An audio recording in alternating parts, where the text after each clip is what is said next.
Voltage gleams in the neon glow.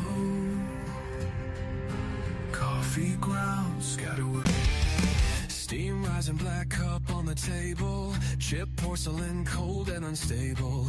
Bloodshot eyes hide in the fable. Truth buried deep under the label. Sour taste of lies in the brew. Shadows whisper what they knew. Stirring secrets thick as glue. Drip by drip the story grew. Fingers trembling smudge the stain. Whispers echo like a freight train. Lipstick smears but won't explain. What's left in the dark remains. Sour taste of lies in the brew. Shadows whisper what they knew. Stirring secrets thick as glue. Drip by drip the story grew.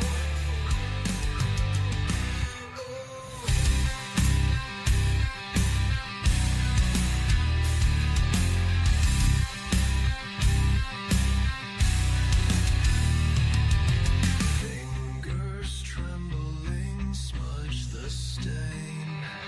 Whispers echo like a freight train.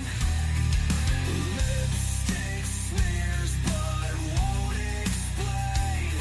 What's left in the dark remains. Sour taste of lies in the brew. Shadows whisper what they knew. Stirring secrets thick as glue.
last fight. The air's electric in the neon light. A place where lies and truth collide. Order a double shot and swallow your pride.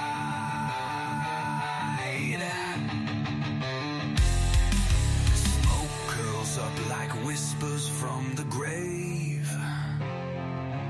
No redemption here, no soul to save. Each table tells a story etched in sand. The True Crime Cafe, where the end begins.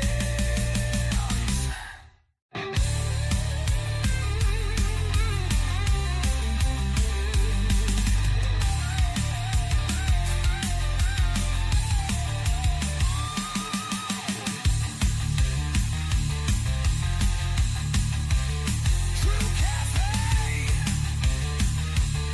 the True Crime Cafe.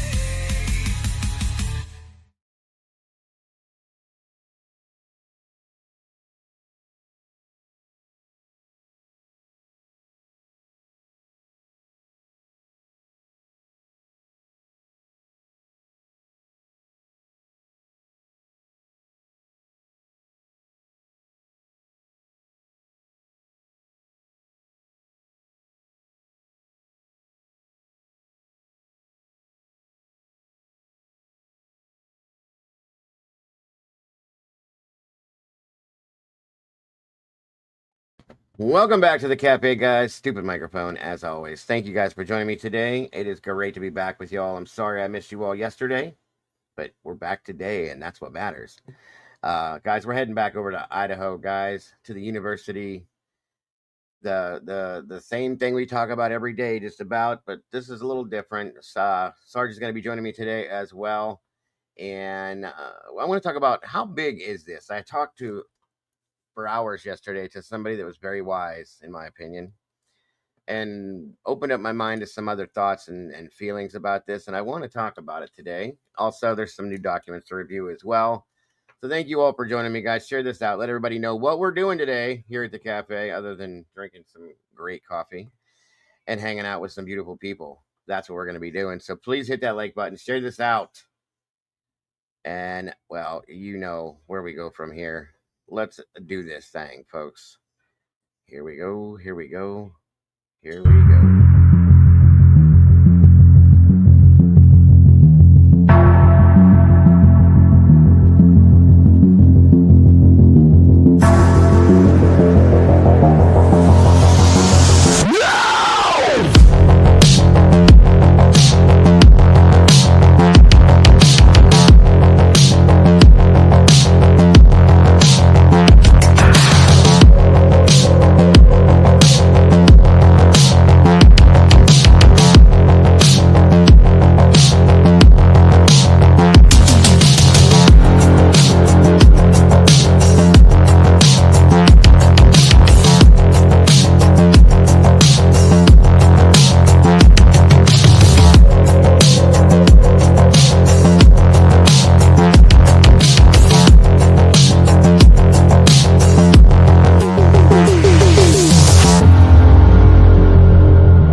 All right. Welcome back. And thank you guys again for joining us today. What is happening, Sergeant Friday? Thank you for being here, sir. How are you? Awesome. Never a day that I'm not awesome. That's great to hear. As always, thank you for joining us today. I didn't really enlighten you into what we're talking about. Of course, we're going to look at some documents, but I talked with somebody last night for quite a few hours, and it opened up my mind to something I had thought about way before, about how big this actually could be. Okay. How far up the ladder this may go, who could be involved, who knows. Some other names were thrown at me that I was a little bit, I knew one of the names, but one of them I wasn't really familiar with, hadn't heard it too much. And it just made me wonder. As we do with this case, it made me wonder, I think everybody always wonders. Okay, so we'll see. I figured it'd be a good conversation to have, see what everybody's thoughts are, and of course, it's always interesting to have your feelings, thoughts, and theories on this as well, sir. Thank you. Yes, yes, yes. Let's see who we got here real quick, Sarge. Bear with me. London Storm, welcome back. Thank you for joining us. Ged Gucci, all the way from Poland. Hey, hey. SRBBBB, good to see you today. Sorry, Sergeant Friday, of course, up here with me. Miss Christina, thank you for joining us. Miss Charlotte's in the house. Good to see you today. Aurora, welcome back to you. Karma Police, guys, you better behave because you don't want to be going out in their cuffs. Clifton Mayo, welcome back. Great to see you. Mom, phenomenal to see you today. Thank you for joining us. All right, let's see here. Come on down. Beach Babes in the house. Great to see you today. Dylan Mort, welcome back, my friend. All right. Dagburn, Johnny Gobbles, Dead Floozy Mama's in the house today. Mama 5, welcome back to you. Hunter's Moon's in the house. Great to see you. Great to have you back. Louis Valos, welcome to you, my friend. Let's see here. Phenomenon. What's happening? Good to see you today. Great to have you back in the house. Great to see you. Miss Amy Conway, buenos dias to you, my dear. All of you, please hit that like button. 47 peeps in the house, 26 likes. We can do a little bit better than that, can't we? Miss Teresa, hello, and thank you for being here today. Rowena's back in the house as well. Hello, hello. Let's see.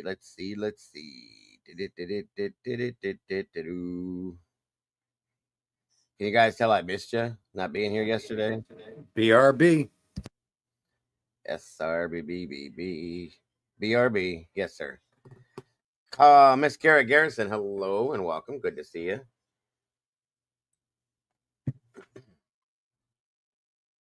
Jennifer Meineke.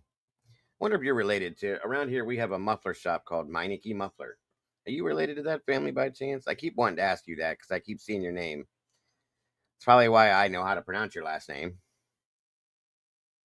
All right, let me see. Show. By the way, it's just in case anybody wondered, it is 85 and going up. It's cool today. A little bit of a cool down.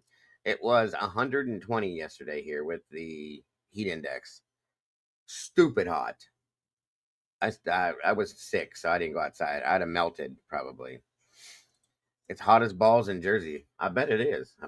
I bet it is. Meineke Muffler. Yeah, see? SRB? I'm not the only one that knows it. I just wondered if that was the same family. Kent Corbett's in the house. Good to see you, my friend. Thank you for joining us today.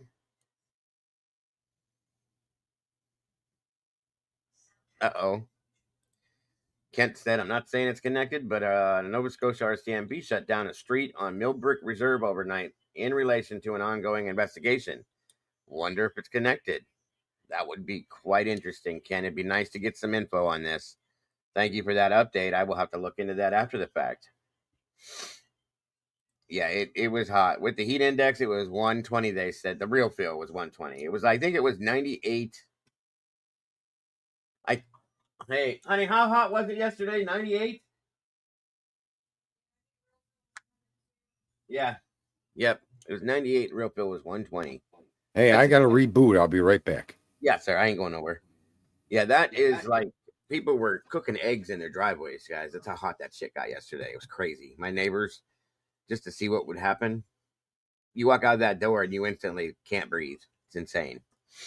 And of course, we also get the humidity here in Ohio because it's a shitty state. So we have shitty weather. I'm telling you, Mother Nature is pissed. She is pissed and she ain't having it this year. Okay, Jen. Well, either way, that's why I know how to pronounce your last name because we have that. I'm sure many people have messed it up. Justice Court TV saying the justice system's in trouble because of keyboard sleuths. Oh, because we see the bullshit? That's interesting, though, phenomenon. The sassy one's in the house, Miss Cassie. Good to see you today. Thank you for joining us. It's so hot today here. The fire department turned on the hydrants. That's awesome. I love when we used to do that too. We used to do it. Kids loved it. Yeah, you don't want to keep it on a high setting because it'll blast them. Thank you to my blue crewers that are here. Appreciate you. Looks like SRB and Cassie are the only ones in the house. Appreciate you very much.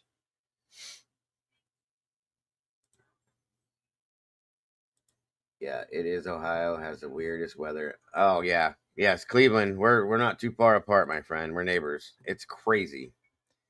Dylan, thank you, my friend. Happy Tuesday. Free BK. $1.99 super chat. Love it, Dylan. Appreciate you, my friend.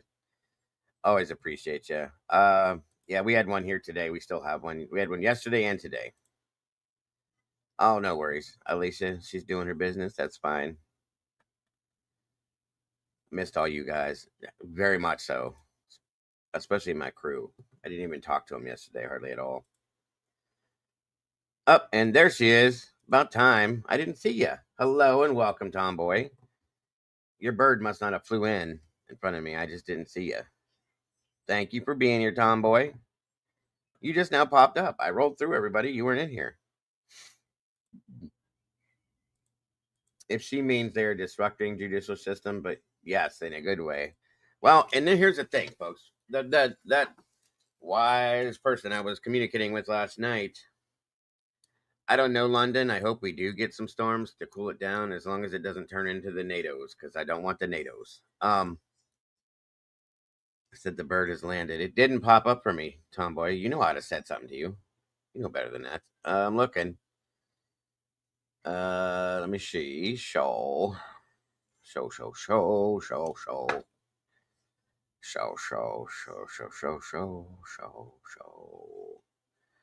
me see here. I don't see. Uh-oh. What is this? Whoa! It is. Who that? Who's that? Look at that. I thought you knew that. I know it. I just wanted to see everybody else's reaction. Look, everybody. There, you get to meet Sergeant Friday.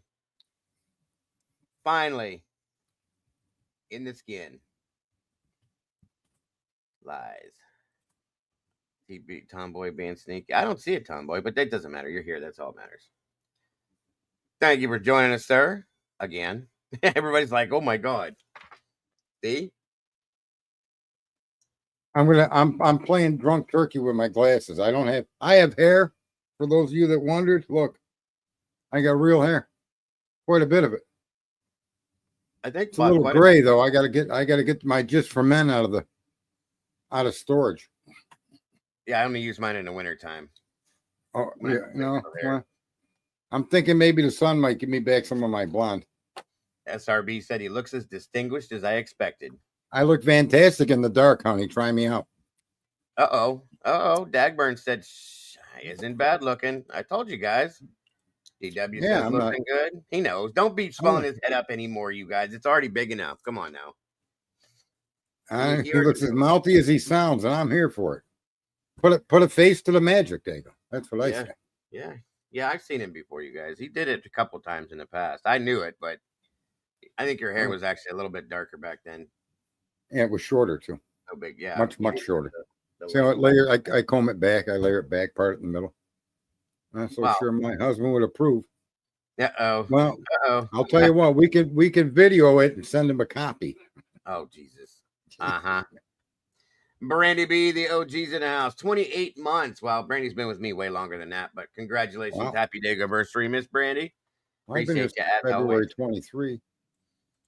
You've been here for a long time. Yeah. I think you're going on 3 years, sir. Yeah. At least 3 years. A subscriber. Yeah, definitely. Mm-hmm. Happy man. What's happening, brother? Good to see you. Happy Nightmare. Welcome back to you. Smitty's in the house. Good to see you. Let me see. Let's see. Did I miss anybody else? DW.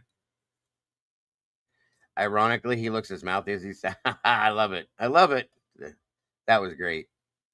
Tomboy said, whoa, who dat? That's Sarge, Tomboy. I should have swore to God that a couple of you guys saw him. Was it over at Clues that you did it, or was it in here that you did it? I don't remember. It's all right. Doesn't matter. You're muted, Sarge.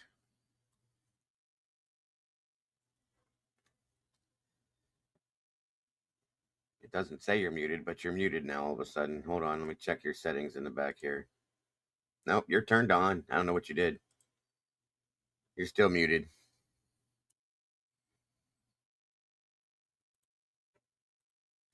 I don't know what you did. You're gone. Your audio's gone, sir. If you can hear me. How about now? There you go. You were muted. All right, so it's playing off both the camera and the mic. Yeah, I didn't know that. Yeah, I have to turn my camera off because I hate the way the audio sounds through the camera. Yeah, I didn't know I could go. I could use both. Usually, it comes through the camera by itself. Yeah, it probably was over at Clues then, and he was in our. We used to have our Discord meetings together, all of us, and he would show up in there too. But never seen him before this morning. Uh-oh, Sarge looks like Hugh Hefner, huh? Oh boy, nice. Uh-huh. I bet don't you got quite his amount of money, though. I gotta admit. No. I think we all wish we were him one day or another. Yeah. Come on in, guys. 70 more than just a day. Right. 75 peeps in the house. Look at that. 44, how many likes? 44. We need a little bit more, guys. Let's get this up there. I know I hit like. He definitely has. Don't you remember the last time you were live? A couple people said you looked like a mafia hitman. You remember that? When you showed your face? I never claimed I was or was not. Mm-hmm. A lot of people thought that about him. What's up, Captain Jenks? Good to see you, my friend. I figured I'd show myself. My buddy Rollo the Clown might want to know what I look like. Oh, whatever. Yeah. Whatever. Were you in my stream when we had a little spat? No, I won't repeat and hear what I told him to go do, but I think he did it before I ever mentioned it anyway. Rollo has a tendency to get to people that way because of the way he talks to people and the things he talks about. So, and I've warned him. I've said before, I was like, dude, you don't present to people the right way. If you would, people wouldn't react to you the way they do. He gets all like frustrated about things and nobody knows what the hell he's talking about half the time. Oh, SRB said she was there. I'm gonna have to go back and watch that one then because I didn't get to see it.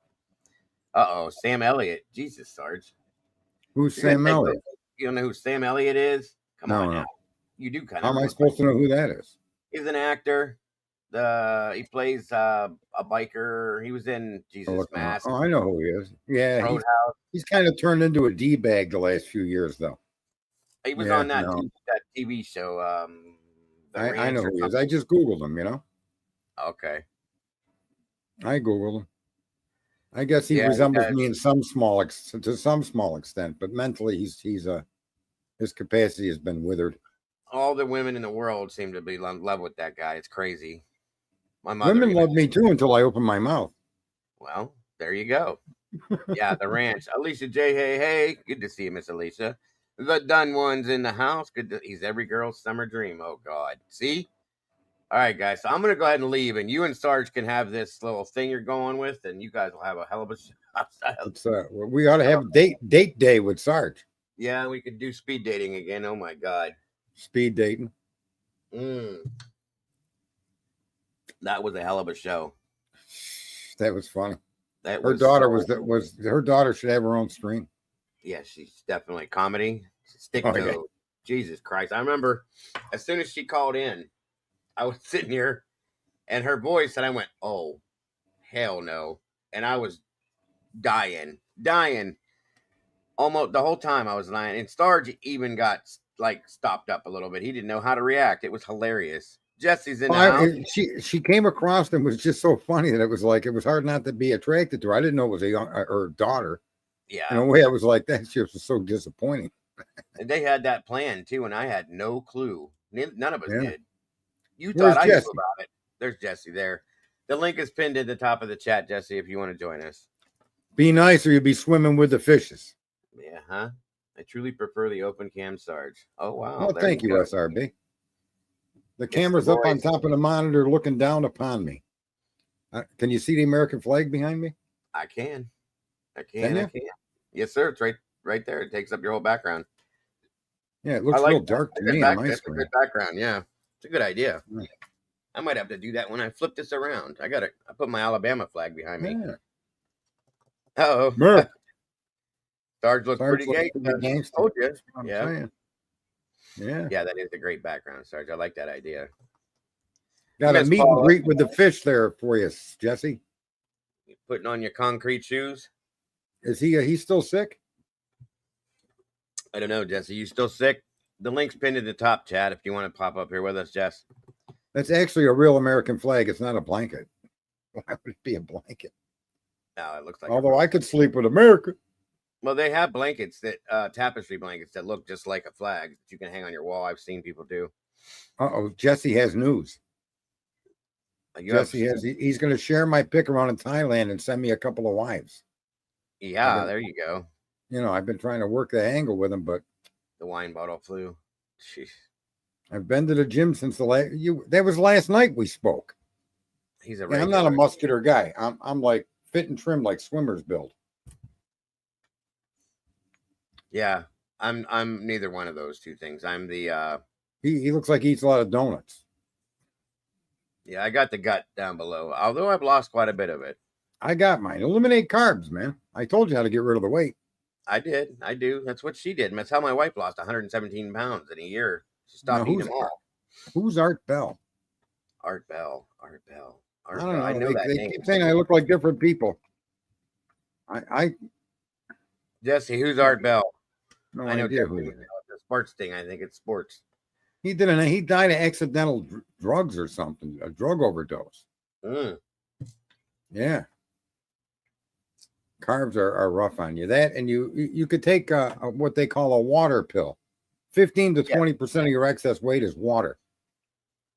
And all these diet plans and all the shit they're telling you, and then once you get that down, then it starts chowing down on the carbs.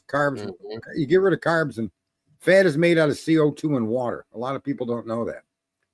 But it makes sense when you think about heavy exercise. Heavy breathing expels the CO2, and the sweat gets rid of the water. That's why you lose weight when you exercise. But you could do that by eliminating the carbs and taking a water pill. Because once the weight, that excess water comes off you, it's easier to lose weight. Because now you're concentrating right on the meat of it, you know?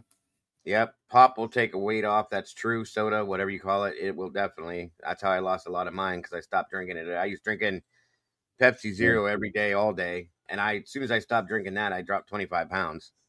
Almost instantly. It was crazy. I was 187. Now I'm 159 or one. You know, I fluctuate between 157 and 160. My biggest, I was at 298. I think was my biggest, and I'm down. Damn. Yeah, I was a big one. I was a big boy. Bro had to pay for 2 airplane seats. That's why I don't fly. Just saying, too expensive. But I'm down to 232. I think was last time. Still losing. I'll probably lose another this summer. I always lose it in the summer. I'll probably lose another 25, maybe more.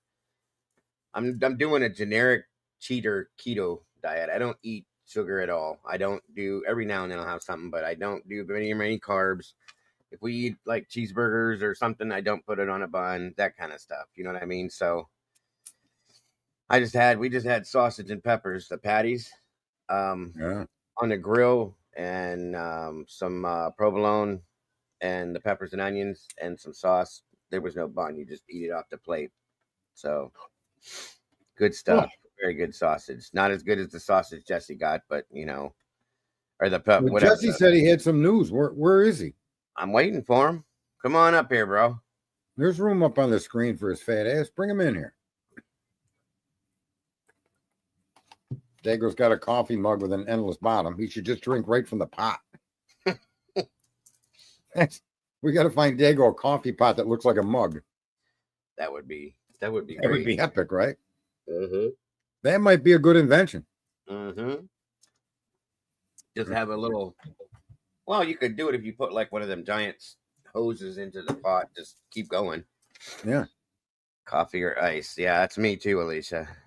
The news was that after I talked to Sarge. Oh, that's the big news. Were you coming up here? to That can discuss impress me today. with going to the gym. Tell it to SRB or somebody there, Jesse. Good morning, Moonlit. Good to see you. Finally good to see your face, Sarge. Yes, that is exactly what happens. That's what happened. But you don't remove the carbs.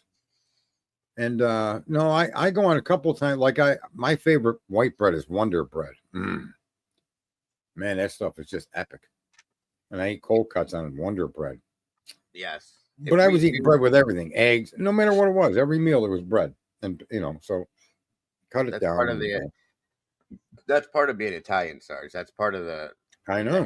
That's what we did. Bread. There's a loaf of bread on every table for every meal: breakfast, lunch, dinner, snacks, whatever the hell. Hell, they even had loaf to dip in wine. You know what I mean? It's just bread, and then the desserts are all carbs. So I mean, shit. Welcome, Kim. The hot guy is Sarge. Jesus, you guys. But you know you're popular at least. Well, I figured I'd give people a chance to see my face. I do talk a lot of smack, and I got that picture. That's an older picture. It's probably 10 years old. And the only difference is your hair color, truly. Yeah, the hairstyle and the color. I could, I've got the coloring for the beard, but I ain't doing that. I don't really give a shit anymore. I only do it in the wintertime because you can see I got this thing here, and it's white now. So, and I don't know. You don't have Wonder Bread? Are you kidding me? How could you folks not eat Wonder Bread? It's like the best bread in the world. It is. It's very. I grew up on that, man. Oh, it stays soft. It doesn't like dehydrate the minute you take it out of the bread and make a sandwich. The cheap bread, it starts to dry out the minute you open up the loaf. It's like, come on, right? Man. Yeah, no. Wonder Bread's probably the best bread. Now we eat this Sara Lee bread here. My wife gets because we don't eat much of it, but it's carb-free bread, and it's not bad. It's just it does not have the same taste that real bread has. It's so weird. I mean, it is what it is, but every now and then we use it. When we use bread has never caused a weight issue with me. It's fast food that messes me up. Switched to an ingredient-based meal plan and lost 60 pounds. Back to my high school. Damn, congratulations. Good for you. I'm close to my high school weight. I'm a little heavier. I couldn't. The problem when I was young is I couldn't gain weight. Then when I got older and married, I gained it all in my gut. I don't gain it anywhere else. And I boxed, so I never really was looking to get big muscles because you want the flexibility of the muscle more so than you want the size of the muscle. See, my problem was I was massively into weightlifting, and I used to do all that carb loading and all that other bullshit, so on and so forth. And then when I got hurt, I stopped doing that because I couldn't lift the weights anymore. And everything that was my body just dumped. Everything dropped. And because of my back, I couldn't move around and exercise. And that's where the weight came from on me. Yeah, I've been losing weight like crazy. Thank you, Happy. It's been coming off, and because it's hotter. I've changed my diet again. Just sweat some. And I eat meats all the time. That's why you hear me talking about T-bones and ribs and. Yep. And so I still eat stovetop stuffing. There's carbs in there. I don't shy away from carbs. It's just the quantity of carbs that I don't eat anymore. I'm allergic to that. Baked potatoes and potatoes themselves I still eat. I just don't eat the quantity. And no matter what anyone says, you eat bread, bleached white bread, and you eat a lot of it, you will put on the pounds, man. Oh yeah. My favorite bread is rye. I love rye bread toasted. Yeah, rye bread is good, man. Love it. Yeah, I could eat loaves of that. I'm allergic to linseed and all that other weird stuff. There's something about the seeds and shit I'm allergic to, so I can't do that one. But rye I can eat. You know what's funny, folks? Now I have 64 Hostess Twinkies and 64 Hostess cupcakes, and I have 66 packs of Oreo cookies. And I do snack on them. They'll last a long time, but I will snack on them, more than once a week. Yeah. I might eat one of those things every day, one or two of them. And but moderation, if you're not doing it every day, all day, then exactly. And the fact is, once you get the other weight off, once that's eaten away, and you're taking in enough calories that you could burn, then you're not going to put on any more pounds. You'll stabilize. Yeah, agreed. Mama Bear, don't tell Mama Bear about them cookies. Mama Bear gets up in the middle of the night. Oh God, yeah.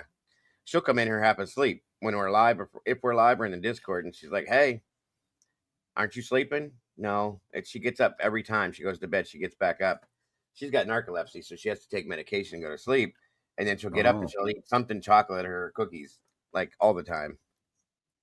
Well, and she looks like she weighs about 10 pounds. Yeah, some people can burn that shit off. I was like, when I was young, I could eat a large pizza all by myself. No big deal. Oh, get on the scale, and I probably would be lighter than when I eat the pizza. It was crazy. Well, we used to do that kind of like I played football, and like the day before we'd have a game, Thursdays, we'd all go to this restaurant that paid for a lot of stuff for the school and sit down and have chicken and pasta and salad and all this other shit, basically carb load.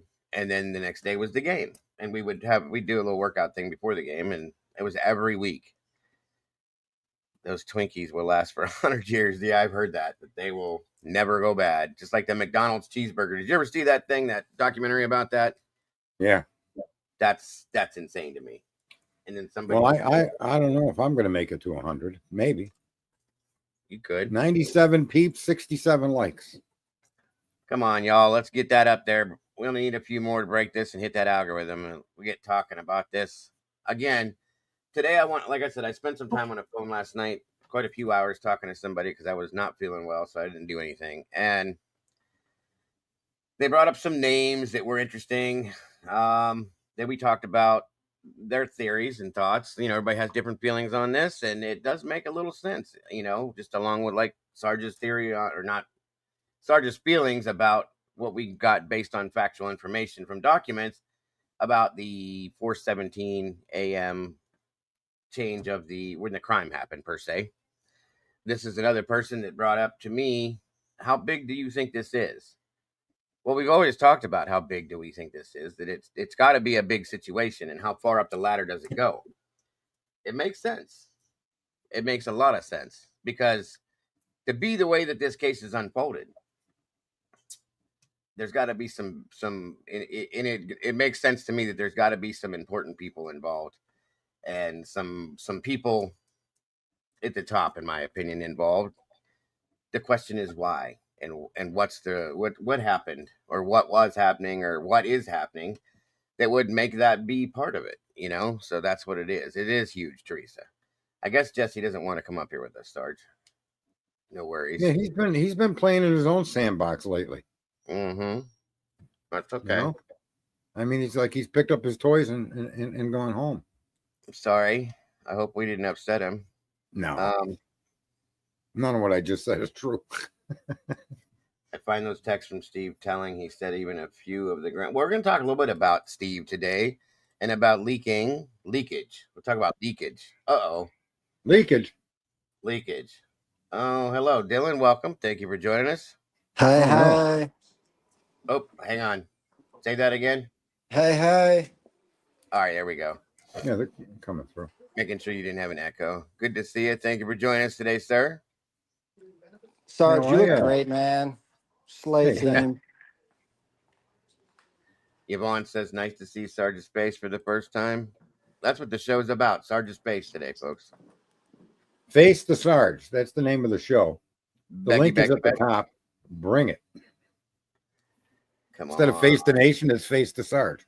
Face the Sarge. All right, Tomboy. No problem. Yeah, that's a great pick, Dylan. It's exactly what he looks like every time we see him. Yeah. I'm here for the people, man. The peeps. Virginia Wolf, welcome, my friends. Good to see you today. That's about what Jen Seven's in the house. Welcome back, Jen. Great to see you. So yeah, just give me a couple more minutes here, guys, and we'll get moving. I just want to make sure everybody's in here that's going to be in here. Lou Theron, welcome. Good to see you. You should post a live video of Sarge's face. That'll bring people in. I said special guest Sarge. I didn't know you were going to do this, but hey. I didn't know I was going to do it either. I just figured might as well do it. I was talking about it the other day. I said, don't worry. Sooner or later, I'm going to put my face up there. And Sarge will show his face, and from now on, you won't see mine anymore, guys. Sound like a plan? That'll make a lot of people happy, I'm sure. Thank God. I'm tired of looking at that ugly mug. Good morning, Luz. Good to see you. Yeah, that Hitler. Well, it's either that face or this one. That's what he always looks like. No problem, Christina. Poor Hitler. The state, yeah, he does. That's what I said before, Jen, is that he looked like an aged version of Lane Staley. Listen, I don't know if you guys pay much attention, and I am kind of a shallow Hal, but when you look at these judges, don't you notice that most of them have got some reason to ridicule them either based on appearance or name? Yes. And now these people are in a position to judge everybody else. Is that because of their being teased when they were a kid? I mean, what brought them to the judgeship? Is it?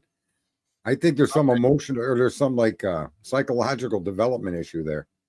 Like you look at the lady on Karen Reed's case. You know what I mean? There's a woman you would stop and wait till she opens the door. You wouldn't open it for her. Right. Judge Gall from the Delphi case. Same thing. Same thing, man. Judge Hippler. And look at what's his name there? But Triple Thompson J looks like Santa Claus. Yeah. Triple J was kind of laid back though. That's that. John Judge. When I had it I liked him. A visual. I expected him to picture him sitting at home drinking and smoking a joint after work every night. That's what I pictured with that guy. I don't know why. Ooh, excuse me. I thought he was a better judge than Hippler, in fairness. He seemed more into what he was doing, at least. He didn't seem so bothered. I agree with that. And he wouldn't let them take the turn from 12 that they're suggesting stalking to 23. Mm-hmm. He would have said, what's this, prosecutor? You've already stated there was no stalking. What are you trying? What's the 23 times he drove by there? What's that got to do with anything? Where do you think we'd be right now, Sarge, if we were still over in Latah County with Judge? I think that the Ann would have had a little easier. The process would have been a little more efficient and easier for her. Do you think he'd have made? Yeah. Do you think he'd have made a bigger deal about the Cy stuff and the Dateline stuff? A lot of people didn't like him, but I defended him because he seemed to be as fair could be. And sometimes he made mistakes, but not because he had a motive. Right. Where Hippler is fair, but he appears like a guy with a motive. And you really somehow as a judge need to not project that. You need to come across as being fair, even if you're like, I sense I'm a very fair person, even though I could be quite the a-hole. Mm-hmm. But I don't turn the a-hole loose on everybody I meet or for everything I disagree with. Right. I mean, there's a time and a place, and so being fair and projecting fairness, Hippler doesn't seem like that kind of a guy. Good point. Not to say that he's unfair. I'm not, but I'm just saying his character and the way he comes across. A lot of people judge him as unfair and biased. Yeah.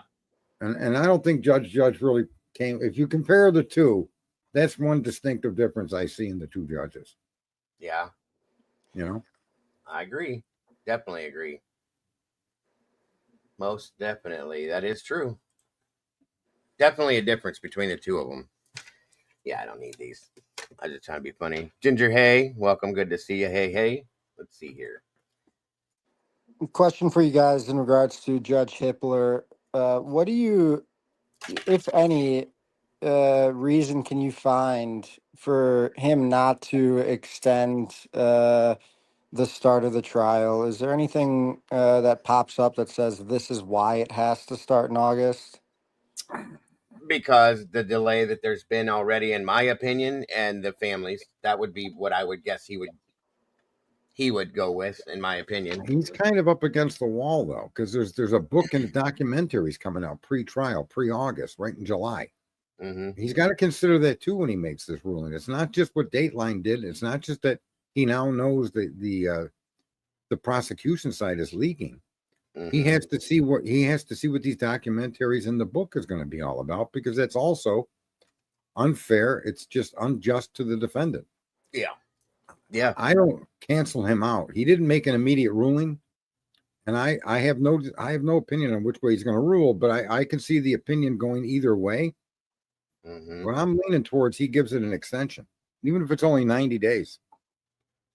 Right. What's the harm in extending it, even if it's 90 days or say, I don't know, 6 months? No one is hurt by that. If anything, it provides more time for the defense to get their shit together. It's not like the prosecution is doing anything. They're not finding any new evidence. They don't want the state to, or they don't want They don't want that. You know what I mean? Right. But if they've got a case, who cares? Kick your feet up, sit back. If you've got the evidence to convict them, what's the rush? What's the rush? Well, The that's what rush I is think the they problem is. don't. Yep, bingo. That's what I think it is right there. Yeah. They I want to think they get this don't. in front of a jury now while everyone thinks he's guilty, before the defense can, uh, weed through the investigation, and the timeline. Yeah, yeah. I think the case. Welcome, Phil. Good to see you. Thank you for joining us today. I think that the state has, and I've said this before, they've themselves destroyed their own case in some ways. Cold and Covered, good to see you, dear. Thank you for joining us today. Great to have you in the house. And I don't think they have one. And I think that's what their big worry would be, is if you give the defense more time, they're going to have even more to come back at them with what they already don't have, in a sense. You know what I'm saying? So, and this is just my opinion, obviously. It doesn't mean it's real, but just thoughts. But like I said, we talked, like I said, I sat on the phone with a very wise person last night for quite a while, going over a lot of different topics. When Idaho came up, there were some interesting thoughts. We talked about a few cases, and it took me back to the beginning of the case. If you guys remember, the part of the case that Sarge hated the most was the Linda Lane stuff. Okay, and it was because of the audio, video, and all that, and it was a distraction. It was definitely a distraction. That footage coming out was leaked by, and from what I understand, Mr. Gonsalves himself. But it was leaked to him. It was given to him by somebody by the name of Kane. Okay, that guy is the manager of those apartment complexes there. And we all talked about Kane, Francis. We know who he is. Another name came out, though, that I wasn't familiar with. And another piece of information I didn't know, and nobody's talked about this. The person I spoke with last night made me realize that I haven't heard this name brought up. I haven't heard this talked about, and it was quite interesting. So, and this has nothing to do with the audio or the video from Linda Lane. Nothing to do with that, okay? Or the fact that it was leaked. Kane owns properties and manages properties all around there. He rents out properties to students for Idaho. That's what they do. Kane also has a son that, if I'm correct, I hope I'm right, I'll be corrected if not, does real estate as well, owns properties, rents them out to students. He's also, from my understanding, a teacher at the university, and had a couple of the girls in one of his classes, which was kind of interesting to find out. Now, we talked early on about this, guys, and this is where I'm going with this today. And you don't have to think about it. It's a theory. It's an opinion, mostly an opinion, because I've never had this conversation about it. But we know that it was talked about early on how financially worthy that property was to the university. Okay, so we know that housing on campus for Idaho was few and far between. It was getting worse and worse and worse. They're running out of space, and the more students they have, the more that's the better they're doing. Once again, if University of Idaho is doing well, Moscow's doing well. Moscow's doing well. University of Idaho is doing well, in my opinion.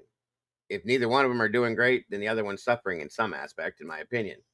Like I said, Scott Green been involved in everything here from the very beginning. The man's got a decent amount of net worth. That's something he's made sure of. He's had his little fat paws in everything. He's been involved in every aspect of this case from the very beginning to even right now. He wrote a book. He's done, whatever he can do, the man's doing it. And makes no sense to me as far as the investigation, but whatever, that's a whole different story. But again, it made me wonder. Now, here's the thing. People are not going to be murdered because of the home they live in. Okay? But if the property here is worth, here's what I think is going to happen. Let me say this first. bunch of people thought that there was going to be some kind of a memorial put there when they tore that house down, right? It's not, because this is what I think is going to happen. And I said this probably 2.5 years ago.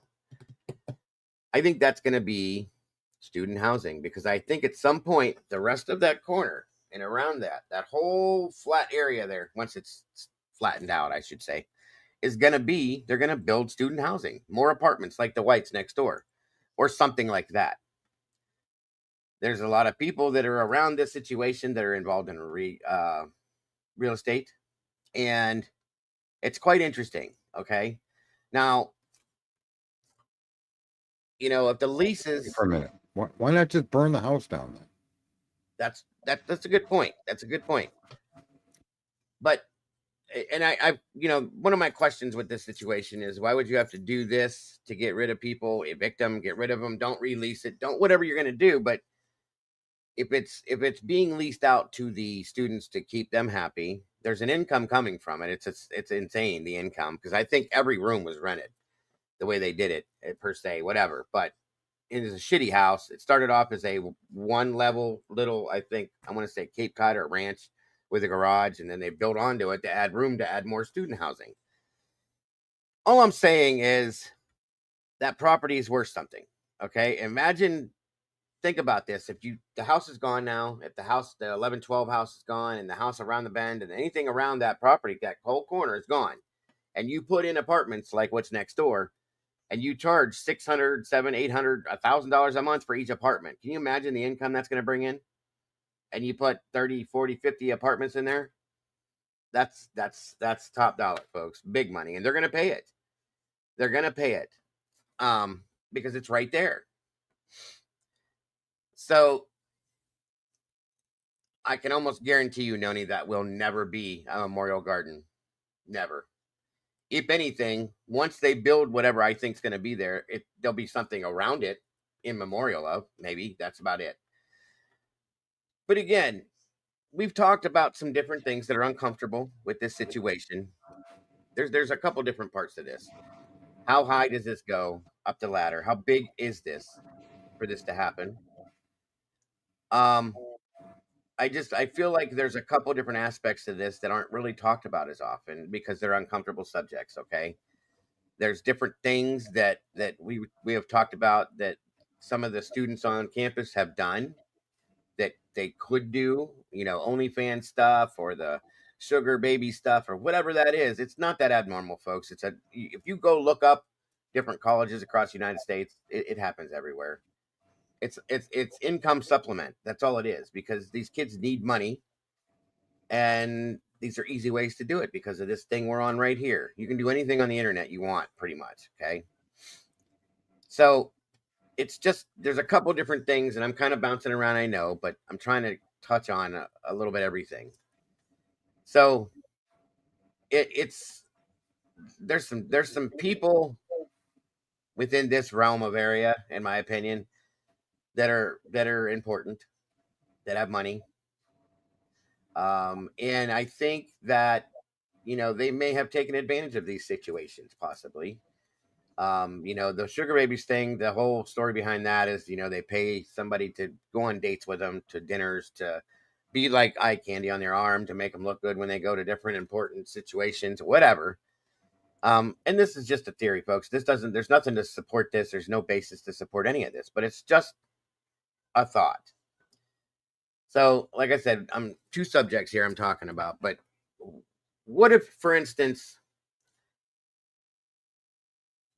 this was going on and there was more wanted from this situation? Possibly you got somebody that is possibly forcing themselves on these girls a little bit more, wanting more out of the situation, doing this, doing that. They're saying no, so on and so forth. They get over obsessed with it, possibly. There's one situation, possibly. Or there's things that are known by these girls, per se, quote unquote, that they shouldn't know. And maybe they threaten to flip on it. And these people are important people. That can't come out. They can't be talked about.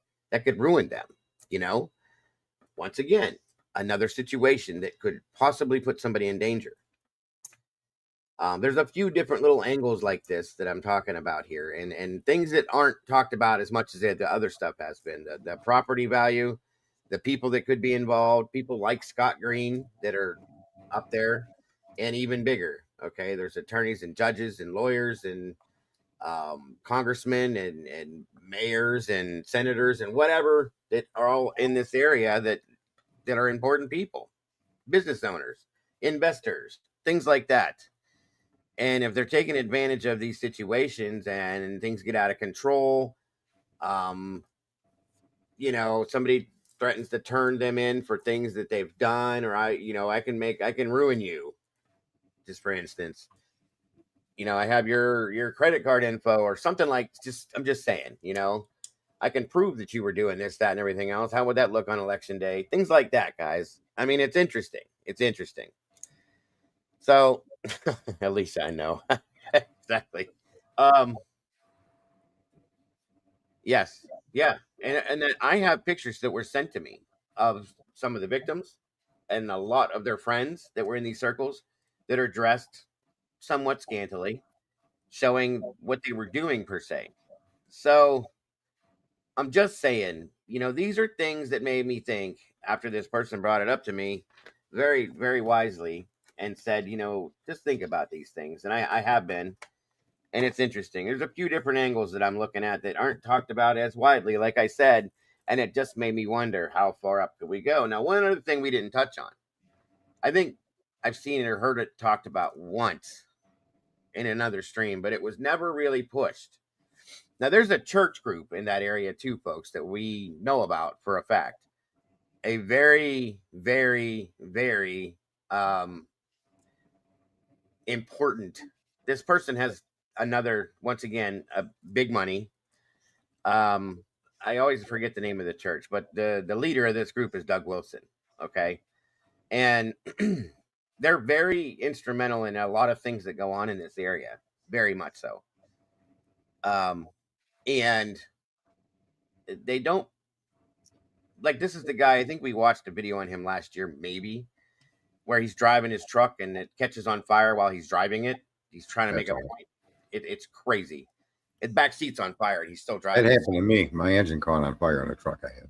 Well, he did this on purpose to make a point. He was sitting in another room reading a book and the whole room catches on fire. And it's just very, like in your face type shit. Yeah. The guy that burns the bridges down in Biff's videos?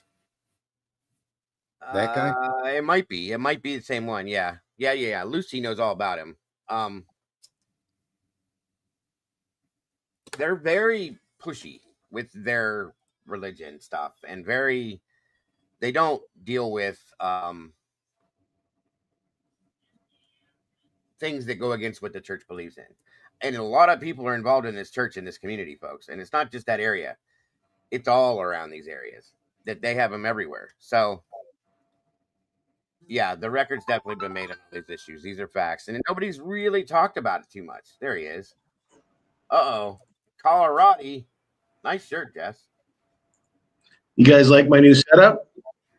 Can't see it. You got something blocking it. Move your hand. Oh, let's see. There we go. How about that? There you go. There's my new setup. I like the jersey.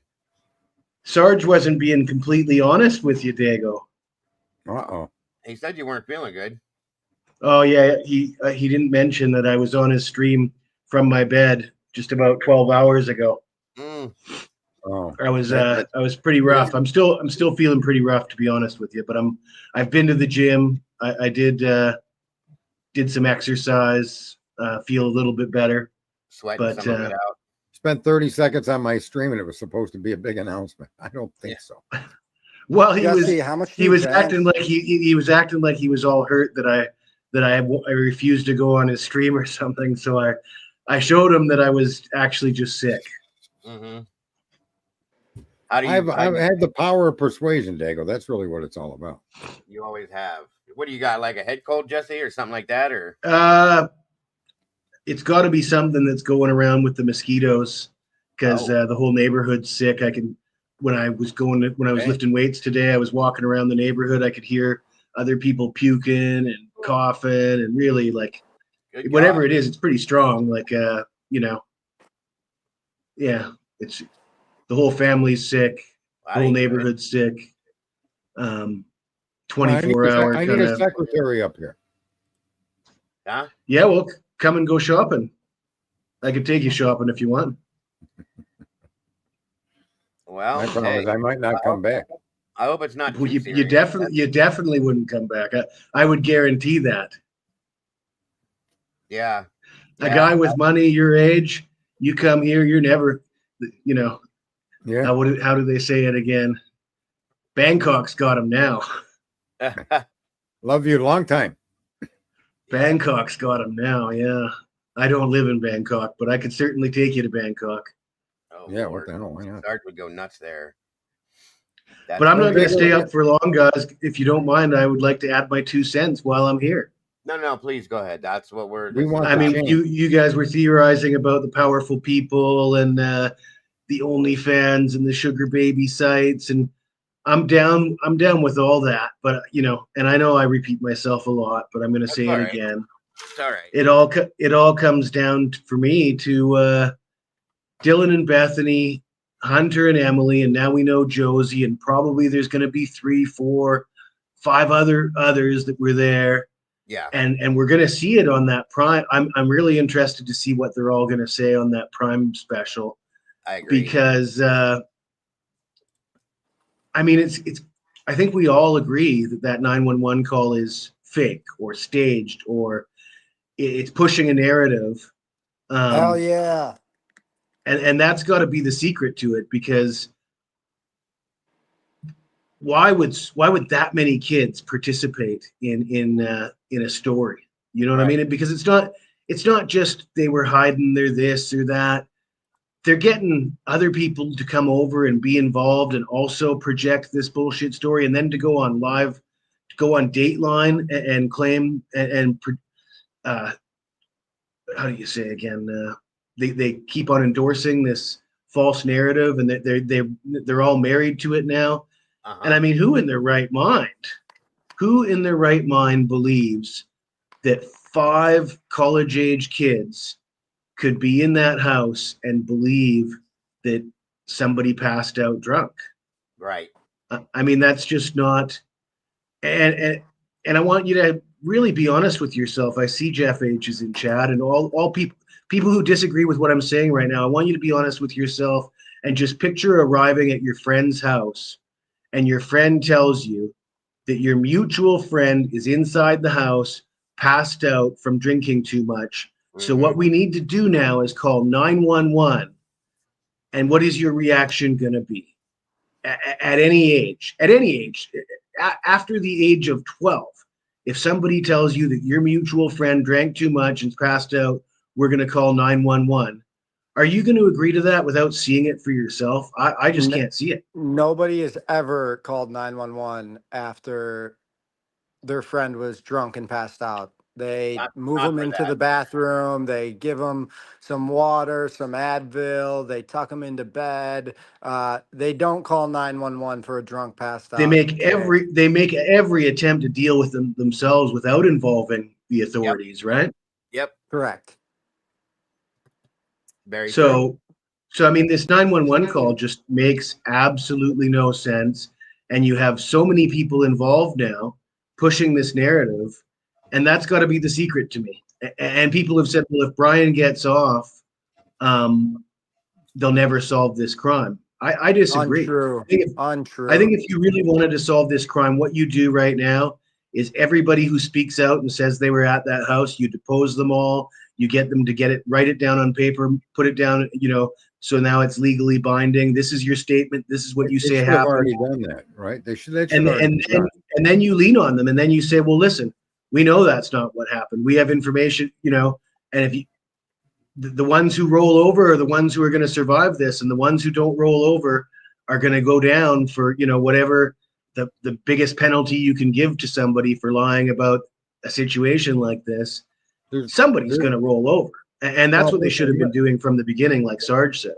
What that girl said when she was talked to the other day, when she was interviewed, they gave a little clip.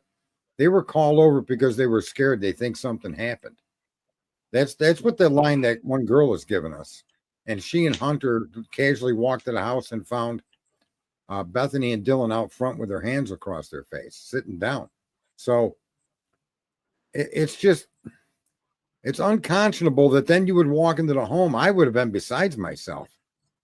But I, again, they knew way more than they're telling us before they ever got to the property or walked through that door. And Hunter's behavior is unquestionable proof that to go get a knife means you're trying to provide yourself with a defense. Yes. He knew something terrible had happened there. And so did the two girls out front. And the story that they thought they were passed out on the floor is probably the most significant lie and most of what they've been sharing with the public. Well, I think what Dylan Mortensen said really hits hard is, everybody has an instinct. That everybody who's been drinking at a young age with their friends, if you've ever seen a friend pass out drunk, the instinct is we need to take care of this without involving cops, parents, people who are going to look down on us for this. Surely college kids that drink a lot would have had experience with they've seen somebody passed out before. Would you not agree? Well, and so Vivian corrected me, sitting, standing, one way or the other, they were out front with their hands on their face and they looked scared. So, and I'm gonna tell you all three. I'm gonna tell you right now. The moment they walked through that door and started to even remotely go up, as soon as they walked in that house, that smell had to hit them. Okay, so instantly that there is a problem inside this home. Whether you're going for a knife or not, this is not just somebody passed out. There's something in this house that happened that is not what is a normal everyday thing. That smell is going to smack you in the face, folks. Once again, 8 hours. There's a lot of blood, and the body. I hate, not to be disrespectful by any means. This is with all due respect, but when the body dies, it evacuates. Okay, from both ends. It just everything releases, the body relaxes, and everything evacuates. So you have to add that in as well to that horrid copper smell from all the blood mixed together. There's a smell that's going to smack you like a sledgehammer in the face when you walk through the door. So don't say that you didn't have any idea that something was not right in the house, and then you run upstairs and grab a knife. You were told taking the facts as they're being dispensed to us, placing those two girls at the home during the time of the crime. Like, remember the beginning when I said that the phone download data proves they were on the phone during the crime and everybody attacked? Yeah. Everybody attacked. You're victim shaming, you're this, you're that. Well, the truth of the matter is that's exactly what we now know to be true. And to suggest that these two young women did not know of a horrific crime happening above their heads or across the hall it's not even possible. That's just, we're being lied to. Oh, absolutely. We're absolutely being lied to. We're given just enough information for the authorities to paint their narrative, but their narrative doesn't fit the facts. There's no way. And the more information that comes out, the more it gets blown to bits. And one of the problems that people like Jeff H. have when they try to justify the behavior of these kids is I don't think it's plausible that one or two girls would make the mistake of thinking that somebody passed out. I think that's too much of a stretch for me, regardless of how many people are involved. But with every new person that becomes involved, and it seems like this number is growing by the day. And as I said, after this, right now we're at 5, right? We have 5 people confirmed to be there.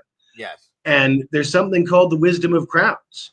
The more people you involve, the more you expect somebody to do the fucking right thing. Yeah. And when the right thing is simply take their pulse, check their airway, roll them over, just simple, basic first aid things that almost everybody knows. And if you don't know, you must have seen it on TV somewhere. I mean, high school kids all across America know this because they get drunk. And like Dylan said, they put their friend in the bathtub and they deal with it. They know how to deal with it somehow. And the larger crowd you get, the more people are going to know, the more wisdom of the crowd comes into play, that somebody will know you have to check the pulse. You have to. I want to just make this is a point that people need to really take to heart. The data given you tells a story. When I said in June, when they came out with the information from the PCA, the minute it came out, I said these two girls were talking on the phone during the crime. And I made that conclusion because that's what it said without using that exact phrase. Mm-hmm. The time of the crime was committed between 4 and 4:20 a.m. And they determined that based on the survivors and downloads from the survivors' phones. So how could the survivors' phones pinpoint the time of the crime if they weren't in use? And this is what I'm trying to share with people and get them to understand. There's facts in this data that we have that tell a story. And it took 2 years for that story to finally come forward and show that they, in fact, were on the phone during the commission of the crime. And other facts tell similar stories about what happened that night. And the contradictions are the lie. The idea that these girls heard nothing is a lie, and that lie is proven at 4:17 a.m. and at 4:19 when Dylan makes, or Bethany contacts Dylan. That's an irrefutable fact. And it's been there for us only now that we have the text messages. But I guess what I'm saying is, who did it? We're never going to know. Not with the clown show of law enforcement that's part of this case. You're just never going to know. And what can you know? Well, you can know with some confidence that every allegation that they're using to place Brian at the scene of the crime is in itself reasonable doubt. Mm-hmm. As I said in the beginning, the PCA is exculpatory to Brian Kohlberger. Right. And what has Ann argued for the last 2.5 years? Exactly that. Yeah. And I said that before they were even making court appearances. So I'm not trying to impress how smart I am. I'm trying to share with people that that's why I like to focus on the fact there is a truth in that story. As broken up as it is, and as half told as the story is, there's a truth in here that it's hiding. And that's why the facts matter. Even if they're a damn lie, being able to disclose and discover that they're a lie firms up that story. Right. So basis of what maybe Sherlock Holmes would do stuff like that. The observation of what you can observe, and you rule things out. And I don't know if the school, I could see them having a massive interest in keeping it quiet. Here's an example in Karen Reed. How about the guy that testified that he was the crime scene investigator that never saw the body on the lawn? It was told where the body was by a cop that was never there to see where the body was. Right.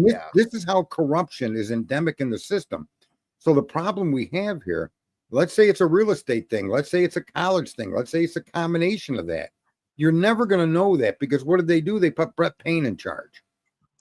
You see the similarity there? And so what happens is Brett Payne's training now includes taking information in the way that it was given to him and using their conclusions. He's not an investigator, and he should never.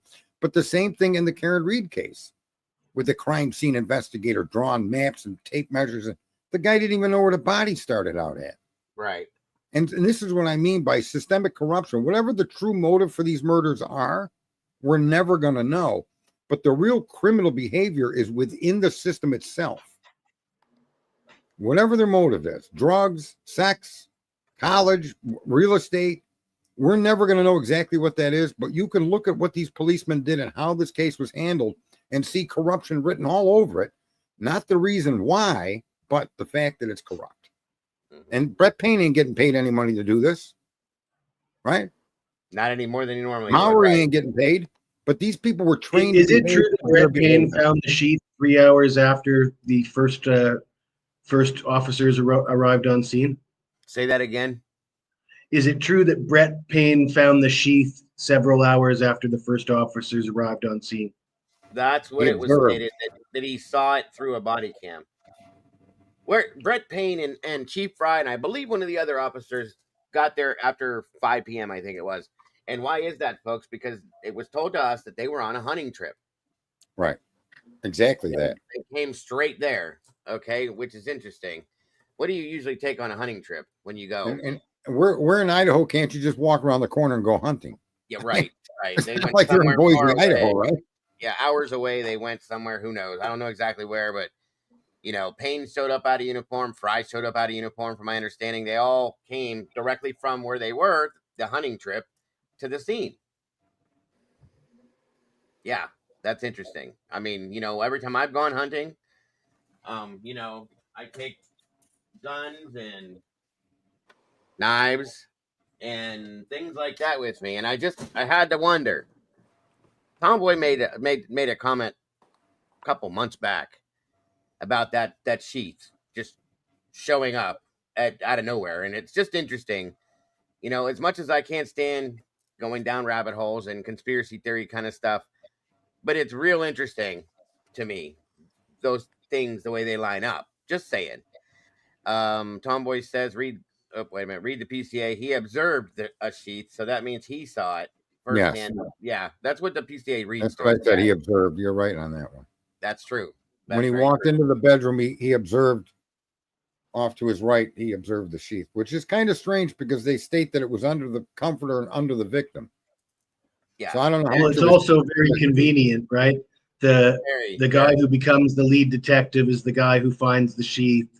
Right. He finds it 3 hours after it should have been found already, but it's conveniently placed under something to explain why nobody else saw it before then. After he comes back from a hunting trip too. Yeah, that's just, again, to me, it's that scene out of Minority Report with the pictures on the bed and Colin Farrell saying, "I've been a homicide detective for 16 years. You know how many orgies I've seen? None. This is a setup." Yep. Yeah. Yep. There's many things. Go ahead, Sarge. It's a shame that we're not digging into the lives of Cracker Claus and Jennings and all of these other policemen that were involved and what other cases they were tied to. We know one of the officers involved here, a state trooper, was involved with that murder case against the chiropractor. Yep. And you know, the corruption in our system isn't necessarily corruption for power or corruption for reward. It's simply that those people that do get the reward, those people that are directly corrupt, are the ones handling the training. They're the ones, like, that's why I bring up the Karen Reed thing. That kid's description of what he came across wasn't really a description of anything at all, but what they told him. They told him what to do. That's not investigating a crime scene. That's secondhand information. That's hearsay. And yet he produced an investigation to claim what he claimed in the Karen Reed murder case with John.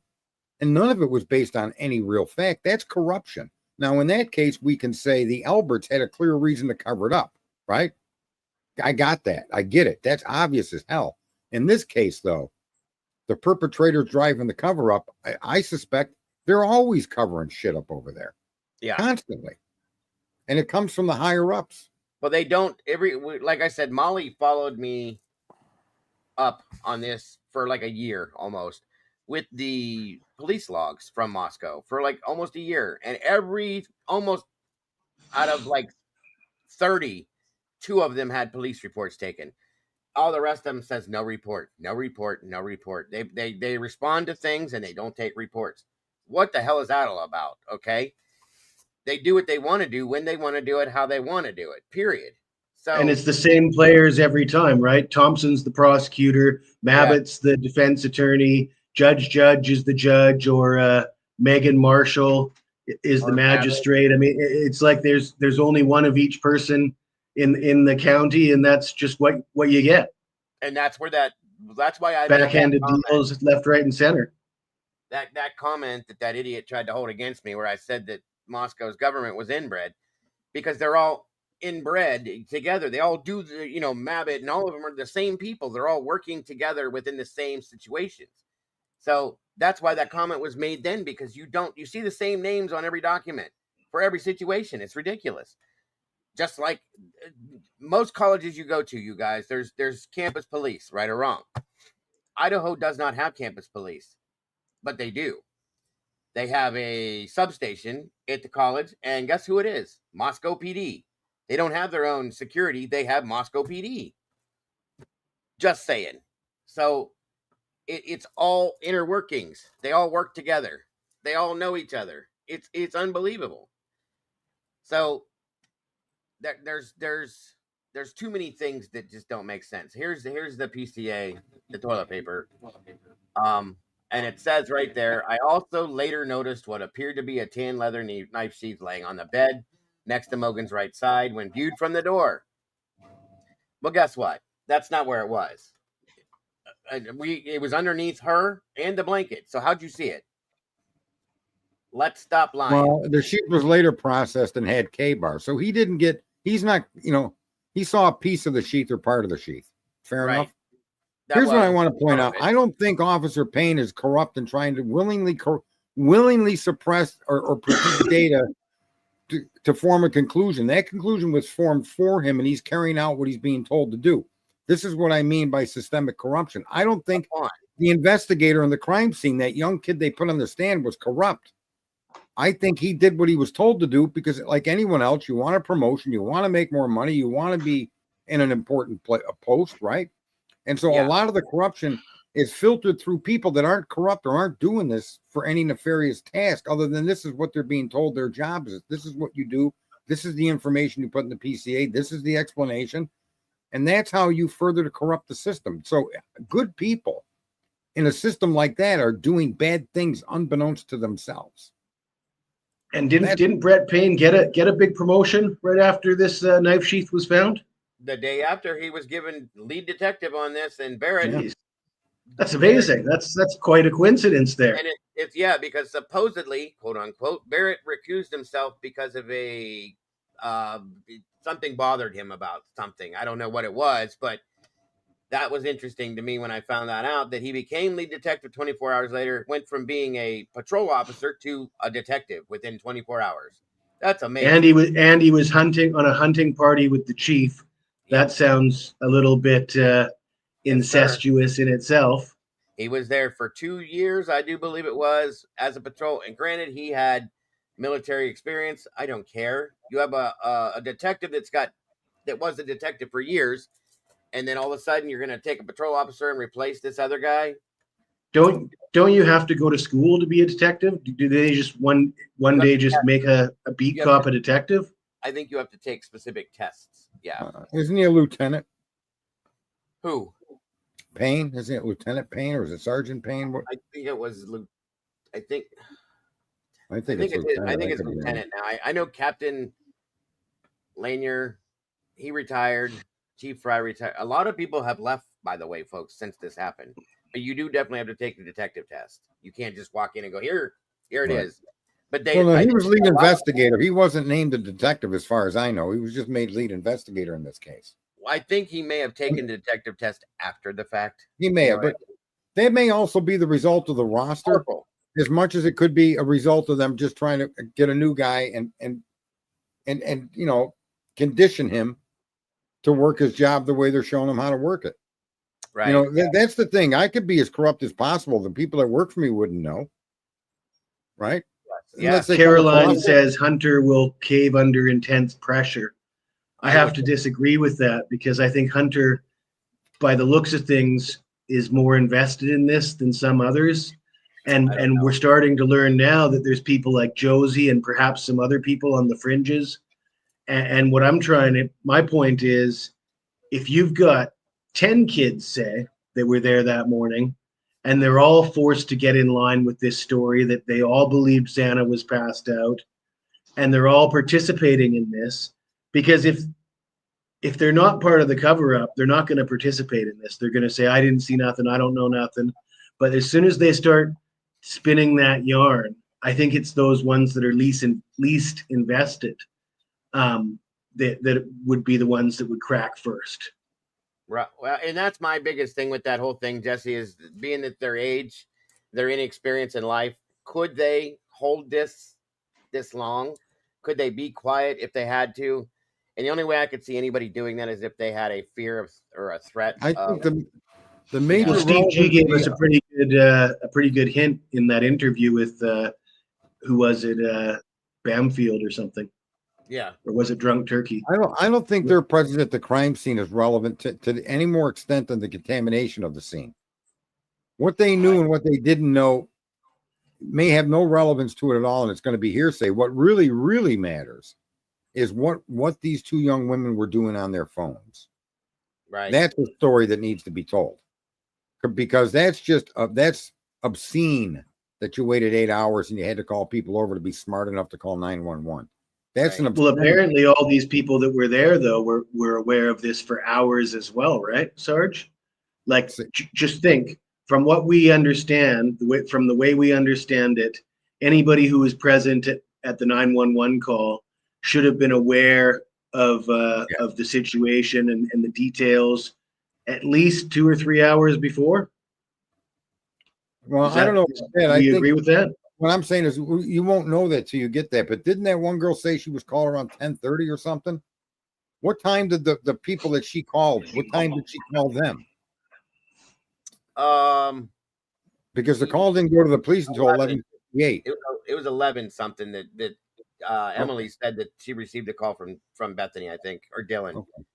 But we do know, though, that other people knew about this. 9, 8:39, 9:30, it was being put out. So at least some form of it was put out. Not necessarily that they were murdered, but that there were overdoses or people were dead or whatever it was still out there. Okay.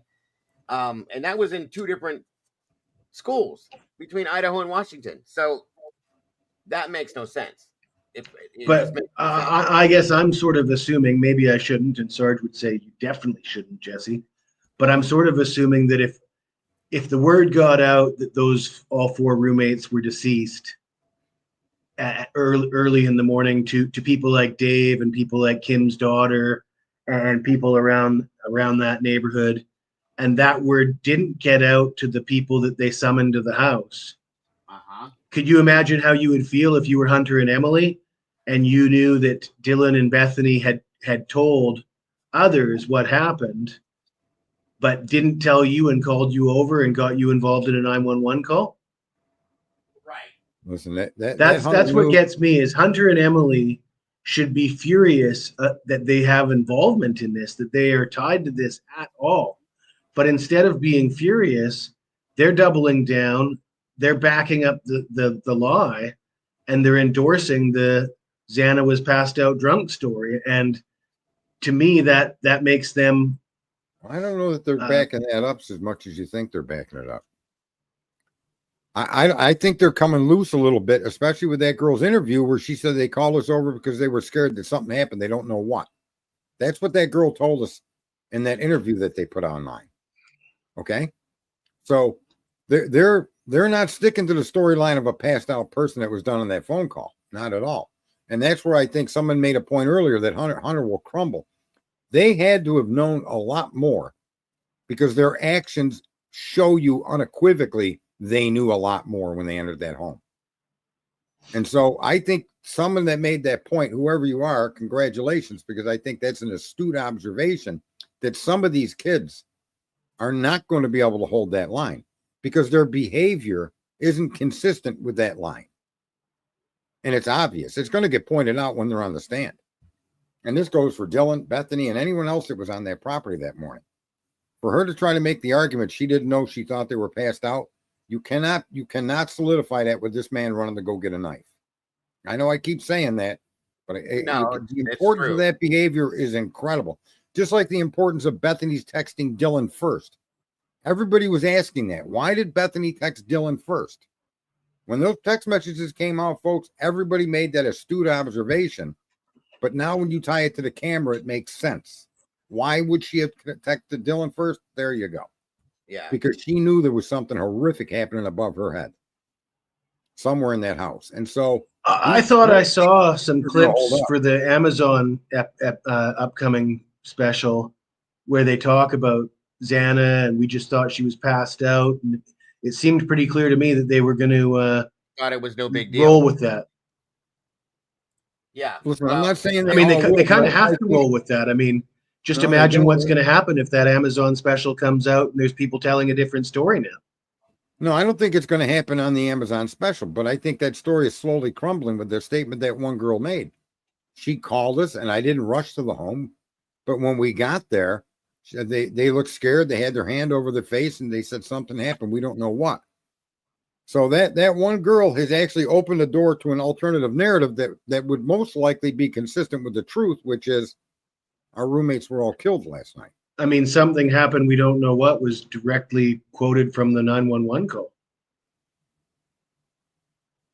Yeah, she did say that too. But this one girl's interview, she came with Hunter, and she said they didn't rush down there because obviously nothing was said to them to make them run down there. But I think once they got there, the communication was not passed out for Hunter to go get that knife. And my point is, when you're on a witness stand, you have to explain to a jury, why did you take that action when you thought Xana was passed out?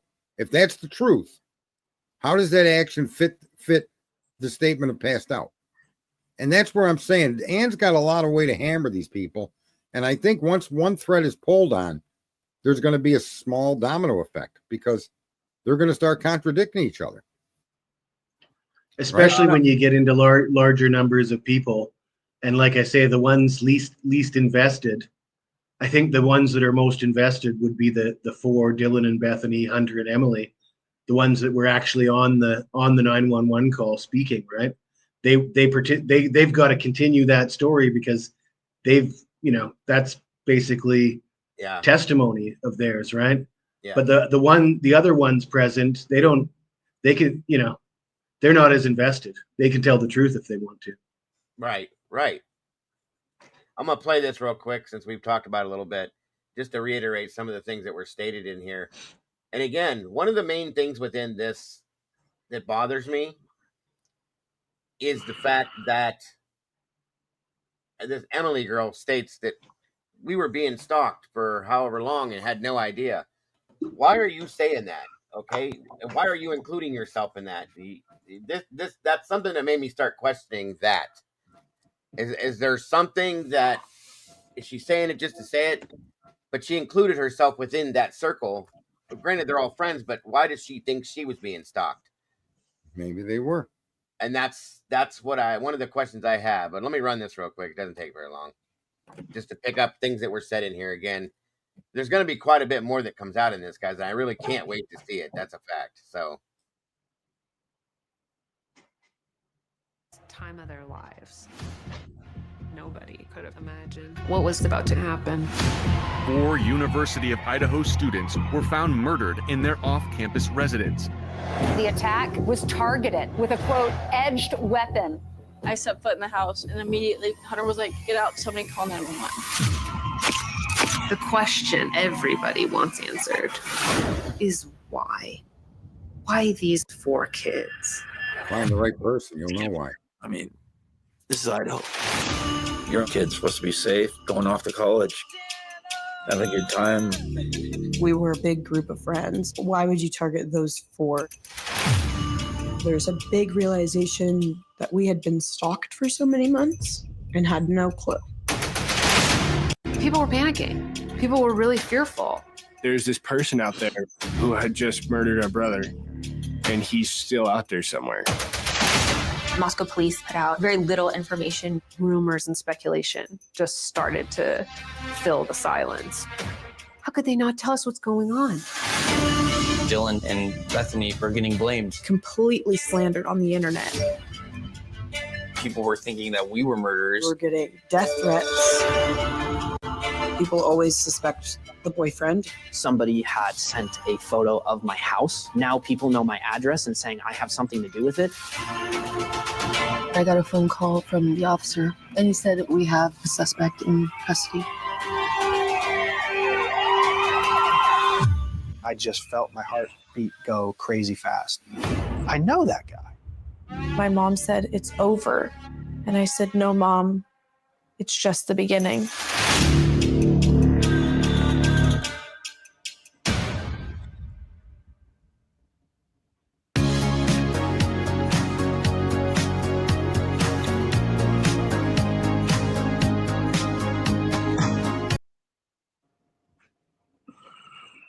I want to regress a little bit here. Yep. But let's just review, because there's more lies than I'm aware of. But let's review every lie that Steve Gonzalez shared with the community, the public, the world. Brian's phone connected to the Wi-Fi, and we're going to get him. That's a blatant lie. No truth to that at all. He came out and said that there was other DNA in the scene, attacking people that were being critical of the transfer DNA. And although that statement is true, he framed that statement to suggest that the DNA all belonged to Brian Christopher Kohlberger. And that's a blatant lie. You guys, there's more statements. Those are 2 of the big ones. But everything that he's basically come out and told the public, Hunter came in to force the door. That's a blatant lie, as confirmed by Dylan Mortensen herself. So the information that he's been given has facts that are absolute truths, yet they're wrapped around this thumbnail of Brian Kohlberger, to the exclusion of all else. The only person that could have done this and I'm going to go out and bash this guy. So either he's being lied to directly by those sharing it with him, or he's twisting it intentionally to frame Brian Koberger. And he does this in every appearance, basically, where he makes statements that are just completely incorrect. And then refuses to correct them as well. He will not correct them. Well, you know, people make, you know, that one thing with the door, but it's the Wi-Fi, it's the statement about the DNA, it's the statement about, oh, somebody saw him. And now the witness that supposedly saw him, I don't know if I can't even imagine how this person could have been an eyewitness to the crime. Why wasn't the eyewitness in the PCA or in any of the accusatory instruments that stated the white car? A witness to the crime who was in front of that house or near that house that night, witnessed a man matching to Koberger's description exit a white vehicle, suspect vehicle 1, and head towards the house. Where's that? There's no reason you would keep that secret, because you could protect the witness. You could hide the witness. But when you're looking to arrest and take a man's life, pertinent information like you have an eyewitness to the crime, put her in witness protection if you're so concerned about Koberger sneaking out of jail and killing her. I mean, for God's sakes, you're claiming he did this all by himself. So what threat could the even naming the witness be? 2.5 years later, suddenly you got a witness, and you're going to supply an amended witness list, and you're going to produce this young woman who has a severity of problems. And in all fairness, if that woman wouldn't say what they tell her to say to keep herself out of trouble, from our experience and what we saw, do you think that she would not do that? Right. So, you know, everything that you hear Steve say has been a blatant lie. And it's horrific that a parent that would actually roll down that path when it was his child not my child, but I wouldn't accept the data that these police, even if it was my daughter that was killed that night, my opinion on this case would be exactly the same. I want answers. I want unquestionable evidence, or at least evidence that isn't some story time. Like I got to believe in Santa Claus to convict the guy.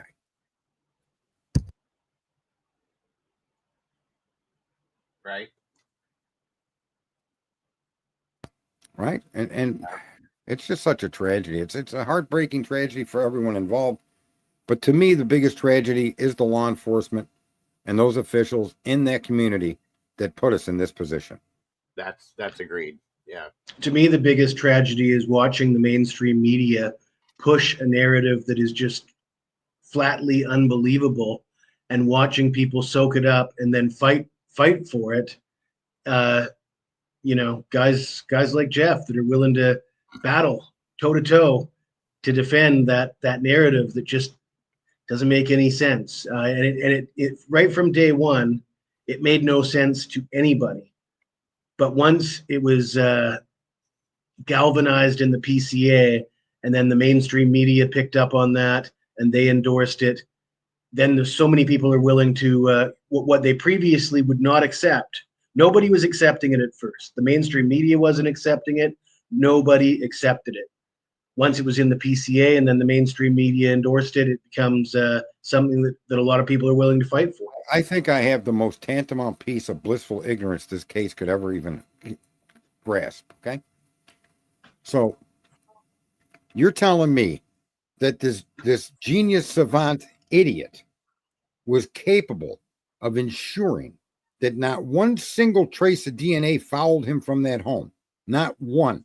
In his car, in his home, at his workplace, at his apartment. Not one single trace of anything followed him out of that property. Or he was able to eradicate it. But he couldn't clean his knife, Chief. The one thing that got left behind, he couldn't clean. You mean to tell me that you don't see how ignorant that is? That if he is that specialized in removing any kind of DNA from any place he's ever been, that he would have left, even if he accidentally left the knife sheath. How can you wrap your head around the fact that that happens to have transfer DNA on it, but nothing else anywhere? In a multitude of places, in areas where there's no argument. Brian Koberger's car appears to have been disassembled and cleaned with a strong smell of bleach. That would be damning. That would be evidence, right? That's direct circumstantial evidence. There's evidence his shifter and console were removed and cleaned. There's a smell of bleach under the carpet. There's staining that we can't confirm to be blood because it was cleaned. See, that's circumstantial evidence that tells a story. But the idea that you saw headlights in a fucking tree or some car that isn't the car, and the idea that Brian is such a specifically professional in removing any trace evidence from himself, but not the knife sheath, that's blissful ignorance. You can't have it both ways. I'm sorry. And for you to sit on a high horse acting like none of that stuff matters. He's never connected Wi-Fi. He was never connected to them ever. And then that Nancy Grace comes out and says he's connected through friends at a pool. Well, why didn't he kill them girls? She's an idiot. Yeah, right. But that's what these the problem with the knife sheath is when all the other evidence points away from the knife sheath being significant. What does that say about the knife sheath? I mean, it really starts to look bad for why is the knife sheath there, and why does it have Brian Kohberger's DNA on it if it does? Because there's no story that makes sense of how it got there. You could point at Brian Kohberger and say he needs to explain that, but you could point at the police and say you guys need to explain that. You guys need to explain why that sheath just appeared 3 hours after the original first responders. You need to explain why paramedics were denied entry to the house for somebody who passed out drunk. That's another thing that you needs need to be brought up. She's gonna make a mockery of the crime scene investigation. You know, you're showing he was in town 23 times. How many of the people in the crime scene shopped at the store he shopped at? Can you tell me? How many of the people got gas where he got gas or ate at the restaurants where he ate? Because if you don't understand that to be relevant, then you don't know anything about transfer DNA. You shouldn't be you shouldn't be in law enforcement. Well, now they have the UC Davis study as well. Into that house and windbreakers. All of them walked in and they just meandered through the house. They're coughing into their sleeve. They got masks on like they're fighting COVID, and they're just troushing through the house. So the idea that he was there 23 times is exculpatory to the transfer DNA.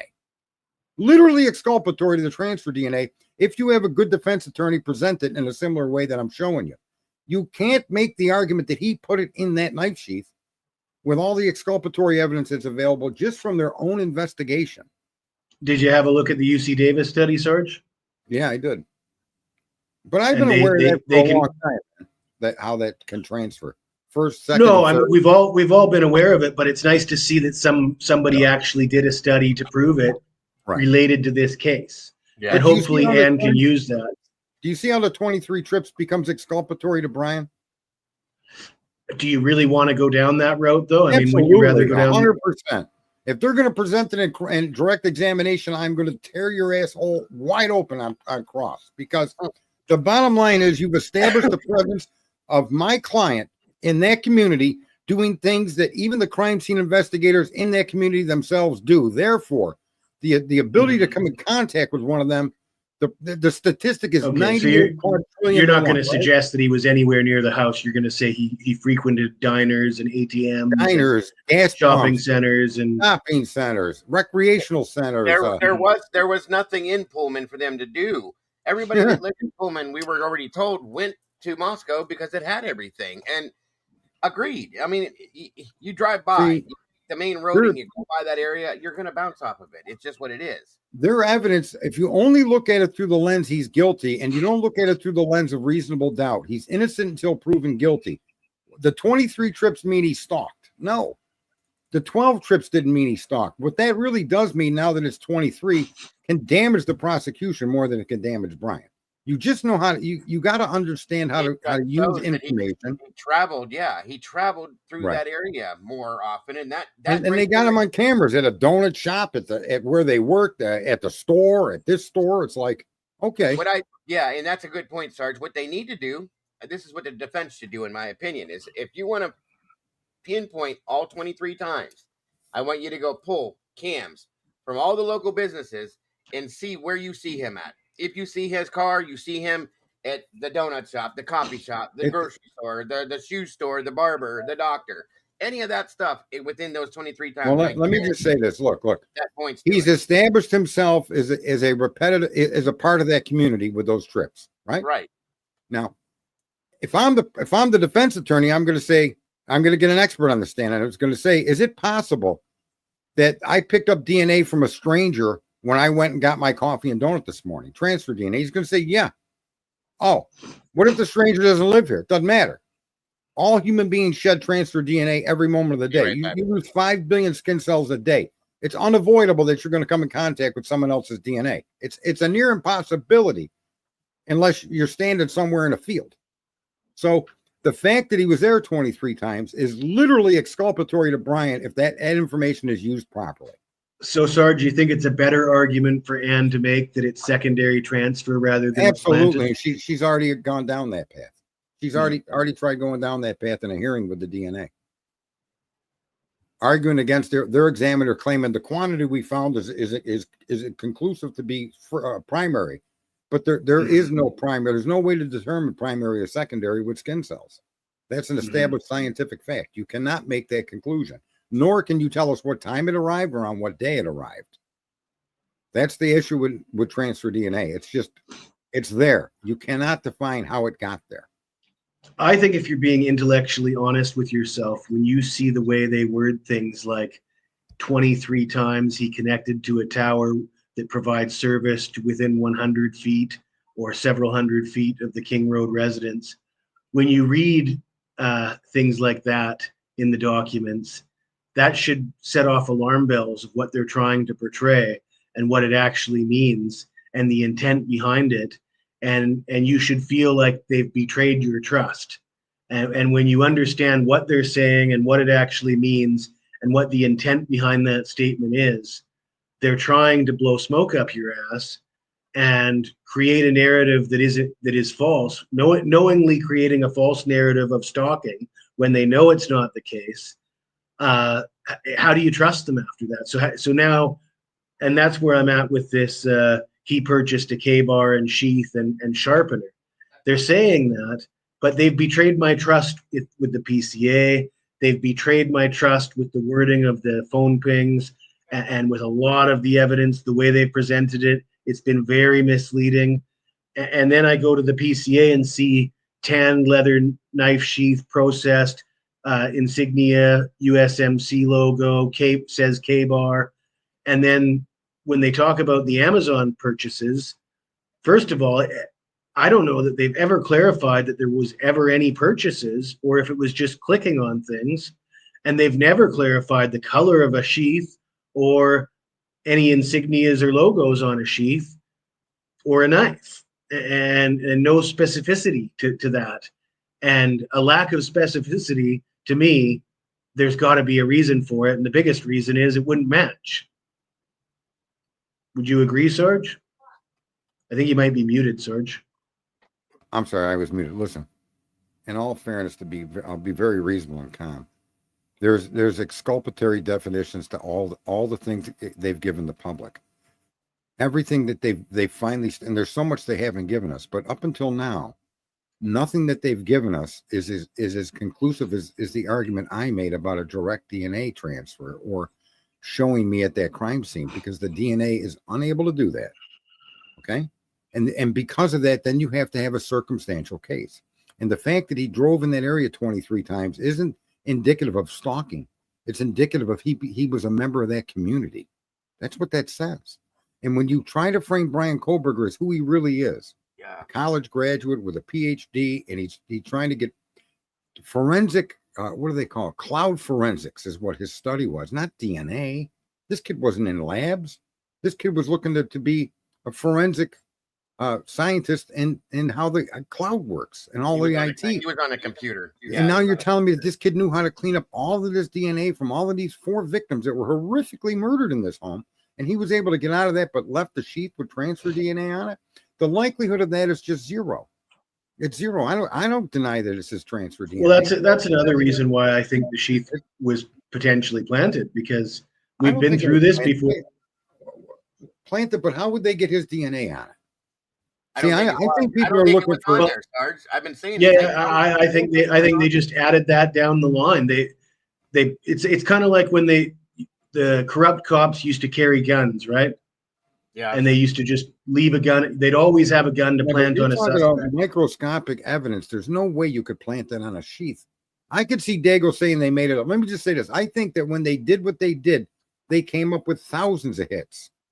And Brian Koberger was the only hit in relation to that community. And therefore, that's why the FBI said to them, Brian Koberger, look into him. Because there's no way that DNA came back only to Brian Koberger, folks. There's just no way. Well, I thought we all agreed that it made no sense for anybody to bring a sheath into the scene in the first place. It doesn't by any means. And you know what I mean? That I don't listen. I know people disagree with me, and that's okay. And I'm wrong. I'm wrong. I don't care. Yeah. I don't think his DNA was on the damn sheet. I don't think it was on this. I just don't.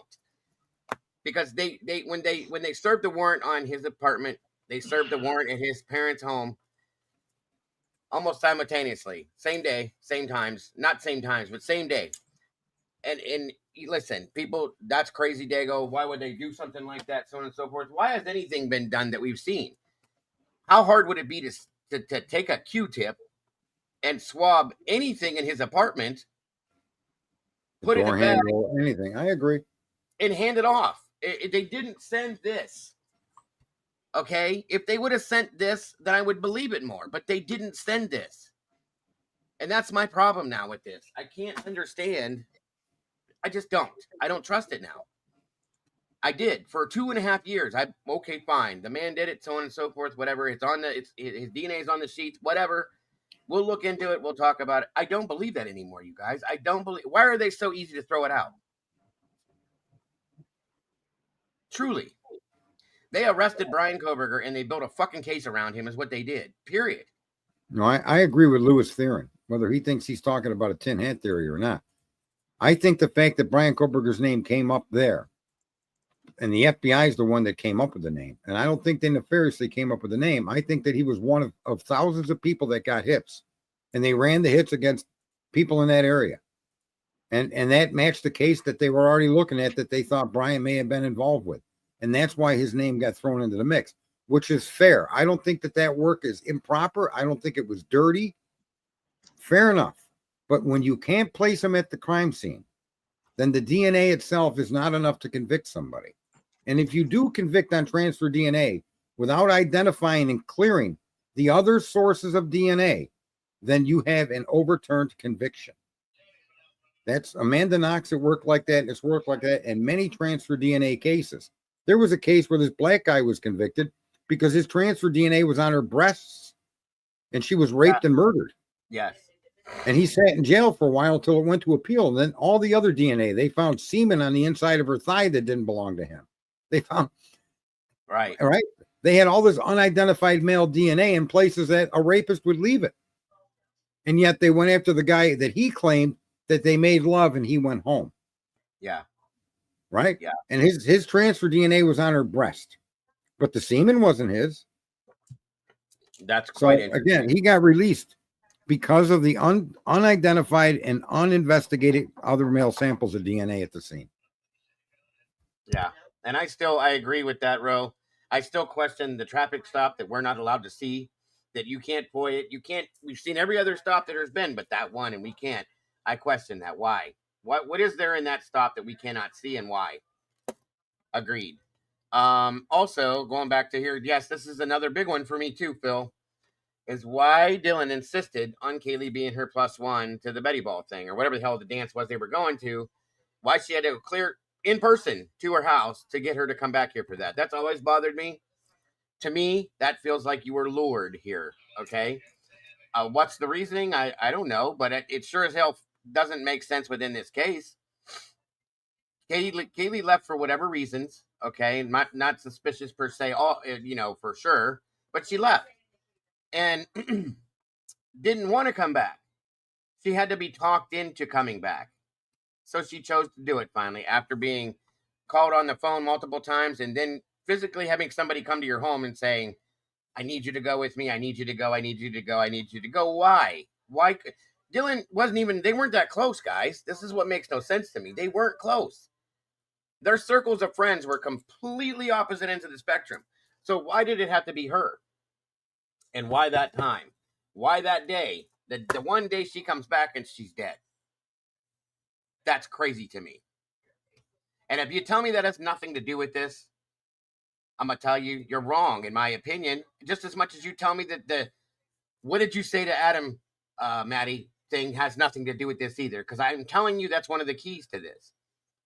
God rest Miss Sherry, but she swore up and down that was the key to this. Wisdom speaks every time I talk about it. She swore up and down that statement, those two statements between those two girls, were the center of this whole thing. What statement? What statement? When they're walking to the grub truck and Kaylee's on her phone, incessantly texting the whole damn way, the whole time they're there, whatever, and says, "What did you say to Adam, Maddie?" And she said, "I told him everything." That statement between those two girls, I swear to God, I've always thought has a very big part of this. Wisdom thought it was the key to the whole thing. Okay.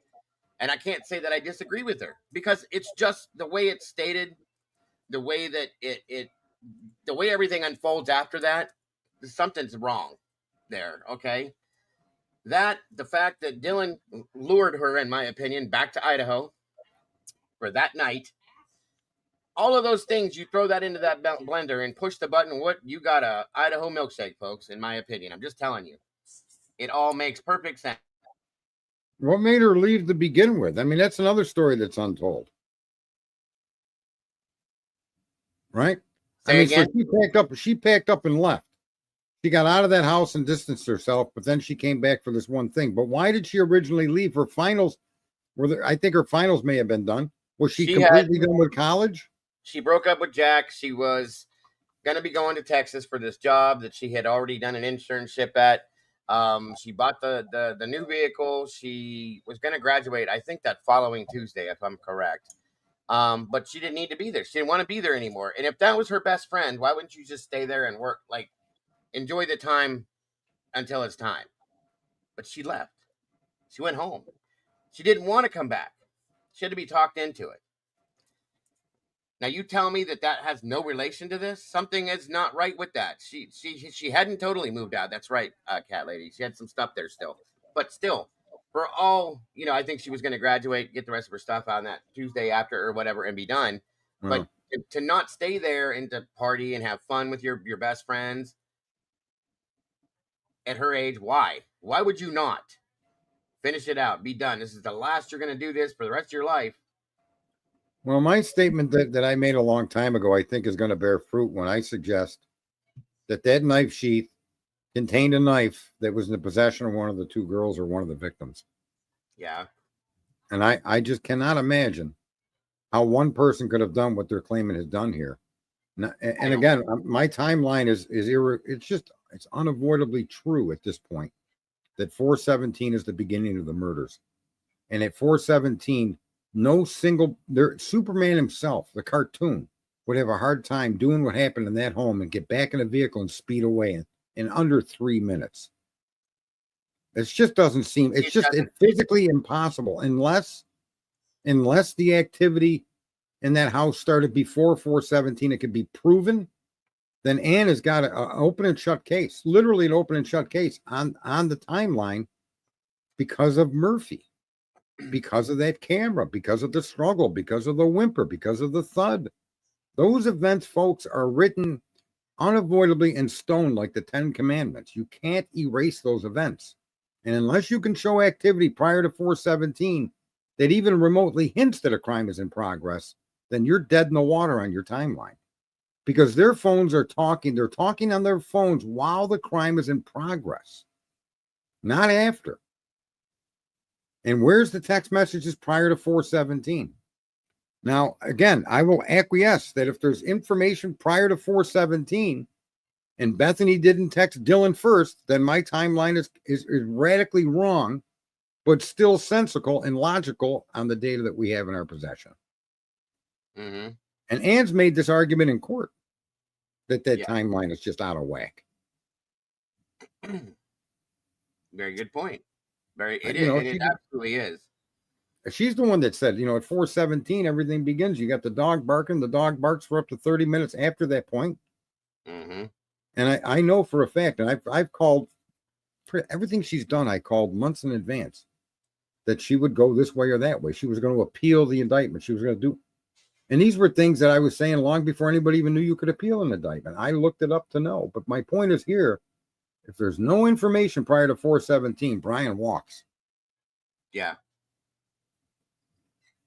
The defense has to explain the DNA connection to the jury. Right. Yeah, but I just don't, Tara, and no disrespect, I don't think there is. I think that DNA connection was purposely made. I think it was made on purpose. Again, why? Why? Everybody says, why Brian? Why Brian? Why Brian? Somebody told me something that made me think about it. And I can agree with it. Because he's from out of town. He had no connection to that area. Think about if somebody from that area did this. Just an opinion. The outrage that would come from a hometown boy or girl or a group of kids from hometown that did this. Oh, the outrage would be insane. But an outsider? That makes perfect sense. There's another good reason why it could be Brian. How did they get to him, though? Someone made the point for the jury to buy the DNA transfer. I've told you how you connect that with his 23 trips and the fact that they tromped through that house like they were at a weekend at Bernie's. These people weren't wearing hazmat suits until the next day or so, right? The second, they were in that house in windbreakers. They were around those bodies, taking pictures. There were multiple people in that home prior to the arrival of a professional hazmat team. Mm-hmm. And you don't have to say that she picked it up at Target where Brian was, but the bottom line is their own behavior on the crime scene. I don't even understand how you're going to even try to use microscopic evidence when the collection of the evidence was done by people unprotected for that level of expertise. Right. I mean, you don't go to a car shop and the guy comes out, with a butter knife and a fork to fix your car. Right. Right. I mean, right. Yeah. I'm not at a restaurant, bro. I'm at a car shop. And so if you're going to investigate a horrific crime like that, and you're going to walk in and out with windbreakers and just a mask on, that's 101 pure crime scene ignorance. You couldn't do it you might as well ran around the house naked. I think Ann's got many angles to attack the veracity of the DNA and provide many examples as to how it could potentially have ended up there. And the fact that the police are giving her the argument with 23 trips to Moscow inside all of these public places. I'm sorry. Now, every one of those cops that were in that house were in those public places, including Officer Payne himself. Every single policeman on scene had been to one of those places Koberger had been.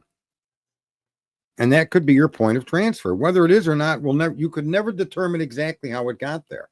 But to say it can only have got there the night of the crime, based on the work that we saw. Yep. Reasonable doubt. Yep. Exactly. And that's true too, Beach Babe. That interview with Dave, they did say they blame all their troubles on outsiders because they don't like to believe that anybody from that area can do anything wrong. And when we've seen the opposite, everybody in that area is always getting in trouble. Okay? It's just a thing. And I think it's because hold on a minute, I gotta deal with something. I'm just fucking tired and this kind of shit happening every other day. If you can't like come in here and talk like a responsible adult about these things and not like upend people, you just don't need to be here.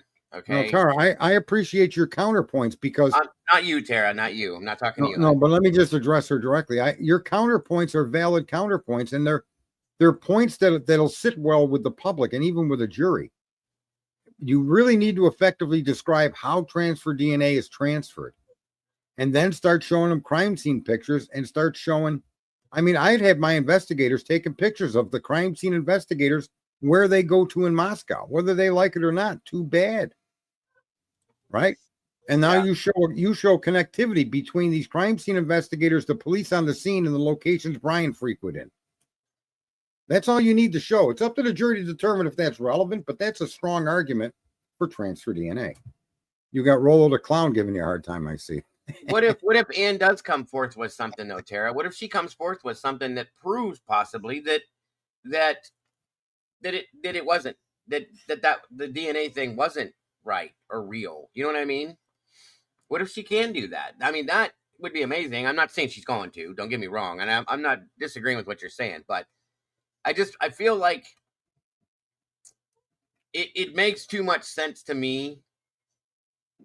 This magic sheath The only thing they have, there's no weapon, there's nothing else there, and it just so happens to be this tiny little minuscule piece of a skin cell on the inside of a snap that this kid that has this knowledge of how these things work, that since he's obsessed with Ted Bundy and all this other bullshit they put out. You know what I mean? That's what I'm saying. If she comes forth with something like, whoa, there it is, and she's dropped a couple bombs, she could. No cat's meow. Nobody in here. The person's gone now that we were talking about, so don't worry about it. Did you ban that person because it came up on the screen? Yes, it's gone. It's done because, and I've said before in a nice way that if you can't speak to people without presenting yourself in a violent, not violent, but, in your face type of way and upset people, then you just can't be here. That's not how this community rolls. And it's not a personal thing. I have no personal issues with that person, but I've said it time and time to Ken, the mods have. So my apologies. I can't do it. It distracts the chat and everything else, and I'm just not dealing with it. So my apologies to everybody else in here if you were upset by anything. Besides that, on we go. If that person has value that you need to put up on the panel, I can step down. No, or not even comment. It was nothing to do with you at all. No, I'm not saying it was, but I'm just saying if that person had anything to add of value, you're not protecting me from any clown. The person was brought back, and they just continued to upset other people in the community, so it's just not worth it. Yeah. That's the way the person is. It's their lifestyle. Anyway. So hey, Stevie, no, I think reasonable doubt is so thick throughout this entire case, and it comes right from the investigators themselves. And I think Ann needs to make a more effective point on that in her opening statement. That everything that they're going to show you is exactly the reasonable doubt that you'll use to exonerate my client. He did not commit these murders. And their evidence will show that, no matter how they try to twist it. It's a story that isn't real. And then she puts on her case after and I think the cross-examination, I think that's where she wins the case, in all fairness. Could be. And I think she's more than capable of doing it. I think she's smarter than me. That's another question Phil has is why have Kaylee's electronics, phone, laptop, tablet, why have none of them been returned? That's interesting. Only hers. I don't know. That's a good point. That's a good point. It's under seal. It's part of the gag. There's stuff in there they don't want the public to know. Yeah, agreed. Right? That's a great question, Phil. Very good question, in my opinion. Did you see the foreman from the Linda Karen Reed case? Did you see the foreman? The jury foreman came out and spoke? I saw the one jury interview. I didn't see. I don't know if it was the foreman. I'm going to tell you, folks, your most effective defense juries, and I'm not. You take this for what it's worth, but I think that if you could load a panel up with black individuals, if you can get black people on a jury, they're going to be more reasonable to a defensive argument because they've been targeted for so long with the systemic corruption. Mm-hmm. And when you listen to that juror today, you didn't see him. You got to see what he says. Very simple, very basic. They didn't prove she did it. It was that simple. And that's their job. Well, who did it? He goes, that's not my job. It's not for me to determine who committed the crime. But the case they showed me didn't show her committing the crime. And that so you need down to earth people that have experienced the system on that jury. Occam's razor. Very simple, to the point. That's the way it should be. When did you see that, Sarge? This morning. Was it brand new? It was on one of those stupid news shows that I can't stand, the mainstream media. Oh, I know. Hold on a minute. I found it. I'll let you guys see it real fast to see what he's talking about. 1 second. I think it was on the Today Show or something. Yeah. Hold on. It's a short interview. It's worth playing. But this is an example of how a juror confronts the evidence. And that taillight, he didn't even mention the taillight, but that taillight was like a home run for the defense. Yeah, that was one of the biggest things in my opinion, the taillight. How could she hit the guy and not broke the back of the car? But then when they accused her, the car's broke. Bingo. And it would have okay, first off, the man's height. You have to take that into account. Okay, not to jump subject, but real quick, make sense. The man's height, where he would have been hit by the car if she would have hit him. There's no injuries there, but his eyes look like he was beat with a baseball bat. His arm is all bit up. But those are dog bites. I don't care what anybody tells me, but they're dog bites, okay?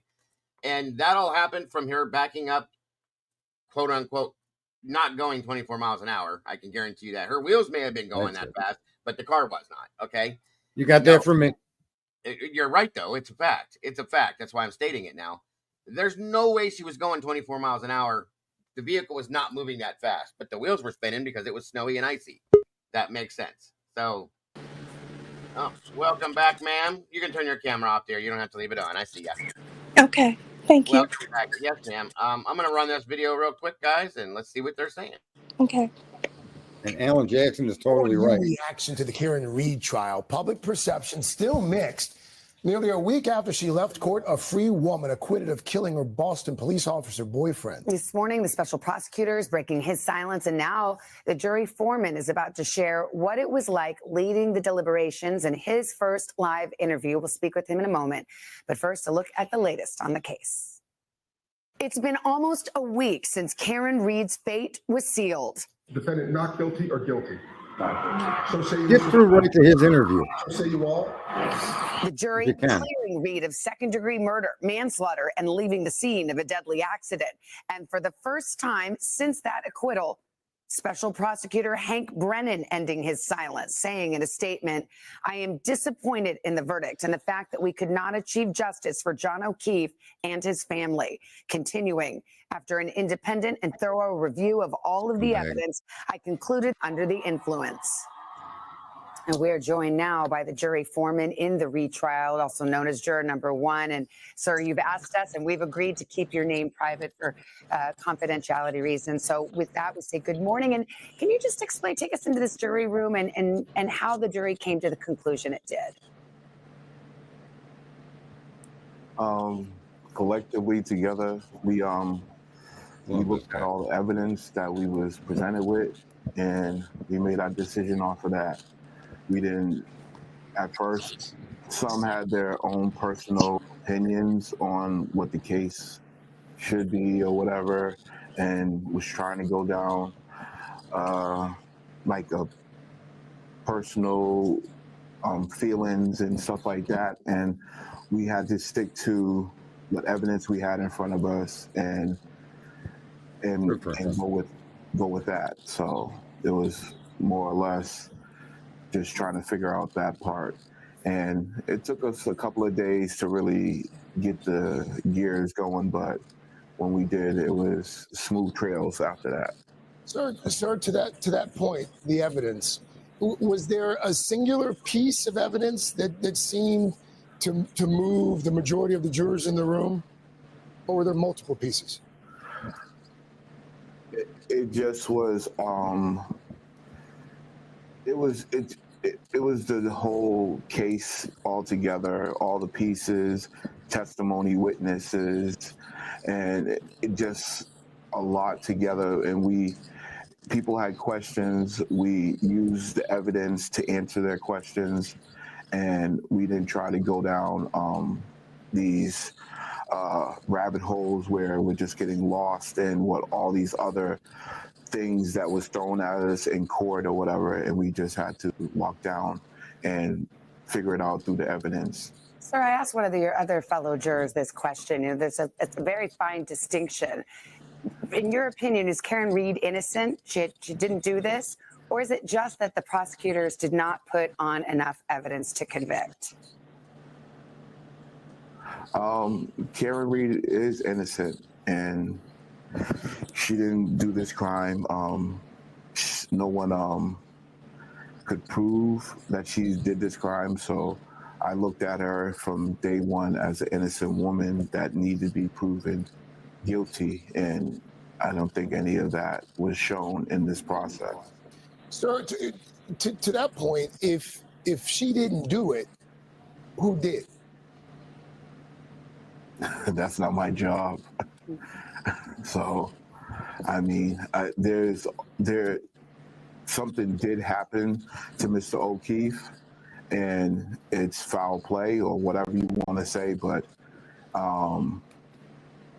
there was no evidence to even through multiple witnesses and testimony by his autopsy and everything. It was still, no one said to solid evidence that there was a collision or he got hit by a car. So you don't think she actually hit him with the car? Everybody. You don't think she hit him with the car at all? No, go ahead. You don't think she hit him with the car at all? No, I don't. Not with the evidence that was put in front of me and what we heard over everything. No, I don't.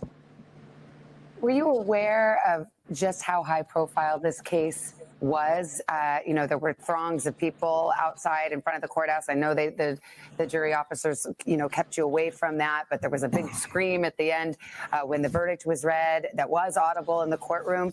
How much did you know about that, and how much, if anything, did that have to do with your process, your deliberations? I was just going to go with whatever evidence showed us. If it was finding her guilty or finding her not guilty.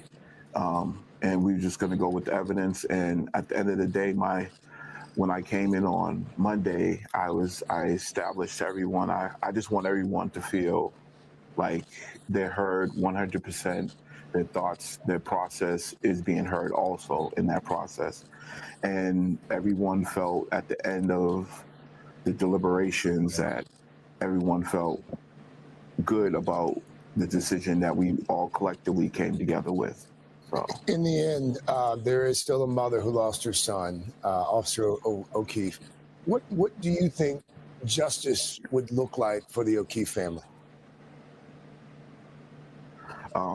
Someone looking into it further, but looking into it further with the evidence that you already have, and then you finally find a possible person, there's going to be the same complications of all this other stipulations of the evidence and everything else to go along with it. So it's just hard. And to put a mother through that, and a father and a brother and the whole family through that again it's a lot. Even me being there for 8 weeks and 9, and just sitting and watching the videos and seeing the tape and everything, it's a lot to see your loved one go through that. So That's a lot for the jurors as well. It's a community service that people as citizens are asked to do. And as a foreman in particular, no one gives you a manual and tells you how to deliberate. So thank you for your service. Thank you for being here, Mr. Foreman. We appreciate it. Hey, thanks for watching.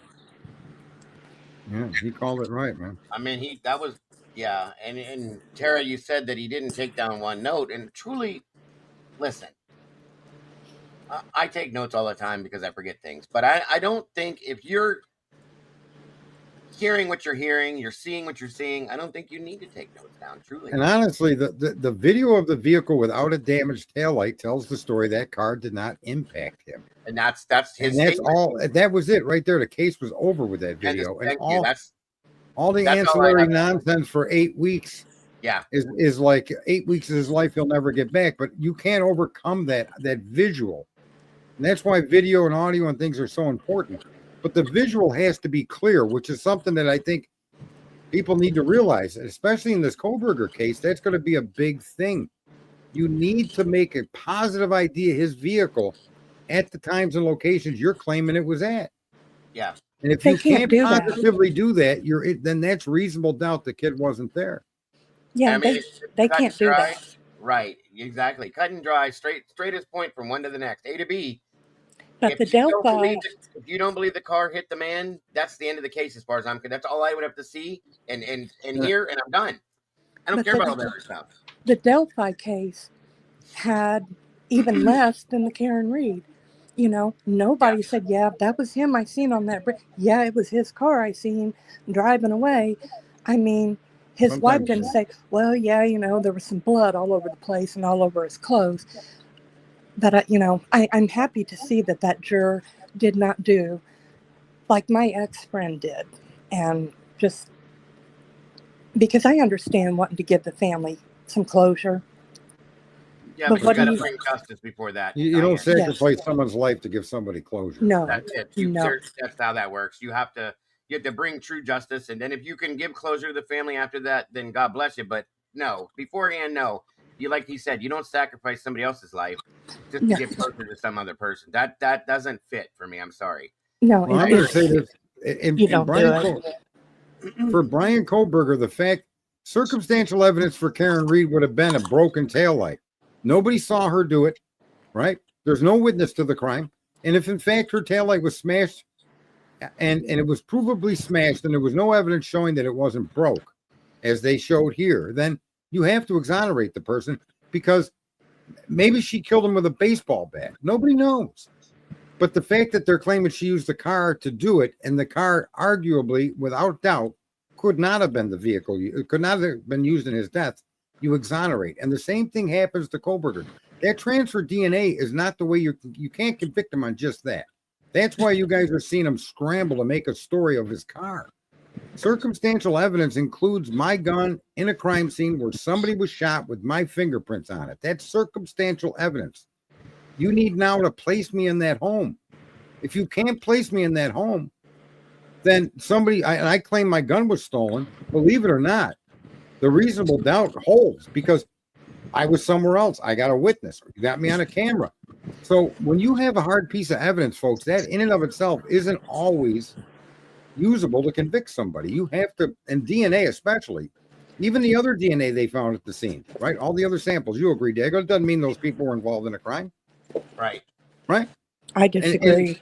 And no, wait, let's finish. And that's the problem with the guilters, is they'll accept all the other DNA don't matter, but the transfer DNA does, because it was on the sheath. But what about the blood that was on the sheath? And it's not Brian's. Why doesn't that tell a story? Whose is it? And that's why a lot of these people are blissfully ignorant. They'll ignore, what's arguably a good slap in the face, so they can turn around and flash their butt at you. It's crazy. I'm correct, or if I'm understanding, because I got like 5 notebooks full of notes. The only thing that they have is that transfer DNA, right? That's it. Okay. Can somebody please explain to me how you are going to? I mean, and that's even worse than Delphi. Yeah. I agree. You got blood that does not belong to the individual that you say did it on a handrail, a glove, and a sheath. The sheath, and under her fingernails. What? I don't understand. I don't understand what prosecutor thought, hey, you know what? This is a good idea. We'll just tell them we don't know. That if I was a juror, I'd be going, what do you mean you don't know? Yeah. Right. That's significant, because it trumps the single person crime, and that connected to the time of the camera picking up something happening are just 2 pieces of reasonable doubt that you can't get away with, because you can't say Brian was involved in the crime. You're a jury. The only thing you can rule on this guy is he committed the 4 murders single-handedly. That's the case that's in front of you. So if you think other people were involved, that also means that you can't say for sure that Brian actually swung the knife. And all the evidence shows he didn't swing a knife, right? Right. They won't even think about that, Sarge. They're not even allowed to consider that. You're right. No. Didn't Dylan say she heard singing, talking, voices, and then Bethany said, I think, because it's somewhere out there, and I could be wrong, that the reason she called Dylan is because she heard screaming and hollering. Yes. And wanted to know, and it was voices, not a voice. And Ethan and Xana, voices. We don't know what their deeper conversation, but from 4/19 forward, their text messages have been given to us. Yeah. And they're stacked on top of each other. Do we have all of them? No. I mean, no. I thought they told the grand jury, and I could be wrong. And if I'm wrong, I'm sorry. But wasn't it told to the grand jury, both of them? Dylan heard singing, voices, talking, and Bethany heard screaming and hollering and furniture moving around. I heard the furniture thing, being thrown around or whatever, but I never. Where'd you hear that at, Diane? I was in a document. That's not grand jury, what she's saying. It's things people have added to the narrative without any evidence that it happened. Yeah, they redacted a lot of that stuff. The only thing we got out of that was Hitler's document that he put out. That's it. Yeah. Okay, I don't remember. I could have, and like I said, I could be wrong. Don't quote me. But I thought that was the exculpatory evidence, Bethany, because she heard voices plus Ethan and Xana, and apparently, I guess she saw somebody. Yeah, I've never Her seen that. exculpatory evidence is actually released in the text messages, and there's only one living witness to the crime, and that's the survivor, Dylan. Let me finish. The survivor, Dylan Mortensen, is the eyewitness. Bethany's, we haven't been told what her exculpatory evidence is, but it's in the text messages. When she sends a message to Dylan first, it's because she's hearing the crime in action. And that's what her testimony most likely will be, what she heard that prompted her to ask Dylan, what the fuck's going on? At that moment, you have Bethany's involvement begins, and it begins by what she heard, not what she saw. I thought the investigator for Brian Koberger said, and I could be wrong, that it was what she heard and seen. No, he didn't say heard or seen. He said that she has exculpatory evidence that's unique to her and her experience, and only she can testify to it. He did not tell us she saw or heard. He left that out.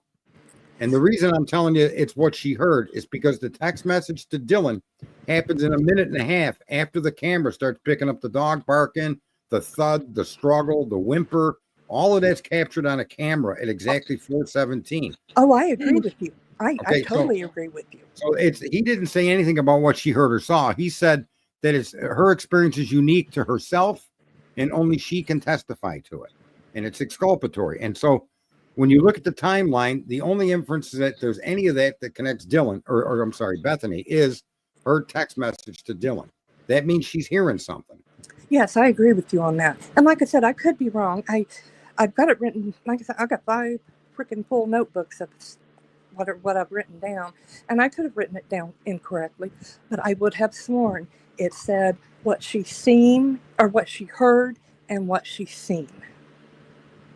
One of the mods, can you guys remember the name of the document, the title on the document that Hitler put out? I think it says what she may have seen or heard.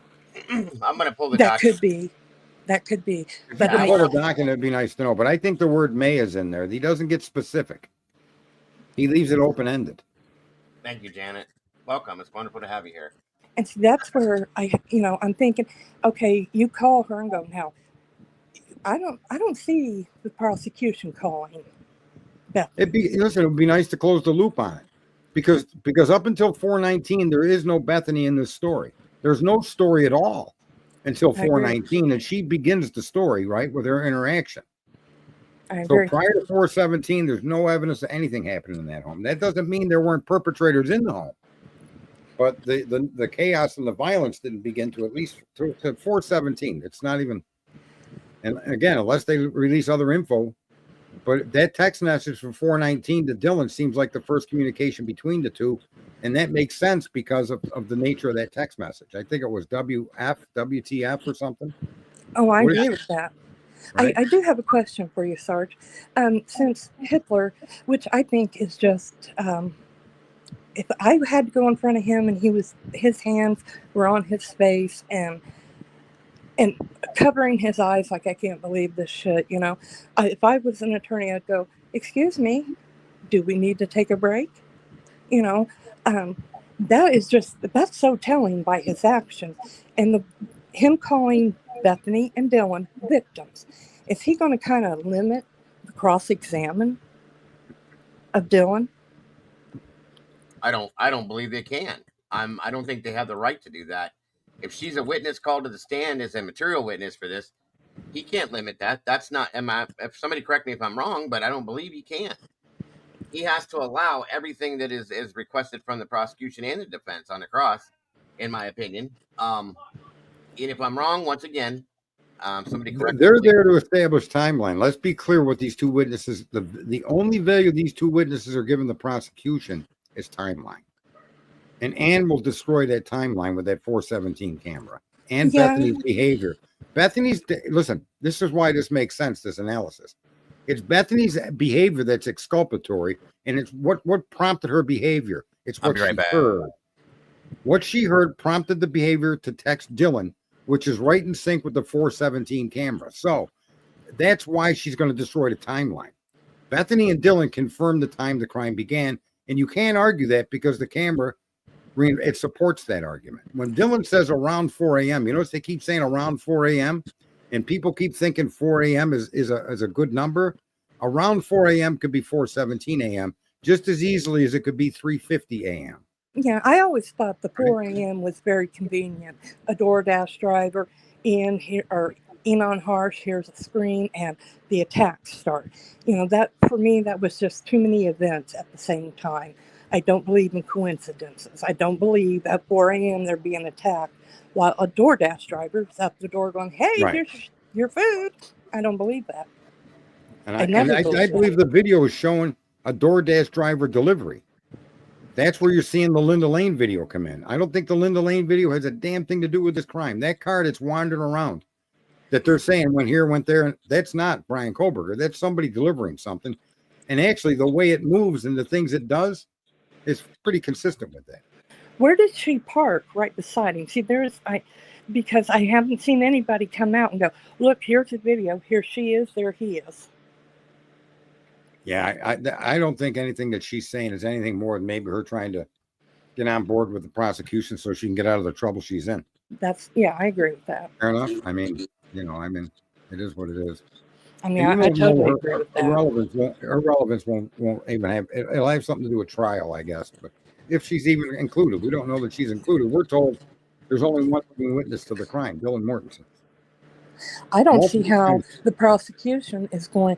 I mean, let's be honest. If she is, you have someone who has a drug problem and some mental problems, and got in trouble. Just what was it, last August or September of 24? Very convenient to say, "That's how I get out of this." And then you look at Dylan, who said, "I'm not reliable. I don't even know if it was real." Why? And I guess that's what confuses me is unless the prosecution literally has a picture, a video of Brian walking in that house and walking out naked or bloody or whatever, how do they think they're going to be able to tie all this with just trace DNA? And some of the witnesses questionable. One who admitted she drank all day, so don't talk to me. I don't know. I seen a fireman. Oh no, wait, he was carrying a vacuum cleaner. I seen one eyebrow. I mean, Ann Taylor's going to tear that apart. Right. She's not. See, her testimony is not going to be relevant to the conviction of Koberger. She's primarily going to be there to help establish a timeline that the police created. And here's my other problem, Sarge. She goes running out of her room, and you can't tell me that neither one of them did not know what was going on. Partying and screaming and begging for your life are two different things. But you come out of your room. You didn't know if whoever was gone, and you ran down to Bethany's room, and you sat for 8 hours on your phone. You didn't. Neither one of them called 911. No, it's worse than that. She didn't run to Bethany's room. She actually looked down the hallway and saw Zana on the floor. Yes, that's even worse. Made a clear identification of the victim and the position the victim was in. Yes, that's even worse. So that tells us something more about the interior of that home. It was not dark as all these guilters keep pushing. No, I don't know how the guilter, and I like I said, and I told you, Dago, I think Steve G's head is going to explode in the courtroom when all this comes out, because I understand. He's aware of it now. Steve G's aware of this now. Yeah, he already knows. In my opinion, I agree. Yeah. Okay. Don't throw it. He doesn't need shade thrown his way. He's come out and intentionally misled people to frame Brian That's Koberger. my other thing. Why would you do that if you fully know this man had nothing to do with your daughter's death? Because they know that there's no way that they're going to get the true suspects, and he needs a conviction. That's in my opinion, and he's doing this to keep everybody on that narrative and running that same train. It's even worse than that. It's the corruption within our justice system isn't corruption for profit. It's simply that the investigative techniques that they're trained to employ are deficient on their face. They're inaccurate. They're inappropriate. Not all law enforcement has these issues, but many of our departments, like the Karen Reed department, like this department, here you can't point a line to the police corruption like you can in Karen Reed. But I think people misunderstand the word corruption. They think it's like the Karen Reed case. But if you're training officers like you did Officer Payne to take data from multiple people and then define what the data means and you run with it, you're in a corrupt system. You could be led to go one way or the other. And for the prosecution, they're immune from prosecution. And so for them, it's got nothing to do with the truth. It's got to do with, I want to get the conviction. And if I don't, oh, well. Okay, you know? so Payne, I mean, you're going to have him, they're going to have him testify. He will be cross-examined. Why didn't you check out the other blood stain on the handrail? He's already been asked that. What'd he say? He said it was because he can only load up one, he can only put one DNA sample in CODIS, and if he put any more in, it would have been deleted. Well, that's and they already had Brian Kohlberger's name, and they focused on that. Right, and they didn't.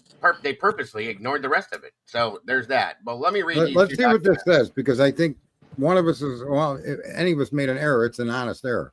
Well, these are two separate documents. This is, I believe, thank you, Kara, so much, hon. This is a document I believe this is out of Nevada. Yeah, Nevada. Okay, so this is state of Idaho versus Kohlberger, blah, blah, blah. Request for foreign subpoena out of state commission witness Bethany Gray Spunky, or Funk, whatever it is. Affirmation pursuant to that, whatever, okay? And it says the exhibits in this document are the certificate of an Idaho judge to secure attendance of an out-of-state witness, ex parte motion for certificate to secure the attendance of out-of-state witness, and affidavit in support of motion for out-of-state witness. Service, sorry. All right, Exhibit 1. Let me see if this has anything to do with what we need to read so I don't bore you to death. Okay. I am the judge assigned to preside over the preliminary hearing that's scheduled to occur on June 26th of 23 at 9 a.m. through June 30th of 23. Hold on, guys. I want to make sure you can possibly see this. There we go. It's a little bit better. I don't want it so big I can't see it. Bethany Funk may be a material witness for the defendant in this case for the reasons stated in the affidavit of Richard Batonti. The presence of Bethany Funk is required at the Latah County Courthouse located at blah, blah, blah, blah, blah, blah, blah, blah. Under the laws of the state of Ohio, if Bethany Funk comes into the state in obedience of a summons requiring her presence at this hearing, she will not be subject to arrest or service of any process relating to matters that arose before she entered the state. Now, before anybody says anything, that is standard to do in a summons like this. That doesn't mean she did anything wrong that she would have to be arrested for. Before anybody says that. 9 and 11, Jen, is that what pages it's on? Hold on, let me go down then. Or maybe not. Nope, that's not it. Hold on, let me go back up then. Sorry. Okay, so ex parte motion for certificate to secure the attendance, blah, blah, blah. Ex parte, if you guys understand what that is. And look, guys, state of Idaho, County of Latah, Julie Fry, clerk of courts. Guess who that is? Just so you guys know. Are you kidding me? No, I told you it's all inbred, guys. It's all interrelated. That's his wife. Yes. So anyway, Is this going to have Beth? Is this going to have the statement from the detective? I think it does. That's what we want to really get to. We know she was subpoenaed and all that. What did the detective say that Bethany's value was? Yeah. I don't know, but yeah, that's a good point. That's really the key issue here. Is what did the detective say? Bethany's Funk. She needed to be present because something was unique to her. What her testimony is worth. Yeah, that's it. Did you hear that Megan Marshall got promoted? No, I have not. Not at all. Biff. What's up, Biff? Biff Is here. Twiz, all right, what's up, brother? All right, here we go. So Richard Batonti, first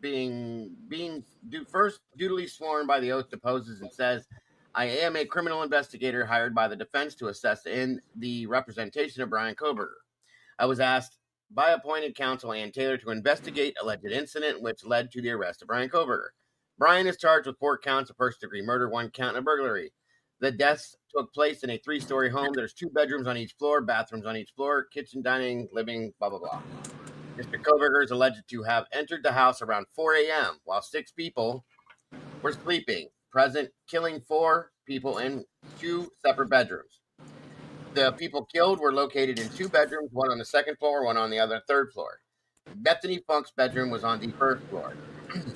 The other surviving roommate's bedroom was on the 2nd floor. Bethany Funk was interviewed by police on several occasions. Okay. She disclosed things that she heard and things she saw. Well, there's that. That's it. Yeah, I thought it was only. I didn't think he specifically defined that, but he did. That's good though. That's good though. Things she heard and saw. That's important, folks. In turn, that evaluates, or I'm sorry, that equals exculpatory evidence, in my opinion. Things saw and heard. It equals also my assessment of 417, things she heard and saw. Yeah, right. So there we go. So there's more than just what prompted her. Yeah. Yeah, thank you, Kara, for sending this over because I forgot all about this document. Anyway, sorry guys. Things she heard and saw. 1 second here. Where did I go? Where did I go? Where did I go? Where did I go? 1 second. I see you, Diane. You don't have to turn it on anymore, dear. She said 9 and 11. And did it say what she heard and saw? Yeah, that's what we just said. Bethany Funk was interviewed by police several occasions. You had it right. That she heard and things she saw. Number 11. During the course of my investigation, it became known to me that Bethany Funk has information, material, to the charges against Mr. Koberger. Portions of information Ms. Funk has is exculpatory to the defendant. Bingo. Ms. Funk's information is unique to her own experiences and cannot be provided by another witness. Bingo. And then it gives where she resides and so on and so forth. I mean, that's clear cut, clean, dry, period. There's nothing else you can say about that. No, you had it right there. Is it Diane? Yes. Heard and saw you remembered that correctly, and I didn't. What's up, Dinky? Good to see you, brother. Thank you for joining us. Normally I'm wrong, so there's those are very important things. Those statements, both of them. What is the exculpatory evidence? And truly, we know. Okay, truly. And what did you see in here? So she saw, not only did she hear what was going on, she definitely saw something. And it's stated in this document based on what the investigator found during his interview. That's crazy. Yes. And that solidifies the heard part with her phone call or her text message. Right. To me, it solidifies the cameras, what she responded to. What the camera was hearing, she was hearing. Probably even more intensely than the camera because it was 50 feet away. So whatever the camera picked up, it had to be significant. But I thought Ann Taylor said there is no audio to the murders. Oh God, can I say that? Not necessarily to the murders, but whatever was heard on that audio is in relevance to the murder situation per se. It's not actually the murder itself, but in relation to. Sorry. So this other document that I pulled up again, because I want to go back and review this again with you guys, just to make sure that we have this straight. So now we do know Bethany saw and heard things, okay? And she has exculpatory evidence within that information that she saw and heard, in my opinion. This is the grand jury, I guess you call it a summary based on what went on. And it's interesting the way this is written. I'm going to go through the whole thing. Bear with me. Dylan and Bethany are 2 surviving roommates at 1122. At the time the homicides were believed to have occurred, Dylan saw a masked intruder in the house and began calling and texting the other roommates, including Bethany Funk. Approximately 8 hours after Dylan saw the intruder, Bethany called 911 from her phone. Before the court is the state's motion to allow the text messages by Dylan and Bethany, testimony about their conversations with each other, about what Dylan saw, and the 911 call. The state argues these communications are either not hearsay or qualify under one or more exception to the hearsay rule. It is also asked that transcripts of the 911 call be provided to the 911 to view while listening to the audio. The defendant challenges several of the communications and objects to the use of the transcript. Oral argument in the motions was held on the 9th of April. After which the court took the matters under advisement. The court finds that some of the hearsay statements in 911 call do not qualify under the exception cited by the state. Therefore, must be redacted. I think that's bullshit, but okay. However, the balance of the 911 call, as well as the text and conversations noted herein, are likely admissible, provided that the requisite foundation is laid at trial. And number 1 down there says the court's ruling on a specific text message, phone activity, and the 911 call statements are appended hereto in table format as exhibits A and B, respectively. Okay. The transcript will be allowed as demonstrative aid, again, assuming proper foundation is established, and that's always the issue. Now, whether the statement falls within the present sense impression and or excited utterance exceptions is a question that is left to the sound discretion of the trial court, giving consideration to the totality of the circumstances. Use of demonstrative aids is also a discretionary determination. I'm not going through all that case law shit. So after spending the evening out, roommates Dylan and Bethany, Kaylee Gonsalves, Madison Mogan, returned to their home at 11:22 in the early morning hours of November 13th. At approximately 2 a.m., they met up in Kaylee's bedroom and talked for a while before going to bed. The 5th roommate, Xana, who was out with her boyfriend Ethan Chapin, was not home yet. The roommates debated going out to a food truck for late snack, prompting Dylan to send a text at 2:10 to an Uber driver she knew to see if he was driving. Ultimately, however, and he responded back and said, yes, he was. That's not in here, but that's how that went. Can you hang on for a second? I can. You do know that this is in contradiction to what the judge allowed released. Yeah. This entire document is in contradiction to the actions that we now know they took. And it wasn't Dylan Mortensen making all of those contact attempts prior to Bethany contacting her. They came after. Right. Right? Bethany made the initial contact. And here they're making it as if Dylan was doing everything on her own before communicating with Bethany. And that is not true. Right. Okay. Absolutely. This whole document it's written in a way to paint a picture that's out of order to the text they gave us, right? Doing it, yeah, it's definitely not right in line with them. No. Okay, so which one does everybody have to go off of? The one the judge said, hey, this is off the grand jury testimony, or this? Right. I mean, some of the text messages that were made between 3:51 a.m. and 4:17 a.m. could come from Dylan Mortensen to many different people. I don't know if it's the roommates, why they wouldn't have released it is not, doesn't conform to the order. They released the text messages they released because they conform to the laws and to what the ruling is on these being allowed into evidence. So if there was, in other words, the calls before 4:17, if there are any, they're not being allowed in the evidence because they don't fit the description of what is being allowed. Therefore, you can conclude that anything prior to 4:17 is not going to be entered or brought in because it's not relevant. Does that apply to Kaylee and Maddie and Ethan and Xana's phone, or is that just not? It's just these two at this point. That's what's in here too. Just right. That. I mean, we have no evidence that she tried contacting those girls until they released the text messages, and then there's a whole list of how many times they tried. Yeah, after but 4:17. I know. Okay, I forget the video or who did it, but they had Steve G's text messages to somebody, and he said they were texting the whole time it was going down, and they knew what was happening. Steve G never said that. Yeah. No, he did. He did in an interview, Sarge. He said he knows that they were texting back and forth during the commission of the crime. That was in an interview a long time back. But yeah, because it come off the grand jury. He said the one or two grand jurors that he was talking to told him that, and he relayed. I don't know who he was sending the text message to, but that's what came out, that they both were texting during the crime, and they knew what was happening. Right. Dylan and Bethany, yes. Yeah. And that's now been proven with the release of the text messages that this motion is in relation to. Yeah, right. Right. And I'm just saying the motion, the story in the motion doesn't conform with the texts they released. All the things in there did happen, but they didn't happen in the synchronous orders which they're trying to make us think. The around 4 a.m.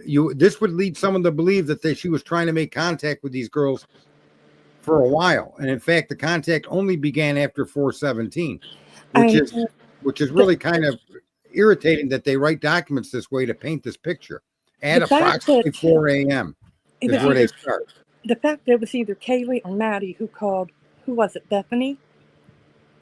Well, here's the thing.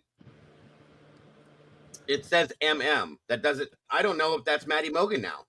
That could be Maddie Mogan, Madison Moy, or at this point now we've seen another name come out, Molly McMichaels. What if it was her? We don't know who MM is for sure, but everybody just assumes that it's Maddie. Okay. I'm just saying. I don't know for a fact who that is because they don't give the full name. They just give the initial. I agree with you, but I'm assuming they put it in there because it was either Kaylee or Maddie. I mean, Kaylee's phone could have gone dead, and she said, "Here, Maddie, can I use your phone?" And she started using her phone. I mean, I don't know, you know. Hey, Michelle, good to see you. And I'm kind of confused on how they're saying Maddie was first, Kaylee was second, and then it was Ethan and Xana. Well, that's what they've succumbed with this. I don't know if that's true either at this point. We don't know. No, we don't know, but we're surmising that based on Dylan saying she saw a man in black walk towards the sliding glass door, which would indicate he was coming from the direction of Xana's room. Well, the prosecution's going to have a problem if they don't have Maddie's blood and Kaylee's blood and Xana or Ethan, both of them, because they're saying it was just one knife, one weapon. If they don't have blood transfer from the two upstairs, that's a problem. What'd you do? Wipe it off? Go. Yep, I think they do. I think they do have some blood transfer, which is how they were trying to show. That's how they surmised that Ethan and Xana were killed at the same time, per se. Okay. Yeah. That's the only way you could kind of surmise that, in my opinion, is by doing it. But what I'm saying is, if they don't have, I keep wanting to call her Bethany, Maddie and Kaylee's blood transferred to Ethan and Xana, that's a problem. That means there was more than one. In this case, you may not be able to get that distinctive on testing the blood. Right. And also, there's no murder weapon, which would then be the place you would naturally look for that mix. Exactly. That's the problem. So there's no murder weapon. That murder weapon should have contained the blood of all four individuals. It wouldn't define the order or anything else, but it would say that this weapon and only this weapon committed the crime. Well, it would kind of. There's no way they did what you're asking. What you're thinking they should have done, I promise you, they didn't examine the DNA. It kind of would prove that who went first and maybe who went second. I mean, if Maddie was first and then her blood was mixed with Kaylee's, okay, there you go. Because you don't have Kaylee's blood mixed with Madison's. And if it was one weapon. No, it makes sense, but don't think they were going to put in that much effort to determine how and when or how or wouldn't in what order. They weren't going to do that. Wouldn't the defense bring that up and go, hey, wait a minute, your own coroner said it could be two weapons, I don't know. And here, let's look. We got blood transfer from Maddie to Kaylee, but we don't have it from Kaylee and Maddie to Ethan and Xana. If they did that, that's the problem. This was not a real investigation, Diane. That's the problem with this whole case. Is this whole thing is not done the right way. I agree. You know what I mean? If they had a weapon like Sarge said, one, that would be amazing because then that would be absolute. They could do that for sure. Secondly, if the investigation was done the proper way, then sure, that would be what we would get. That would be the best way to know these things. But I don't think it was done that way because of the way. Well, they depended on the movement that Dylan reports. Mm-hmm. They're not right. He looked right at me. Yeah. The whole crime scene. The definition of the crime is based on what the witness told them and the downloads from their phones. And then any forensic mixing, like you're suggesting, there's just no way they would put that time and money into trying to dissolve. Right. And Tomboy said she thinks that's why the defense is saying there's more than one weapon, not to mention her tip that she got. And that does make sense. So, yeah. No, you're saying it's very sensible because you don't have the weapon. You'd want to know that one. You want to make sure it was just one weapon. But they may have they didn't do anything to close any of their squares or squares. They can't make them round. They didn't do any additional investigation into it, right? You mean the one who did the autopsy on did the same person do the autopsy on all four? No, there was they were taken to Mabbitt did what she did, and then I think Ethan's body, there was a secondary autopsy done. And they did it in Spokane. They didn't do them in Moscow. Yeah, but I mean, the one in Spokane did all four of their autopsies, right? And Ethan had a second one done. Yeah, that's my understanding, yeah. Okay, so you're telling me that who did the autopsy did not figure out there was blood transfer from one victim to another? I mean, it would obviously have to be from. Now, Ann Taylor did say 2 weapons on Kaylee, so I don't know if she means the same knife that did Zan or my God. They were all Madison. done by the same. Yeah, they were all done by the same ME. So wouldn't Matt ME just go, okay, well, this is the one that went first because there's no blood, there's no Kaylee's blood, there's no Ethan's blood, there's no Xana blood here. But over here, we have Madison's blood mixed into Kaylee's. The thing is we don't know yet, though, Diane. That's the problem. We don't know all their details. And you could pretty much suggest that level of depth of testing is not going to have been done. They wouldn't even test and find the samples of blood that they found. How about they didn't swab the inside of a glove? Where do people suppose, if you had to guess, in the articles of clothing that you do wear, do you think you would find the most proficient amount of transfer DNA? A, your shoe. B, a glove. I mean, you don't swab the inside of the glove, but you swab the inside of a button snap? You're right. Somebody needs to be cracked in the head with a hammer. Yeah, that part's unknown still, Diane, what you're talking about. If it comes out in a court, which I'm hoping and I would imagine it would, that's when we'll get that. But that's a turn where they'll come out with what the cause of death was, per se, the exactness of it, and the details, per se, for that. They just haven't presented that yet in documents. So. And I have heard the snap is brass. You sound like a robot, dear. I can't hear nothing you're saying. Still, you're in bad shape there. Really bad there. I'll jump out and I'll come right back. Doing a pirate from your neighbor's Wi-Fi. Cut it out. Mabbitt is the coroner. She is not the forensic pathologist, nor is she. Yeah, right. She does everything else, Bill, but that, right. So let me finish reading this here then. Because I think it's important to understand these things. And thank you, Yvonne. I saw your statement in there about the Idaho documents. At approximately 4 a.m., Dylan heard strange noises and crying coming from the bathroom. Is that better? Yeah, that's better. Okay. Coming from the bathroom. She opened her door and at one point saw a man dressed in black with a ski mask on walking by her bedroom door.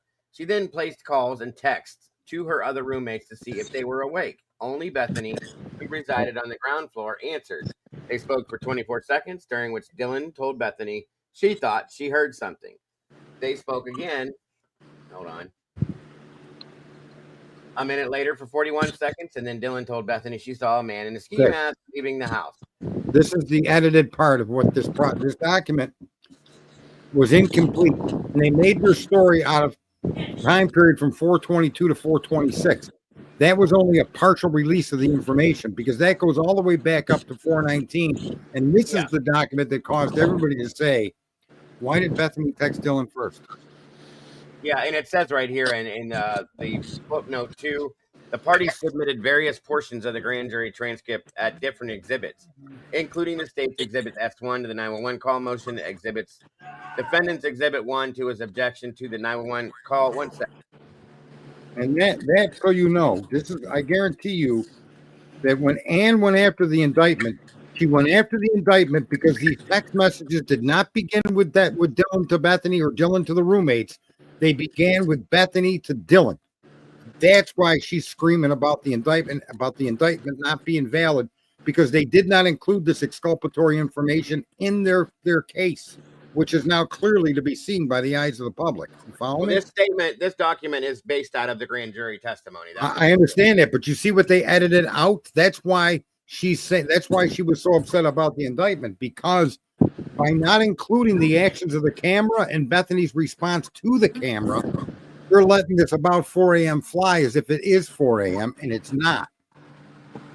The exculpatory evidence shows 4:17 and it's not in this document. Well, here's the thing: is the messages didn't start until they don't have from between 4:22. Yeah. This is why Ann is mad with the indictment, because you have to present all evidence, both exculpatory and inculpatory, to the grand jury, and they didn't. Yeah. Oh yeah, my God. when we look at the other document that has the actual, or it's in color, some of it, that shows the exact times and how things went. But that was just released by Judge Hippler, that data. That data was not part of the grand jury. That other stuff was, yeah. The other stuff from 419 is not in this, nor is the 417 video in or audio in this. Right. No. They didn't put that And in. you see why, and this is what I'm trying to say. If people sit down and read this document yourself, realize what's left out and ask yourself, how could this document make sense independently? But if you add the other timeline to it from 417 forward, this document's a blatant misinterpretation of what happened that night. Blatant. Yeah, those little things that were left out are kind of important. Huge. So which one is coming into court? This one or the one Hitler throws out? Well, they're going to have to use both of them. They have to use both because they both have important pieces of information. The defense is going to pull the other one because it points to the specific things. The state may use this, who knows? But I'm just saying they both need to be heard. Okay, they both have very important. The state can't just, the state will get destroyed if they try to put this forward, because Ann's going to say, can you explain to the jury what the audio was, why Murphy went crazy, why are there people whimpering, why is there a thud and a struggle, why is Bethany calling Dylan?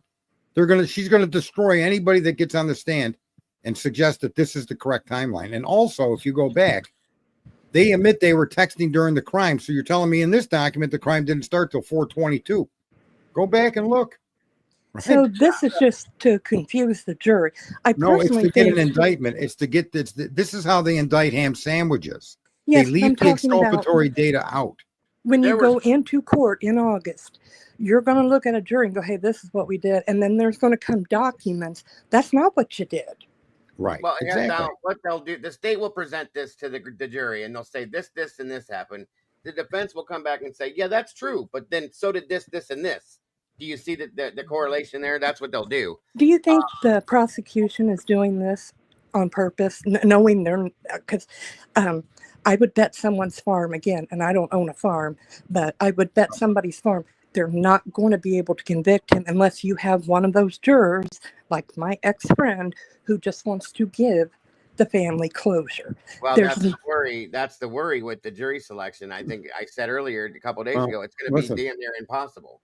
Listen, I think what you're seeing here now that we have all these other little bits of data, you're seeing why Ann was so upset about the indictment. Like Lewis says, what happens to the timeline, 4:37 to 10:32? He said 10:30, close enough. And the point is, by leaving out that all of those text messages, which presents serious investigation needs to be. You need to understand how these people let 8 hours go by. Well, now we know. How do they do it? They played on their phones. Yeah, it doesn't fit. Yeah, Tara's right, by the way, also that they'll never, the jury will never see the PCA. Never. That's been stated by the state already. They don't need to see the PCA to conclude that this is all just a bunch of happy horse crap. Agreed. So in the rest of like Sarge said, the rest of what was stated in here, I'm looking down through the bottom here just to make sure. Well, it does say here though, it says between approximately 5 to 6:30 a.m., Dylan engaged in activity on her phone, primarily creating, editing, and deleting images and videos. Her phone activity then ceased until 8:05, when Dylan accessed Instagram for a few minutes. At 10 a.m., Dylan again accessed Instagram and communicated over Snapchat. At 10:23, she texted Madison asking, "Are you up?" She received no response. Dylan continued to access Instagram and Snapchat till 11:29 when she texted Kaylee, "Are you up?" Again, there was no response, which Dylan thought was strange because Kaylee and Madison were early wakers. See, I don't believe that. That's bullshit. Anyway, that's my opinion. But Dylan continued accessing various social media sites, included checking Ethan and Xana's swap map locations. Why would you do that? That's strange, but okay. At approximately 11:40, Dylan's father texted her about scheduling a time for a chat, to which Dylan responded. She also received 2 texts from a person named Jenna McClure, or that's Jenna, but it's Jenna McClure, stating bro, and do you got bro, meaning like, bro, what the hell is going on? And do you guys need me to come get you? There was a reason. There's a reason she made that statement, because obviously Dylan said something to her at some point earlier on for her to make that statement back. Okay. I think because Ann Taylor has pulled up a gentleman for Dylan's Snapchat, I think she took pictures. Well, yeah, they already stated that they were taking pictures at some I point. think she took pictures of the deceased because there were individuals that were passing it around. Well, You can't pass something around just, but if In you see fact, something. what you're astute observation. And I'm sorry to interrupt you, but shit hits my head and I just can't get rid of it. Here's the deal. Your astute observation may be all the cell phones people were looking at, that all these goofballs are blowing up to show you something else happened. In fact, they may have been images that Dylan sent of both the upstairs and downstairs victim that morning. And everybody that's out there blowing up these pictures until you could see, I don't even know, space aliens, and telling you what you're looking at, and videos that are blown up and shadows that are moving. All of these stories about that was broadcast live, these goofballs out there. In fact, your point may fill in a void of, if there were pictures of the victims, now we pretty much know they came from Dylan. That would explain why Hunter got a knife immediately. Right. Yeah, that's you're very clever, Diane. No, that's a good point, because if he were to see a video or a picture of something in that, a person in a pool of blood or something, what the hell's going on? Do I need to protect myself? So on and so forth. That's a great point. That is a great point, Diane. No, I think that, that's what I mean. That's why sometimes talking about this stuff, you could start. There is a story to be told here with all the info we've got. I mean, that's the only reason I can think of Ann wanting it. That's why we do the think tanks, because there's little gaps and spaces that could get filled in with different pieces of it. We got to give Diane a couple of stars. Do I got it on my keyboard? Hang on. Absolutely. I gave her 4 stars. Oh, thank you. Somebody said that just say, bro, and do you guys need me to come over? I mean, why would they need somebody to come get them? Why would somebody go, hey, bro, you guys need me to come get you? Well, let me finish this, though. That's what I'm stating. Somebody in chat says meaning that it means be right over. And I asked my kid, because he's younger, and they talk this way. And I said, it says, bro, and do you need me to come and get you? If that's what that meant, it would have been on the tail end of that. It would have said, hey, do you guys need me to come get you, bro? Yep. B-R-O. This way, he said the way he reads it is stating bro, like, whoa, what the hell, dude? And do you guys need me to come get you? In that sense, that's how I think she's asking if she needs to drive over, right? If you're gonna come get her, you're gonna come get her in a car. So be right over. And do you guys need me to come get you? Maybe a reference to you're picking somebody up. I agree with Dago. I think it's because my son's. I'm either hey dog or hey bro. If it came at the tail end of that, then yes, I would agree with you. Be right over. But if it's not, if it's before you say, do you need me to come get you? It's like, bro. Mm-hmm. Meaning, what did you say? They said something to her to make her say, bro. Like, what the fuck? You know what I mean? And then I don't see it that way. I disagree. Well, I mean, you can't. Let's go with the theory. Xana's passed out. Either way, drunk on the floor. Why would somebody have to come get you? Yeah. Why wouldn't you come get Xana? Or something happened here and I don't know what it was, and I'm scared. And she's like, "Be right over." And do you guys need me to come get you? Would be her asking if they're going to pick them up. But see, rather do I? Can I? In other words, I think what's happening here, Dago, is, am I walking over? Or do I need to come get you with my car? Without those words being stated, that's how I define what you're reading. Either way, it doesn't matter. I mean, it could be both. One of each, or either or, and either way, it's still, why did you need to come get them? You know what I mean?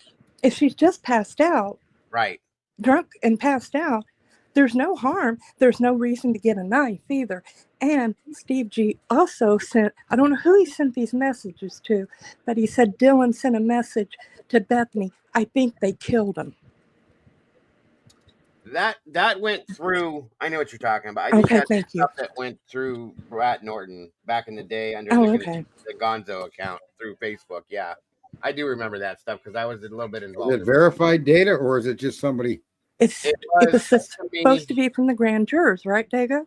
Yeah, it supposedly came after the indictment happened, and it was Brett Norton was conversating with Steve on Facebook, and those were the back and forth messages, and I was sent some of those. I got to read through some of that. So yeah, that is part of what I saw. So I can verify that I saw the messages from Gonzo Gonsalves to Brett Norton. So I didn't get to see it all. I just saw pieces of it. So did I. But then at approximately 11:50, Dylan called her friend Emily and asked her to come over and check the house because she was scared. Emily and her boyfriend Hunter came over. They met Dylan and Bethany at the bottom floor of the house. Now, see, we were told in that other video that they met him outside. So this is what I'm saying. The story changes all over the place, and I just don't like that. But okay. Now, unless they were standing outside the door at the bottom floor of the house, fine. But this makes it sound like they went inside the first floor. But whatever. Together, Dylan, Bethany, and Hunter started to walk up the stairs to the second floor. When they reached the second floor, Hunter went to the kitchen to grab a kitchen knife. When he came back out, Dylan saw Xana for a split second and just started bawling because I thought she had just I don't even know. I thought maybe she was still drunk and all asleep. See, that's bullshit right there. That hesitation in what she said. If that's true and she started bawling, that means she saw her for what it was. Saw the blood, Bethany knew what she saw with the first glance because Bethany did nothing but cry from there on out. Of course, that's fact. No ambiguity by Bethany's observation. Yet Dylan wants us to think, wow, she was just probably sleeping. But why are they denying it? That's my biggest issue here. Because if you're gonna listen right here where the break is, okay? Let me go back to it real fast. Shit, I just lost my place. 1 second. Blah blah blah blah blah blah blah blah. When they reached the second floor. Yeah, there we go. When he came back out, Dylan saw Xana for a split second, and I just started bawling because I thought she had just there's the break, and then said, I don't even know. I thought maybe she was still drunk and all asleep on the floor. No, you didn't. You didn't start bawling because of that. That makes no sense, you guys. Think about that. No. You're drunk and now, so I'm going to start bawling because you fell asleep on the floor because you drank too much? Shut the fuck up. That's stupid. Sorry for my language, but that irritates the shit out of me. This is crazy anymore. And it irritates me because that's not what you started crying for. You started crying because you saw it. You saw what you saw.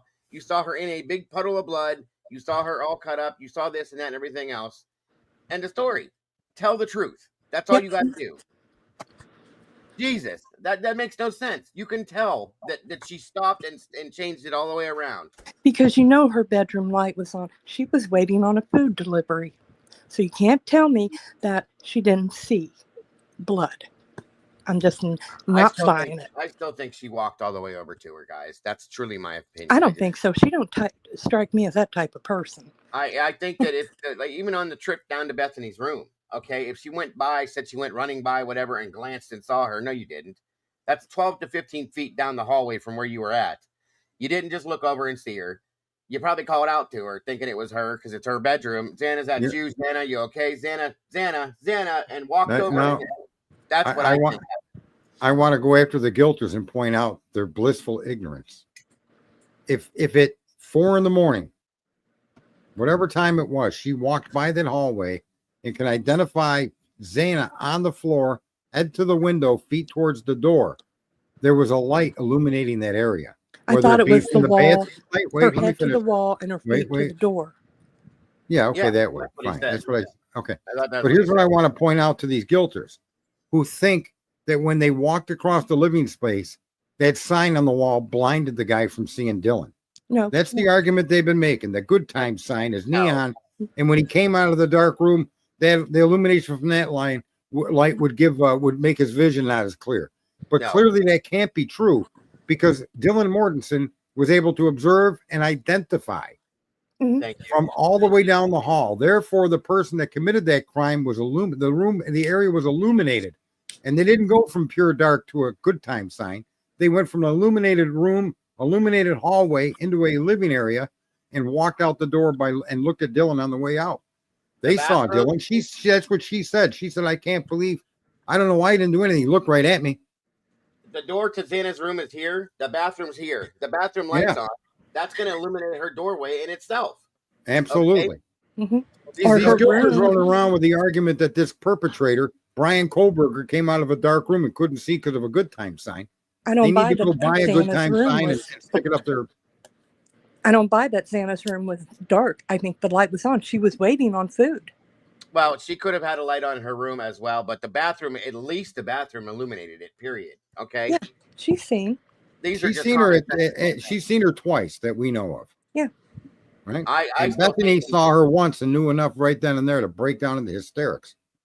Right. And I still, like I said, I still think Dylan at the very least out of both of them walked over to her and may have touched her. I'm just saying. Officer Payne got the DoorDash the next morning and ate it. Then where's the bloody shoe prints or footprints from Dylan going in there? They don't define it as blood. You don't have to step in the blood just because you walked up to her. You know what I'm saying? You can step around it, whatever, Yeah, lean that's- down, stand and shake her. But they don't define that as blood, Dago. I've never read where that footprint is defined as blood. They call it a latent footprint, and they use amino black. No, that's not what she said, Sarge. She said, why wasn't there bloody footprints from her coming back from that? And like I said, if she was laying in a puddle of blood, she could have stepped around the blood, leaned down, shook her, Jana, wake up, Jana, what's going on? And she didn't move, and then she freaked out and ran downstairs. Or even stepped in the blood and dropped to your knees to see if you couldn't offer assistance. Well, I mean, you could have come out of that crime scene with blood on you. It would make sense that you were trying to offer assistance. There'd be evidence of that, right? That would have worked out better for her if she did that. Yeah, I think she saw all the blood, Krista. I think she saw it, and that's why I'm asking, why are you not telling the truth about this situation? There's no way anybody walked upstairs to that room after what Mabbitt said, that it was a huge mess. It was a giant pool of blood. How did you not see that? Because let's say we believe the DoorDash driver, right? That's not the only way, Twizzle, right there. She said she seen Xana in the window. If the room wasn't lit up, she wouldn't have seen Xana.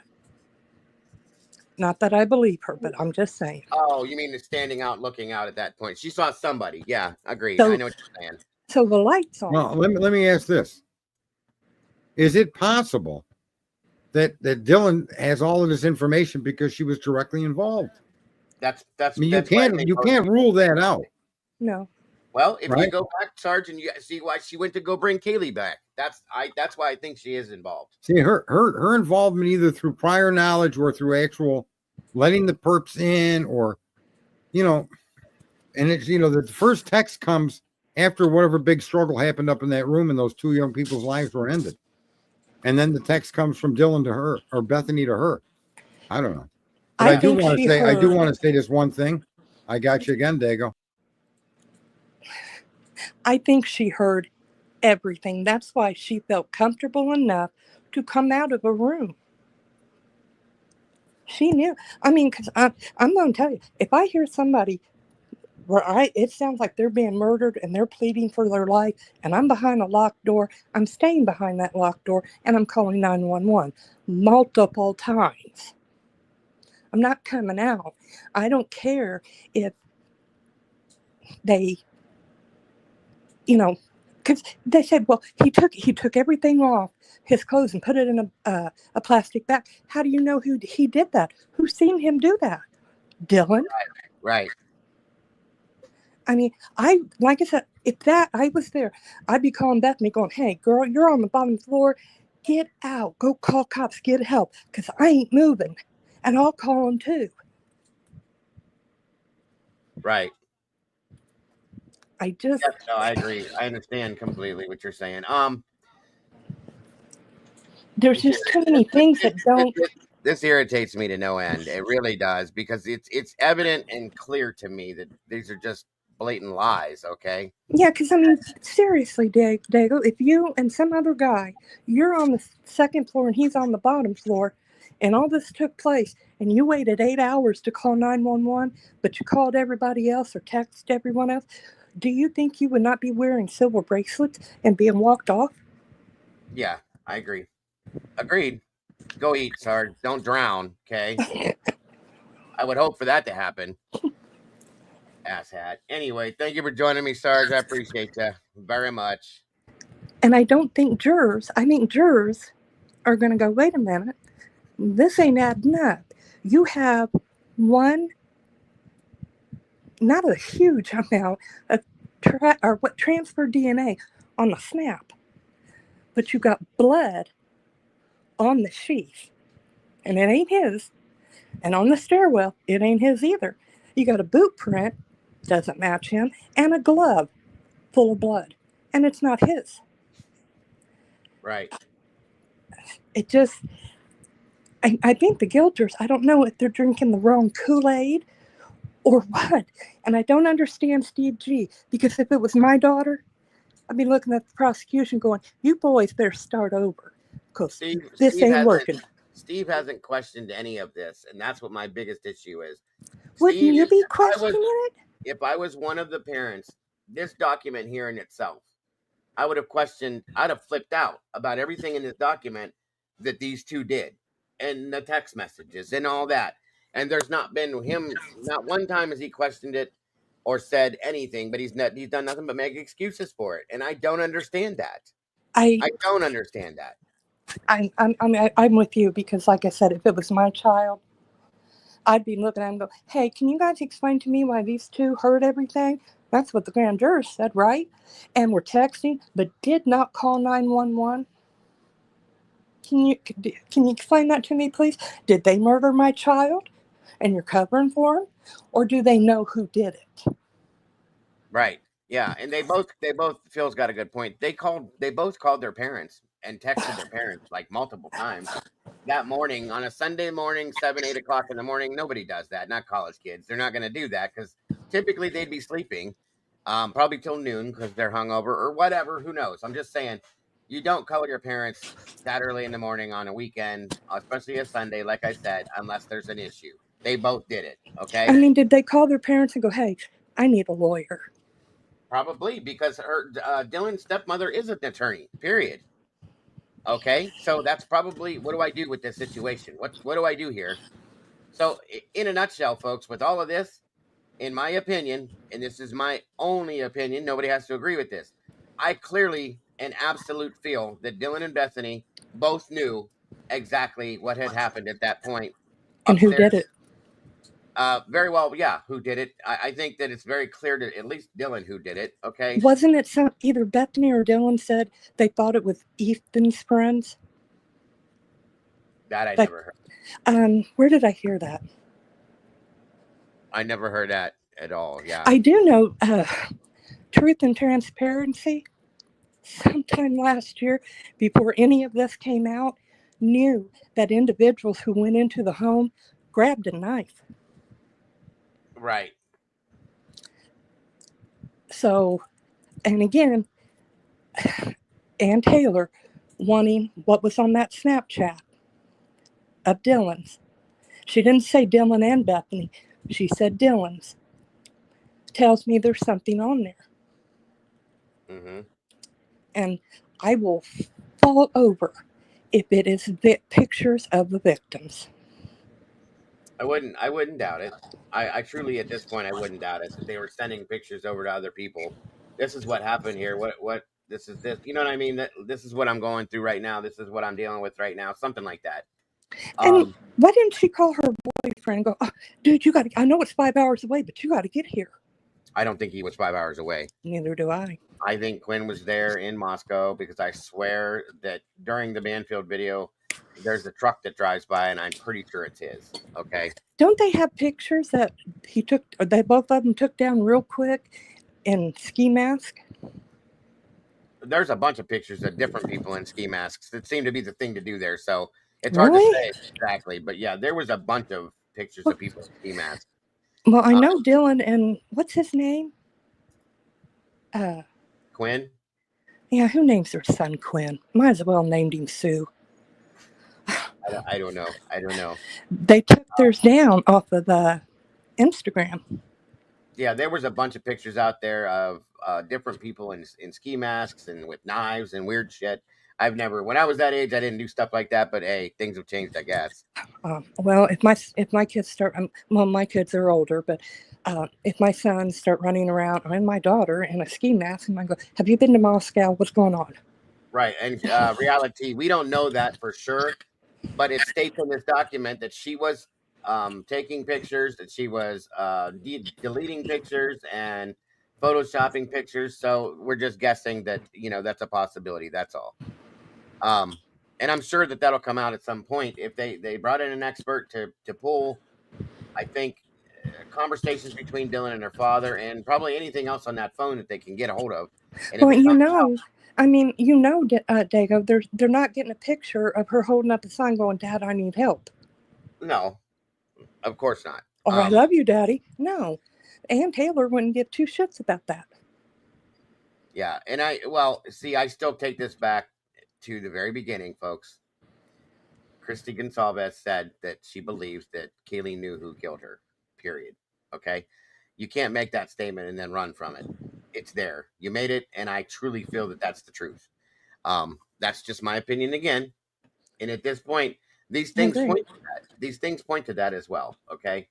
I agree with you on that. There's a couple angles this could go. The rug issue, it could be, but I mean, if you think back, Maddie put on her Instagram that that video of Dylan.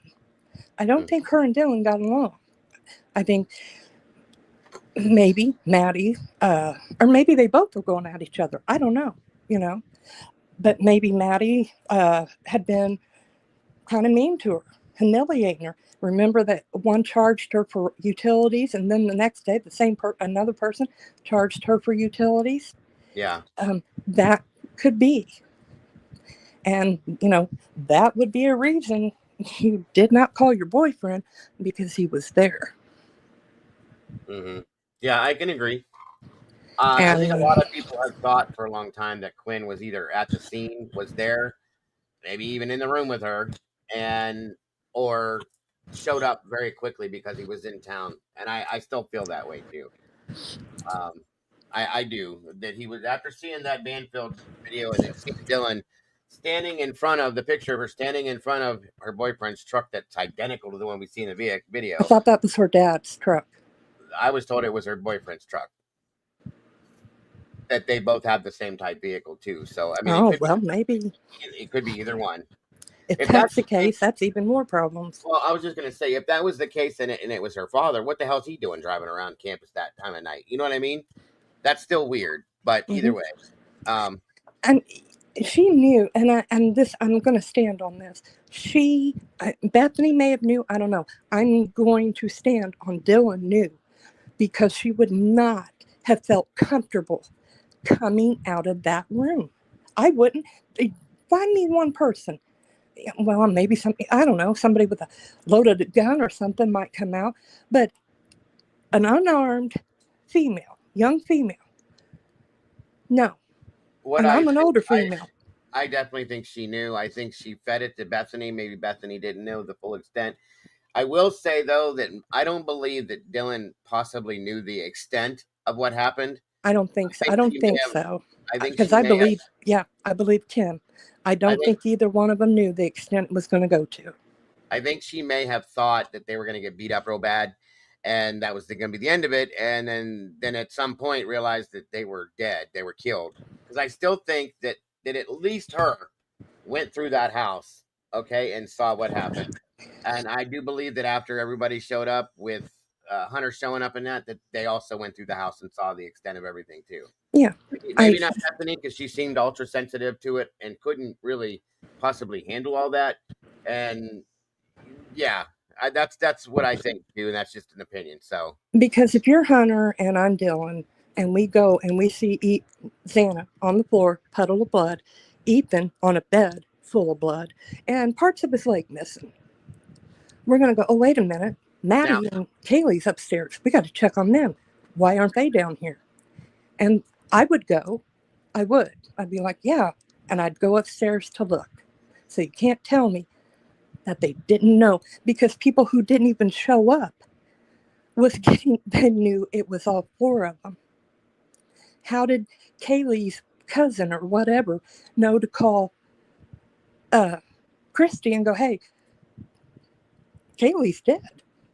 Somebody went up there. And what was it, Reddit or 4chan? People can say what they want about either one. But that 2 days, it was the 15th of December. And whoever wrote that was talking about a K-bar knife. Yeah. Yes, definitely. So they knew. I was going to say something and I completely I'm sorry. That's okay. Just a minute here. Let me try to refresh my memory again. If I don't say what I'm saying, I'll forget it completely. My ADHD is not fun. Bill says, do you know what Lisi and Yannetti said to... Oh, yeah, that was something else I wanted to pull up too, guys. So let me do that real quick because that was interesting. Hang on here a minute. 1 minute. The new documents that are out, guys, just so everybody knows, are seals, more sealings. Okay, for not sealing anything, they sure as hell have sealed everything that we've seen lately. So more sealings, and that's pretty much it. There's nothing really to read through on that. When does national security play into this? What do you mean? There were some documents sealed under national, or maybe not national security, but Homeland Security. Yes. So how's that come into play? I mean, if this was just 4 very sad murders that took place, how's that got to do with the Homeland Security? Unless he's still running around. And do you remember, what was it, Jocko, 1972? There was in his videos, and they were freaking creepy. You're right. He knew about the white car, the sheep. That was the name I couldn't remember the other last week. Jocko 1972. Yes. We looked at that at the beginning of the case, and damn, thank you for reminding me. I'm gonna look back into that. About when it came out about the latent footprint, before it came out about the latent footprint, he was talking about, in a creepy way, about shoes. And he said they'll never find the tarp. They may find everything else, but they'll never find the weapon or the tarp. And I'm like, where is this? And I was like, well, I'm done, because it gave me the creeps. I'm like, my God. So how's that dude know everything? And he was on TikTok, and I don't know if he removed or she removed everything, or TikTok said, dude, you got to go, and shut him down. I don't know. But that was out there, and he was talking about stuff before it ever come out in any documents. Mm-hmm. That's true. That's a very good point. But you've been on point today with a lot of the stuff you're saying. Just saying. And he said one more thing. He said when she heard, I'm here to help you, it was to help Brian because he couldn't do it. Right. Remember that? Yeah, I do remember. I remember hearing what you're saying. Yes. And before we ever knew he worked in a fish factory or whatever it was, he had a video of fish being cut up. Yep. So how did he know all that? That's a very good point. Very, very good point. I want to run something that was come out yesterday. Lawyer, did a video yesterday. It was kind of interesting, you guys. It is. Of course, it's in relation to the Karen Reed situation. David Yannetti and Bob Alisi did a bit of an interview with him, and I saw pieces and parts of it. I didn't get to watch the whole thing through, but what I saw was interesting. I'm trying to remember the exact points where they had this conversation, the timestamp on it. Okay, Tomboy, I will. Does anybody remember the timestamp where this started? Because I can't for the life of me. I know it's here, but I'm not sure. Well, let me run just some of this and show you guys. Hold on a minute here. It was interesting. Definitely. Like I said, it's in relation to Karen Reed, but just listen to what they're saying.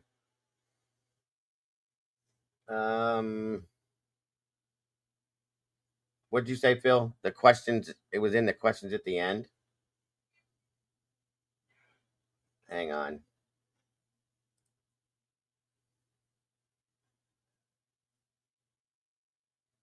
Here or further, Phil? Damn, Pete. People like you.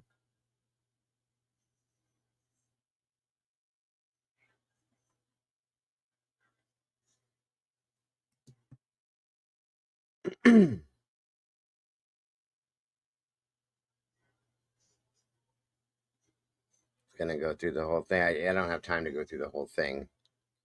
In the super chats, Phil. Okay, hang on. So we'll just. What was your take on Brennan's statement? I'll start from here. I already said on Twitter, like, you sure it was thorough? Because those are some pretty big mistakes. Things can happen in trial. You can make mistakes. You can miss things, but thorough investigation should have brought those out. The campaign of intimidation and abuse that has been waged, funded, and promoted in public and on social media is the antithesis of. Okay, that don't work with him because he already talks fast. Now he sounds like a chipmunk almost. Hold on. We'll just have to bear with it. Nope. Justice. If this type of conduct becomes commonplace, it will threaten the integrity of our judicial system, affecting both victims and the criminally accused. So this was, maybe it's necessary, maybe it's not. I think it's incredibly important to protect witnesses. I think witnesses are an incredible part, an important part, and a backbone of our criminal and civil justice system. We need witnesses. We need eyewitnesses to prove cases. But if somebody wants to make a statement like this, you could make a statement about special prosecutors and how much money they make and whether it's necessary when you have the entire DA's office there and why it was necessary, and hiring experts, spending millions of dollars trying a case twice with this much obvious reasonable doubt. Like, as lawyers, I'm not throwing shade at Hank Brennan or Michael Morrissey. As lawyers, we know what reasonable doubt is. We know the definition of reasonable doubt. We understand what reasonable doubt looks like. And it was pretty obvious from the jump of this case. And is that how we should handle the justice system? Right? If we see a case like this, should we still prosecute it? Because I would say no, we shouldn't. We cannot condone witness abuse, causing participants to worry for their own safety or that of their families. It is my hope that with the verdict, the witnesses and their families will be left alone. The harassment of these innocent victims and family members is deplorable and should never happen again in a case in this Commonwealth. So my other just add on to that would be, then maybe they shouldn't do interviews, right? If they really want to be done. And I think they should be, go off and, if there's an investigation, there's an investigation. If there's not, let them go on and live their life. But doing interviews and asking, it's like me saying, hey guys, I shouldn't have any mean comments. It's like, so all I'll say about that is, whether it's lies, whether it's mistakes, whether it's curveballs, whether it's things they didn't expect, these lawyers dealt with it all through this trial. Miriam, so close. Yay. Yep. And it is here. Thank you, Tahir, for the super sticker. Good evening to all three of you amazing men. I am 31 years old, stay-at-home mom, seriously considering going back to school to major in legal studies. You have all inspired me. Lots of love from Rhode Island. We heard from your medical examiner, right? Thank you for the super sticker. Peter, I'm so happy and excited for you. You deserve this. Thank you so much. Not sure I deserve it, but I love it, man. I love learning. I feel like I learned a lot today. John, the camera's doing the weird thing again. Oh,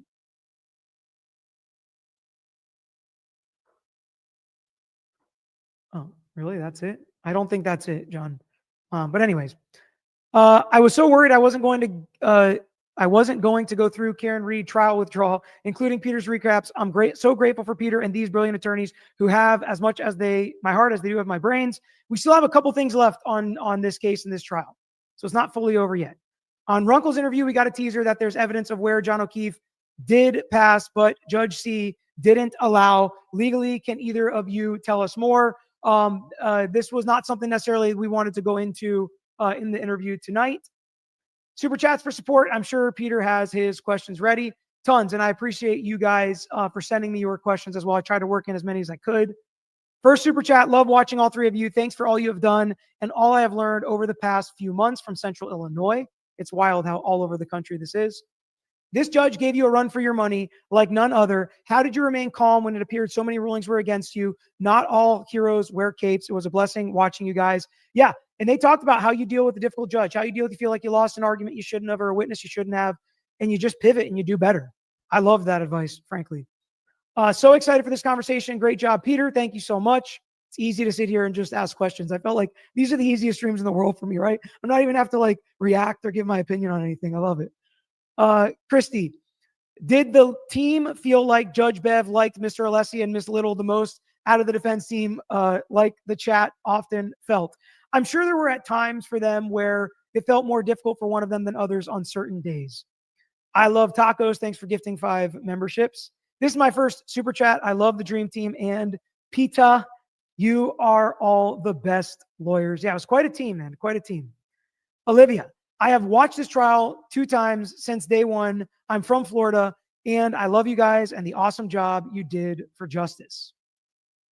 Mr. Alessi, a big thank you. Being selfless isn't very common these days. You could just tell how much these 2 guys wanted to build up the other, right? And I don't know, there's no better teamwork than that.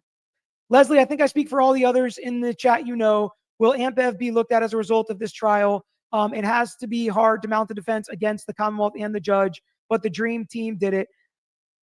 And I think the judge will be looked at. That's my opinion. For certain reasons of the way that she was acting throughout certain things, I do believe that I think she will be looked into. If that's the case, then they need to look at the judge at Delphi. Oh, that's definite. I said that before. Not whether or not they're going to because of the government in the community in that area. I highly doubt she'll be looked at. But here, I do believe they will. True. Are not going to lambaste judges, especially when they're practicing in front of them, and nor should they, right? And I know people get on to me a lot about it. I'll call when I think she makes a bad decision, especially if you compare two, if one seems too slanted toward one side or the other. Bill, let me know which one of these you're talking about. It's probably as far as I'm going to go. I know it doesn't make people real happy, but curious to know if Nettie watched the first trial, watched it back. That would have been an interesting question. What was one of the more difficult things you had to deal with during the trial other than the apparent bias by Judge Cannoni? I know from my conversations with them and maybe the discussion with Ian and from some of what they thought tonight, it was just constantly being prepared for everything and the amount of work to stay on top of everything. Can you discuss anything about Easter's report? They did not want to get into anything like that. Michael Easter, who didn't testify, watch his lawyer, shut up. I don't know why and that's not be like some kind of false humility. Every time somebody tells me something like that, I'm like, seriously? Because I still think it's just like, I don't know, just people who are interested in true crime watching. The lawyers we loved. Lisa, thanks for gifting 5 memberships. Was there ever discussion about trying to obtain actual Google server data to confirm 2:27 a.m. search? So we didn't get too much into like the strategy in the background, the decisions they were making, the conversations they had with Karen Reed, obviously because a lot of those are confidential and privileged. I tried to get into and just pick their brain as much as possible about how they look at trials, how they try cases, what's important to them, how you deal with difficult times, the highs and the lows, and really importantly, just the social media aspect. I was really interested in that. Try to keep it to hours. Yep, I think we were right around an hour. RA and DY would look good in a lawyer t-shirt. We'll definitely have to send them some merch if they're interested. The one thing I will never do is just randomly send people merch, assuming they would want it. That's cringy to me. My 3 favorite people. Thank you so much. Thanks, Christy. We asked to have Alan Jackson on next. Would love to. I mean, I just love learning, right? And these lawyers did such a great job and were part of such a great team. I'd love to see Alan Jackson on here. I really would, just to hear what his take is on this.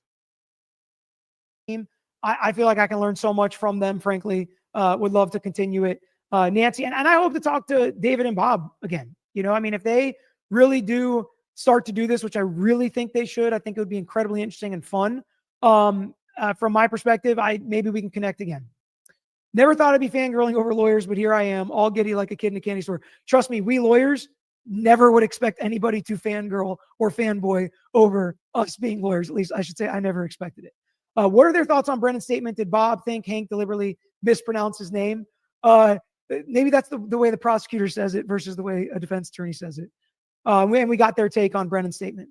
Do you know if and when the sidebar transcripts for both of the trials will be unsealed, or would you be willing to consider requesting this for transparency? Many of us would love to read them. Yeah, I don't know the answer to this. I don't know the answer to this. Unless he studied to be a pharmacist, what made him decide to go to law school? So his answer throughout has been he loves the law. It's his first love. He loves digging in. And to me, it seems like the law is a really cool opportunity as a job to become an expert in so many different things. I don't know if that pharmacy is like that. I don't think it is from the pharmacists I know, but I think he's right where he should be. Can't wait for the Alessi podcast. We need a word of the day. Did he use speciation? Did he use that in the video today? Speciation. It's amazing. There had to be a counter today for that. Key cycle 1162 was MSP, not Karen. I know why they couldn't bring it up, but we want it out here. So I know, regardless of what we talked about on this video, I know Alessi said something in another, comment like outside the courtroom that we know a lot. And one thing I did want to ask them, I didn't get to it was, but I mean, I know what they would have said. It's lawyers handling the case always know so much more than the public knows. We know so much more than what comes out at trial. And usually that's not a lot that we can talk about, but there's no doubt in my mind they know so much more than we know publicly. Nothing beats Alessi's passion when arguing for a dismissal with prejudice, tears, and goosebumps for me. I just want to say thank you. These 3 gentlemen on the screen are some of the best portrayals of what being a good person is. God bless you all. I think I can speak for them when I say that's more important than being a good lawyer for all 3 of us. And I hope that never changes for myself because it can be easy to have your attention diverted, right? Midnight here. I've waited up to see this live. I'm glad you did. What moment did it feel like they had won? Thank you. It sounded like they felt like they were going to win the entire trial. What was one thing the prosecution did that surprised you? If I had to guess, maybe some of the witnesses they did call or didn't call. That's just a complete guess. We know Mr. Alessi watched LawTube, but based on Hank Brennan's questions, do you think he also kept up with LawTube? I have no idea. I have no idea. Curious to know if Alessi saw the first trial. I didn't get to ask that. That would have been interesting. I'm sure he read the transcript at the very least. Everybody loves Yannetti. Huge congrats to Alessi, Yannetti, and the whole team. Your perseverance, skill, and commitment to justice have been inspiring. Thank you for showing what true advocacy looks like. Free Karen Reed. As watchers, we've all been invested in this for a few years. So happy with the result. I assume we can't be specific. You picked up on that. But you guys are amazing. How difficult was it dealing with two prosecutors, one by you and one behind the bench? The case you guys presented was amazing. Yeah, I think they gave a really good answer to that. 3 professionals I truly admire. Thank you, Max Sauce. Question as a journalist following this for over a year. How do you both feel the local media handled this? What could have been better? 3 men who instilled my faith that good men still exist. Love Peter Alessi and the boss. Totally hot for Yannetti. Thank you all for leading with grace and dignity. The very best. Congratulations on freeing Karen. What 2/3 rulings by Bev were the most frustrating? Can we get her investigated to prevent this again? And are you appealing the OUI? We'll find out if they're appealing the OUI. I know that that's not something they were going to want to get into. And that's just not any lawyer really usually wants to get into that about a judge. See you soon. And Murky, thank you. I'll show that picture here in a minute. Please ask them what they think about how the jurors are being treated. I don't know if my AC shut off or something. I got to take this sweatshirt off. Oh my gosh. Calm down, ladies. What they thought about the jurors being treated. We were able to get that one in. Yeah. I was reading these questions as we were going and trying to get as many in as I could. Hey guys, if Paul starts at 1164, Fairview Trip, and 1159, 1162, AJ nailed this in trial 1. Why wasn't it raised at all in trial 2? So again, another thing they really didn't want to get into is too much of their strategy discussions. Also, a lot of that included Karen Reed, the client. So got as much as we could. So many would say I was cool until Yannetti started crying. What was in your heart when it finally ended? I know Ian dug into that a lot. And I also tried not to repeat a ton of what Ian got because you guys can all go check that out on his channel. Comment, fun moment. Did everybody hit the like button? I hope everybody hit the like button. And I hope everybody's subscribed that's watching. Just so you guys know, he knows who he is. Pete knows exactly who he is and what he is. He absolutely did that on purpose. 100%. So just don't think he didn't. Comment, fun moment, Judge. Mr. Yannetti, no more. Of course, Mr. Yannetti. Of course, Your Honor. The one time I saw Bev crack up, that was amazing. These guys are legends. Congratulations, Mr. Yannetti and Mr. Alessi. Karen Reed is free. Court Junkie, thank you, Peter. I love this. Nothing more to say than God is good. Thankful justice was served. Thank you so much. Hi, Bob and David. Who was your favorite witness to cross? I think that Bob would have a struggle picking one. He seems to have fun with all of them. I'd love to know more about Karen Reed. I hope she's finally getting some rest and finally morning healing. Whatever that looks like, doing her best. She is inspirational, and I admire her courage. Thank you, Peter, Alessi, and Yannetti.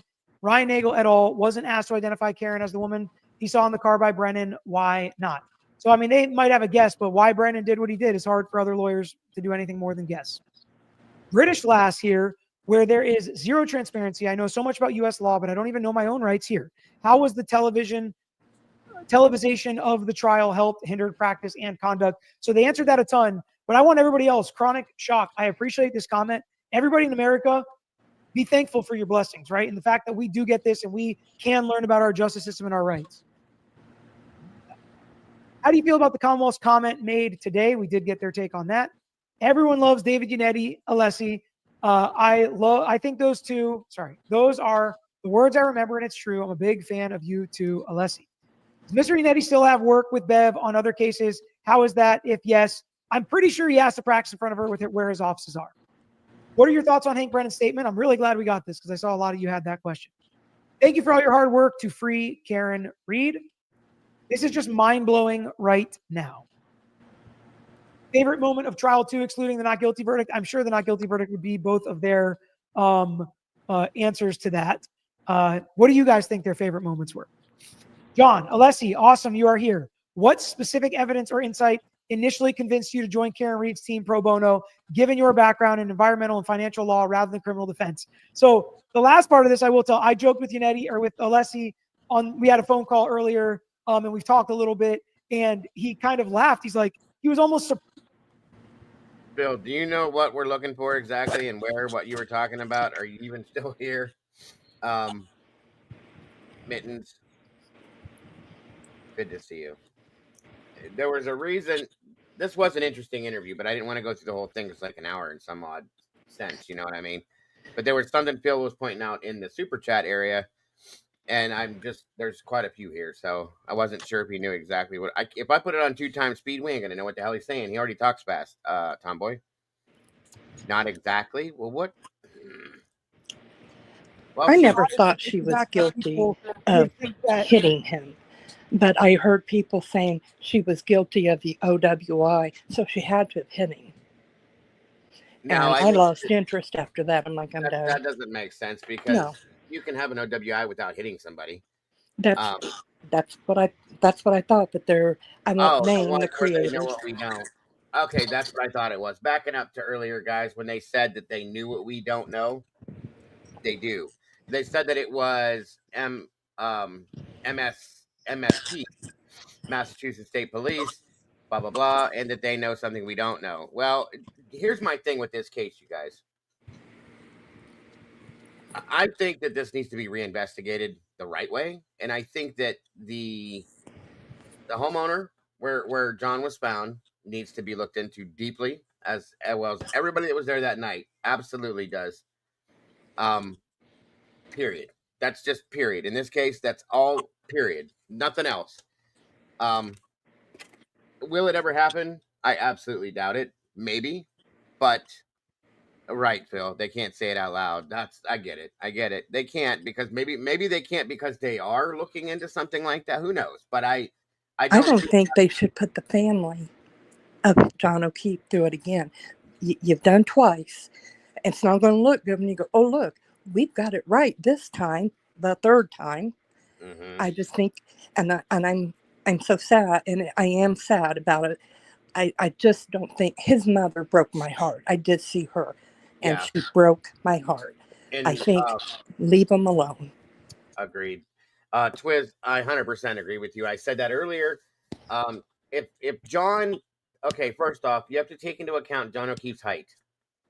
The height of this vehicle, what they're trying to claim was where he was hit by the vehicle at. The man had no bruising, none in those areas that he should have been hit in. There was no body damage done to him at that point. But once again, his arm was all tore up. They tried to claim that was from the taillight. Bullshit. That was dog bites. I'll say that till I'll die on that hill. Those were dog bites. His eyes were black. His eyes looked like he was hit in both of them they looked like baseballs, you guys. That makes no sense. That's not going to happen from getting hit in your hip by a car.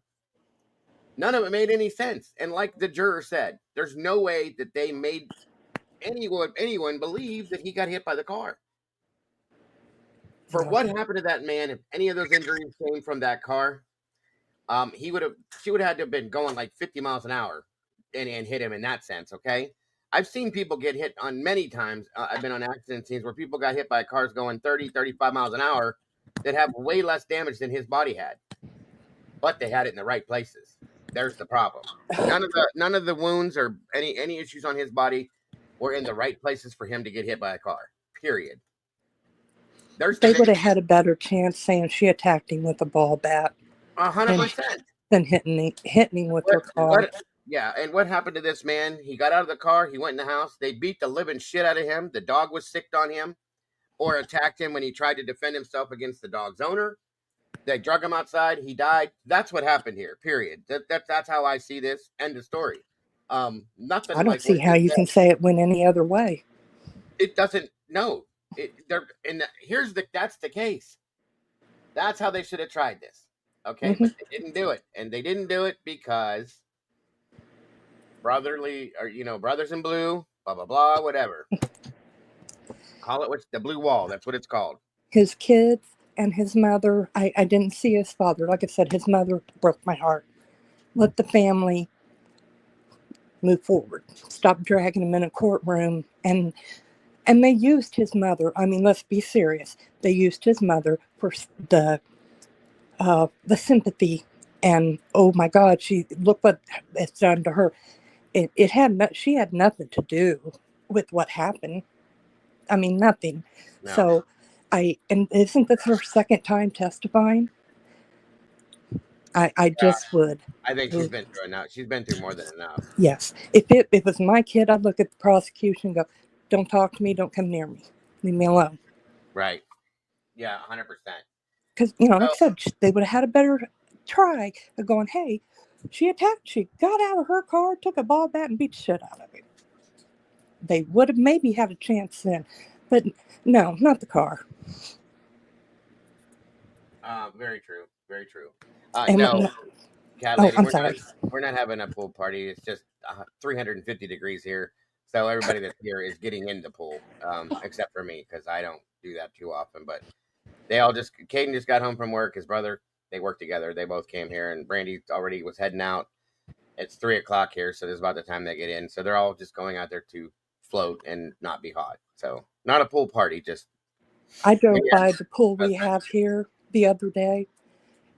There was no parking spots, and there was no way to get into the pool. There was too many people in it. I'm like, "Oh, I'm good."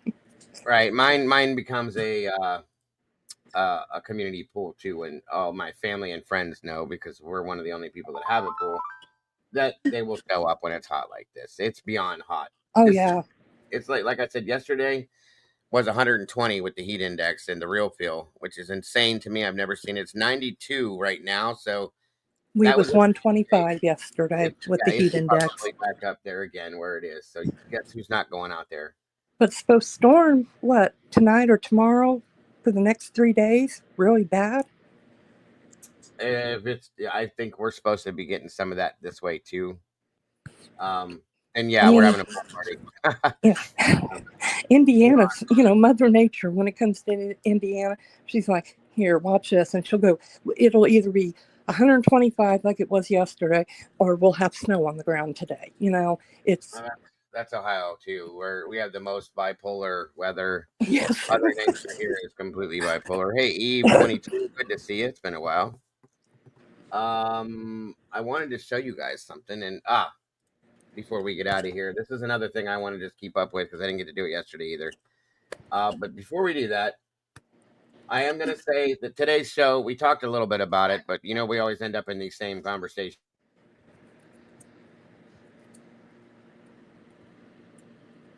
All right, so I think, and the person I spoke with last night, like I said, we spent probably 5-6 hours on the phone just conversating. Very wise person. I have a lot of respect for this person. And we talked about this, and we talked about how high up the ladder this case goes, who's involved, the people that are involved very, very possibly are just very important people. And why those type of people are involved in this, if they are. Well, there's a lot of different angles and reasons why you could be. Shoot, Diane, excuse me, everybody, excuse me one quick second. If you want to talk, Diane, go for it. I'll be right back. okay. Hey everybody. Hope everybody's staying cool.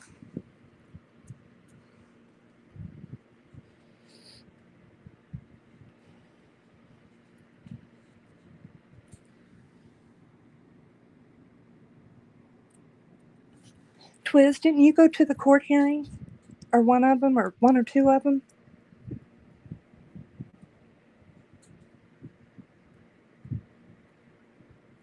Hi, Jesse.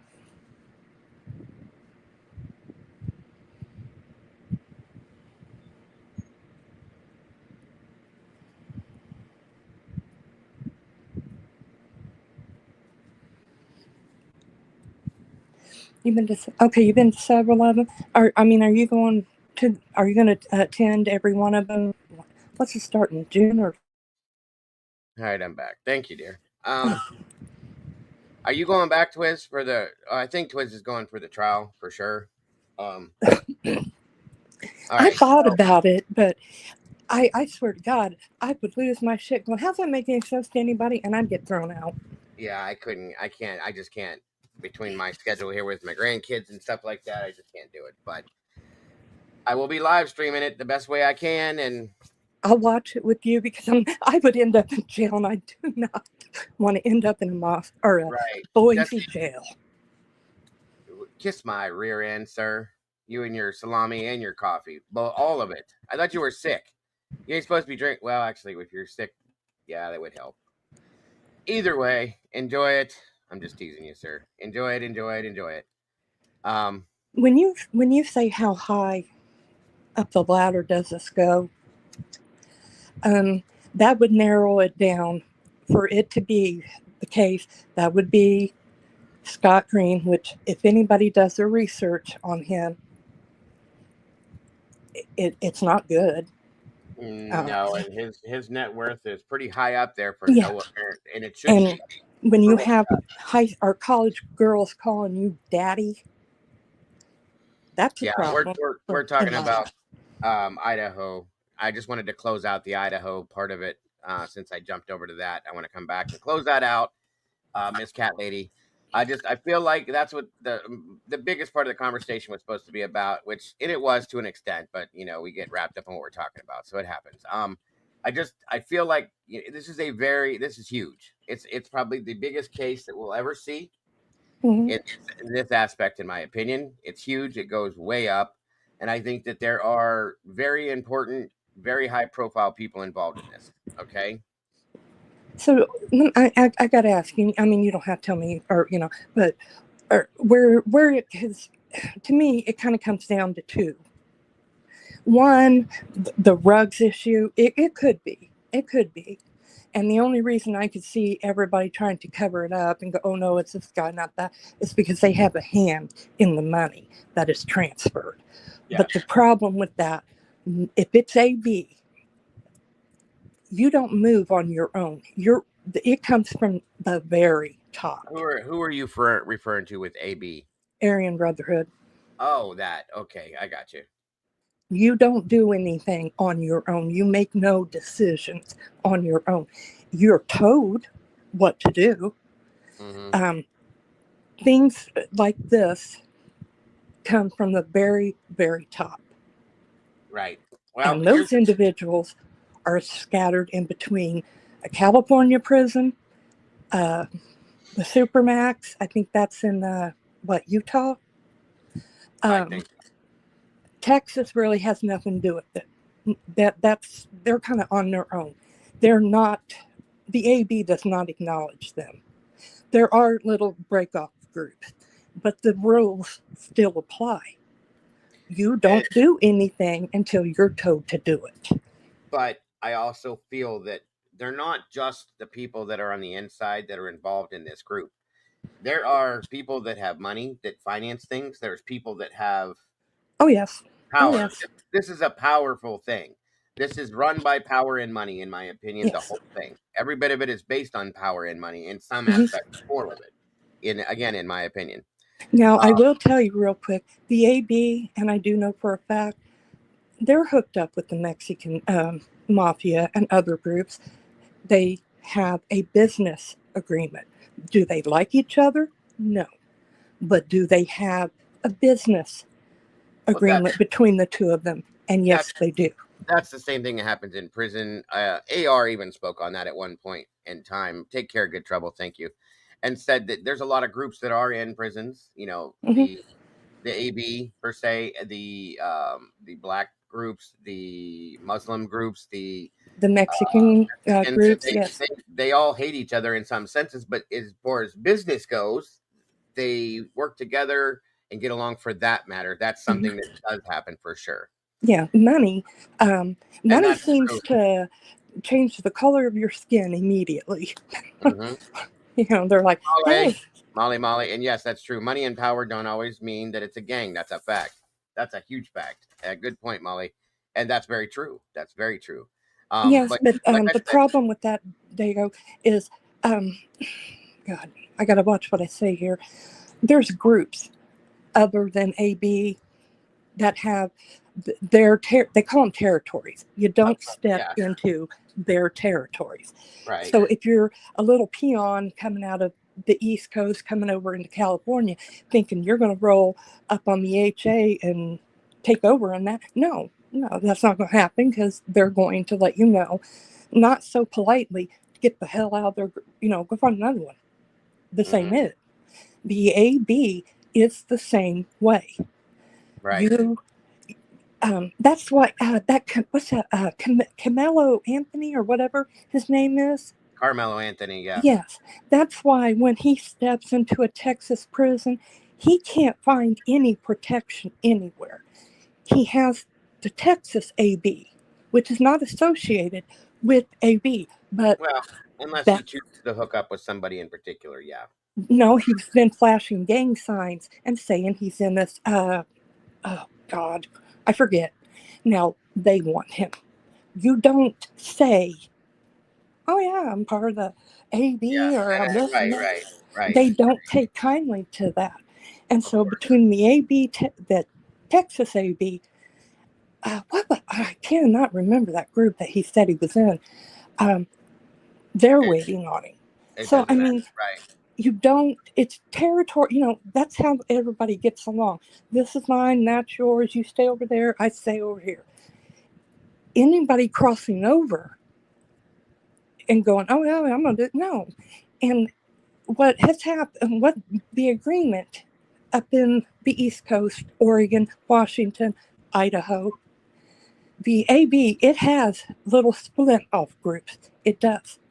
But they don't make any decisions unless it comes from the very high up. And there's only 3 of them that make those decisions. And all 3 are in prison. Gotcha. Now, they could have said, you know what? They got to go do it. I mean, they got life sentences. They're not going anywhere. So if it comes back to them, it doesn't matter. Like I said, all 3 of them will never walk out of prison. They have life sentences. So, it's no big deal to them. That is a possibility of what has happened. And the cartel, I don't personally know the agreement between the 2 of them. I'm guessing cartel provides the product and the AB distributes the product. It's money. They have money between the 2 of them, no matter how it goes. I've looked into that stuff, and when I'm referring to with this statement today was locally, and Who would you're that right. be, though? You're right. Well, I'm not going to go into that right now because it takes a while.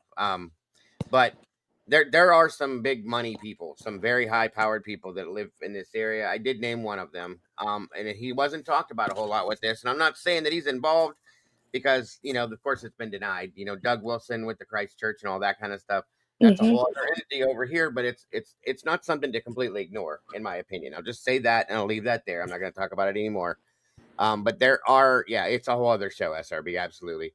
It makes sense that something this big would come down from something even bigger, people that are bigger in that sense. And that's like I said, we'd have to get into it another time because we don't have the time to do it today, more than what we did already. Okay. But I'm just saying it was something, an angle to look at, to think about. And some of this stuff does point to the value of the property where this happened. I'm not saying that that's why it happened. Just think about it in those ways. Well, if that house was how do I want to put this? Hold on 1 second. What footage were you talking about, Twizzle?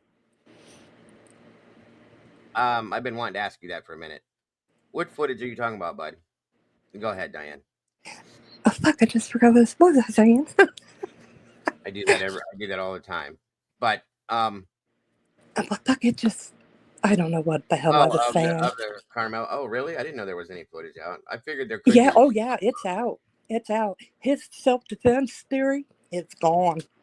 Well, I never believed that to begin with. I didn't either. And like I said, his problem, he will not find anyone to protect him. The Texas AB is waiting on him. The group, and I've got it written down somewhere, but I'll find it. The gang signs that he was throwing up for that particular gang, it's pissed them off.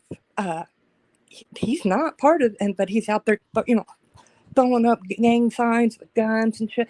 And see, the problem with AB, the cartel, any motorcycle clubs, no one wants the light brought onto them for anything. They want to go through their lives, do their business on the down low. They don't need anybody bringing attention, unwanted attention to them. They just don't. And that's why I'm going to say, I don't think drugs have, they might, but I don't, the AB, I'm telling you, if the AB had done this, there would not be a glove outside, there would not be blood on the handrail, there would not be any living victims. And there wouldn't have been a sheep left either. There would be nothing. We would all be going, whoa, what happened? Because that's their thing. This crime was sloppy. I mean, there's a sheep with blood on it. You got the handrail. You got a boot print. So people keep saying there's a handprint on a window, but I don't know about that. And you got a glove outside with blood on it. Whoever did this, I don't think they intended to kill anyone. I think the intent was to maybe scare them, rough them up, and that was it. But then something happened. Something really happened, and it just went too far. That's my opinion on what, and I think I had an idea of where that went, because this is not, and no one can say that the AB, the HA, or anybody else is not professionals, because they are. They've done this more than once. They know what to do. They know how to get in and get out with no evidence and no witnesses. So that's why I think it boils down to people their age that did this, maybe drunk, maybe, a little, or maybe way too out on some type of drug and drinking. I don't know. But I'm telling you, when it comes to motorcycle clubs, the cartel, and I'm not speaking for any, I just know, and the AB, no, that is not how it would have went down at all. There just would not have been, they would not have left any witnesses, I can tell you that. And so that takes me back to maybe what they thought were friends of theirs that did it. I mean, if you plan this out, let's say you and I plan out this murder. I'm going to tell you, dude, we got to check out, see where all the security cameras are, where they're located. We need to see when people go to work, when they don't go to work, what time lights are off, like, in between 1 and 5 o'clock in the morning, who's out moving around, who's doing a dog. We need to also figure out who's all in that house and the structure of that house, how we can get in and how we can get out without being noticed. And it would not have been leaving 2 witnesses. So, not that I've done this before. No, I understand completely. But no, that all makes sense. It does. I want to play a couple things before we end here, and I got to end pretty quick. So, I did find. Wait a minute here. A second here. I don't know that this is the footage from that or not, but it's stating that. Yeah, I'm gonna save that for tomorrow. I want to show this though, real quick. Okay. And you know what I've been thinking? I've thought about the whole frat side to this. I have, real quick before I end with the Idaho side to this. My only issue with that is the protection and the people keeping their mouths shut for this long. That's my biggest issue with the whole frat thing. Otherwise, I've looked at that. I've looked at that. That does make sense to me, but it just seems like this is almost 3 years into this and nobody has said a word. That's my hardest thing to deal with the fraternities and stuff, because they are still kids per se. Okay.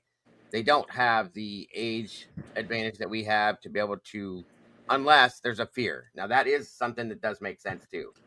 So I will say that much as far as the fraternities go.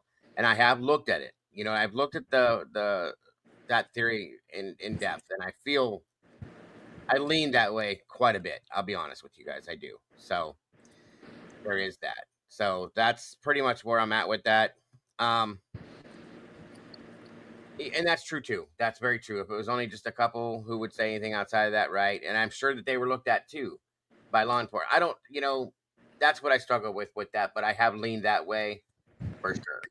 Don't get me wrong. Now, I wanted to give, before we left here today, because I didn't get to cover this yesterday at all, is I want to give a little bit of a quick update from RCMP on the Nova Scotia children that are missing. Oh, did they find them? I don't believe so, no. Oh. But this is from RCMP. We don't get them very often. And I will not forget the TikTok, Tomboy, don't worry.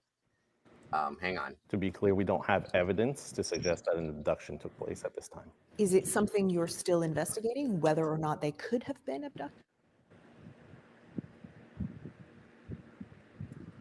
To be clear, we don't have evidence to suggest that an abduction took place at this time. Is it something you're still investigating, whether or not they could have been abducted? So we're exploring all investigative avenues. So on the morning of May 2nd, approximately 10 a.m., RCMP officers received a call about 2 missing children in Lansdowne Station. The information at the time was that they wandered off away from the property. And I can tell you that our officers got at the scene very quickly, and we were monitoring the situation and hopefully finding the children very soon after that. So it's very quickly. Officers arrive, and then what? You expected, it sounds like you're saying that you'd find the children quickly, or hoped you would anyways. That didn't happen. So Kayla, what I can tell you, from experience, you look at missing children. I've been involved with a handful of cases since I've been with Strategic Communications.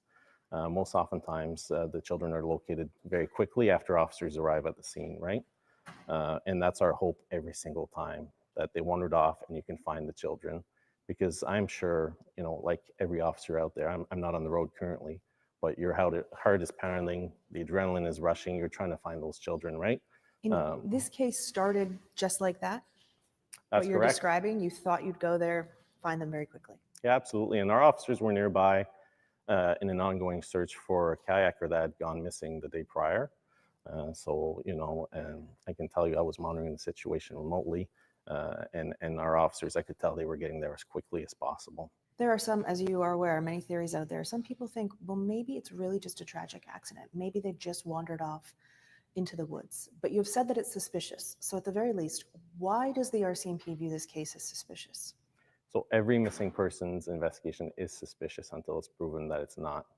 If we don't have that information to say that it's not suspicious, we have to continue to assume that it is suspicious and access those resources and tools and follow up those tips and find that evidence until we find the people that are. Okay. So, and that, this is, somewhat drawn out. There's nothing in here new. It's just the same stuff that they're repeating once again. They still don't believe it's an abduction. That was the most important part of this. That's what he said. There's nothing else to this though. And if there is, they're not putting it out.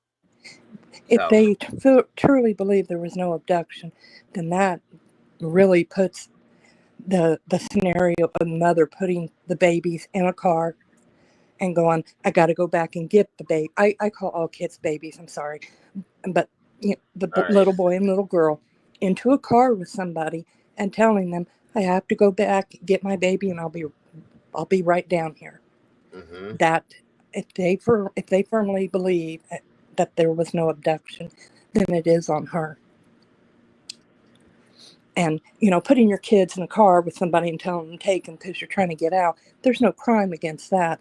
But when you say they've been taken and abducted, and you know damn good and well they haven't, she owes some money for everybody searching. And I don't know, I'm pretty sure she can be charged criminally with something. Oh, 100%. That'll happen either way if that comes down to that. I agree. Because what's that? Hasn't it been like 6-7 weeks? That 7 weeks going on, yeah. Yeah, and That's sad. I look at Sebastian Rogers and that breaks my heart because I just don't believe children vanish into thin air, poof, gone. And then there's Summer Wells, again, just apparently just disappeared. I don't buy that. Mm-hmm. And, if your child is actually taken, I would be hysterical. I'd be pulling my hair out. My eyes would be totally red because I wouldn't stop crying, and I'd be on television begging for my children to be returned. Of course. Tomboy, where is this TikTok? I can't find it. I'm looking and don't see it. And yes, that's absolutely the same way I think most of us would be, Diane, in a situation like that, which is why she was questioned from the beginning. People questioned her from outside here. Well, her, Sebastian Rogers' mother, that, I don't know. Everybody keeps telling me, well, you can't expect people to act like you.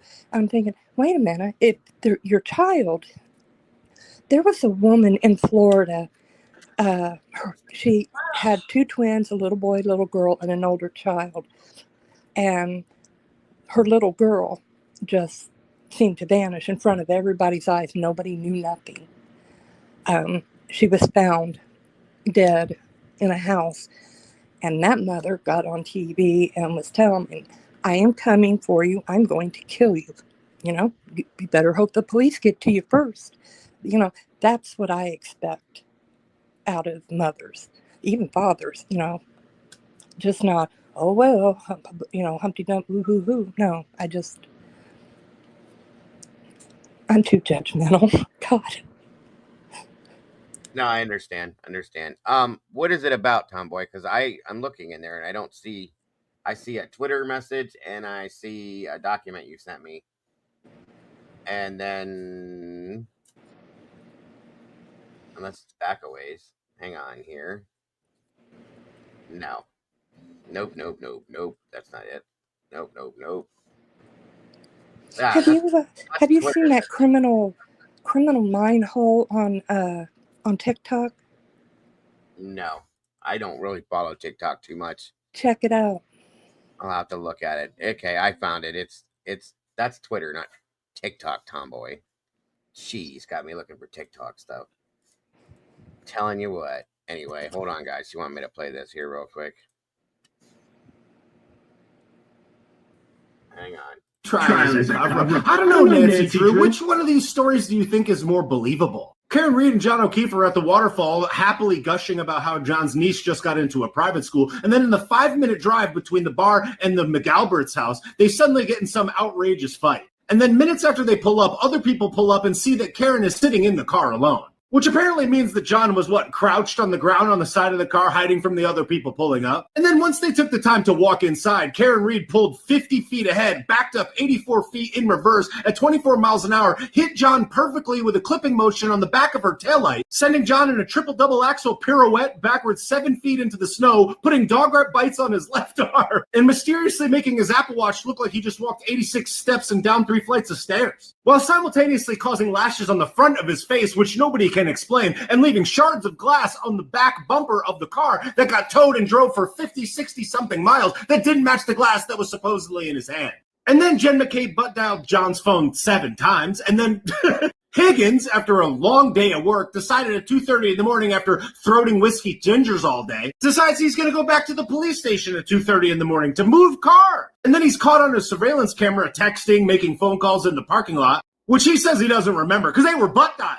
And then Higgins' phone butt dialed Brian Albert's phone, and then Brian Albert's phone butt dialed Higgins' phone, never leaving a voicemail on either one. And then they talked for 17 seconds, but they didn't talk because they were both butt dials, so their butt hung up on both sides of the phone multiple times because Timu Heisenberg was clapping his wife with their vicious German Shepherd in the room. Oh yeah, but the German Shepherd actually wasn't in the room because it didn't bark when there was a ton of cars and a bunch of police responders and fire trucks and whatnot out on the street and everybody screaming, including Karen, all caught on video. But they didn't wake up and they didn't hear it and the dog didn't bark. And then Jen McCabe went into the house to wake them up and went into their room, just burst into the room of a 30-year police detective. Nothing scary there at all. And she didn't see the dog because the dog wasn't in the room and also it didn't bark. But the dog sleeps in the room every night. And sometimes in the closet. Oh yeah, and then the trained first responder and 30-year police detective, while his friend supposedly was dead or dying out on his lawn just decides to not come outside or anything. Then they sell their family home that's been in the family for generations, and then they mysteriously get rid of the dog. And then the day before their phones get subpoenaed, Brian Albert throws his in the trash, and then Higgins takes his to a military base and throws one in one garbage can and another broken SIM card that he destroyed in a dumpster. You know, because he's innocent. And then at 2 o'clock in the morning, Jen McCabe goes to her house and gets on her phone and watches It's Raining Men on YouTube and doesn't search Hustlong to Die in the Cold because some nerd said that it happened 4 hours later for no reason. Because I don't know about you, because when my friend is dead or dying in the lawn and there's first responders tending to him, I just pull up a quick Google search to see how long it would be before he died in the cold, even though he's right in front of me. So if you're paying for your cell phone minutes by the call, you better not go to Canton, because you'll just have all your friends butt dial each other 30 times in one night. Oh yeah, and did I forget to mention that when John got hit by the car, supposedly, his phone landed underneath his body, and they brought a guy to testify that that was the case, and they said, how did that happen? He goes, just because it did. Okay. Or he went in the house.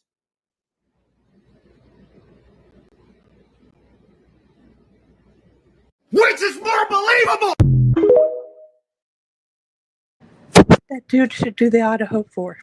And that guy should have been at the trial, period. Yes. Yeah, that was great. I think, and I'll great. make this quick, I think between Karen Reed, my God, definitely the Idaho 4, this is going to start changing some shit in our legal system. Because, you know, you've got cops in Karen Reed. Yeah, I was drinking and I was drunk. And I thought, hell, let me go to the police station. What? You know? Right. All of that stuff that he just said. It's true. Is absolutely the reason why Karen was found innocent, folks, period. So, yes. All right, y'all. Karen or Diane, thank you for joining me today. I appreciate you. Sarge, Jesse. Thank you, Dylan. Dylan wasn't up here long. He dropped off. But I appreciate all you guys for joining me. And I hope you have a great rest of your day, Diane, and everybody. You going to be on tonight? I'm going to try because I missed yesterday. I'm going to try to pop back. Oh, okay. I thought you said yesterday, and I was like, I checked, and I didn't see you all day, but I thought you just said, well, yesterday. And I was like, well, damn. I was sick yesterday to my stomach. I didn't get a chance to come in here. So, well, I had some things I had to do with, Johnny Goebel. Yeah. Gotcha. So I will definitely try to pop in here again later on this evening, I should say. Early Much evening. love and respect. Thank you, ma'am. Appreciate you very much. Take care. All right. Bye. And everybody in the chat, thank you so much for being here as well. I appreciate each and every one of you. Thank you. The Blue Crew for being here as well. Twiz, and thank you for popping in, brother. I always appreciate you being here. Everybody else in the chat, you guys are amazing. Sarge, Jesse, once again, Dylan, thank you for joining us up here as well. You guys are awesome. Everybody else in the chat, you guys are absolutely amazing. Much love to each and every one of you guys. I appreciate you so very much. And I hope to see you guys very soon. Don't forget, once again, to love yourselves, love each other. Don't change a thing. You are the beautiful people. Bye-bye, y'all.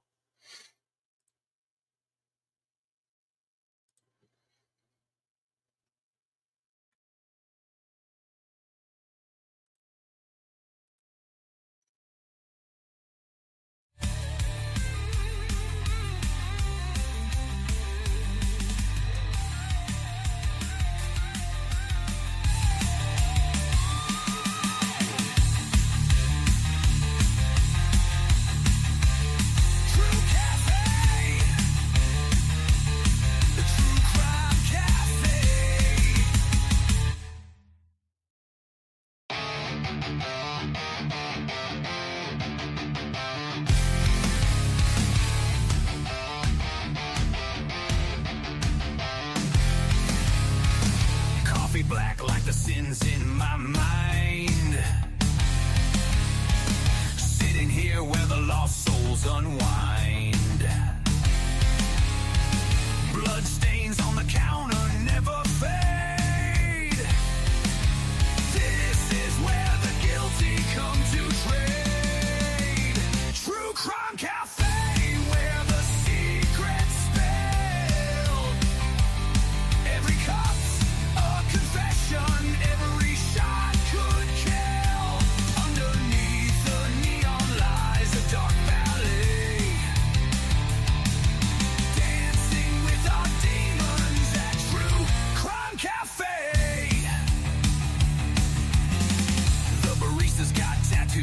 broken dreams. Eyes like a crime scene torn at the seams.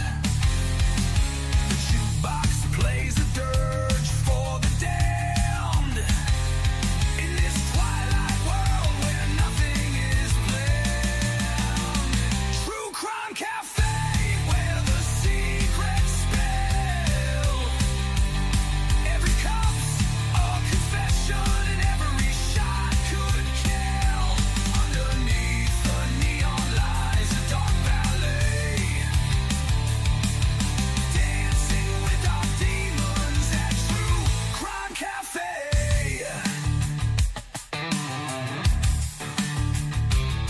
The coffee's bitter like a lover's last fight. The air's electric in the neon light.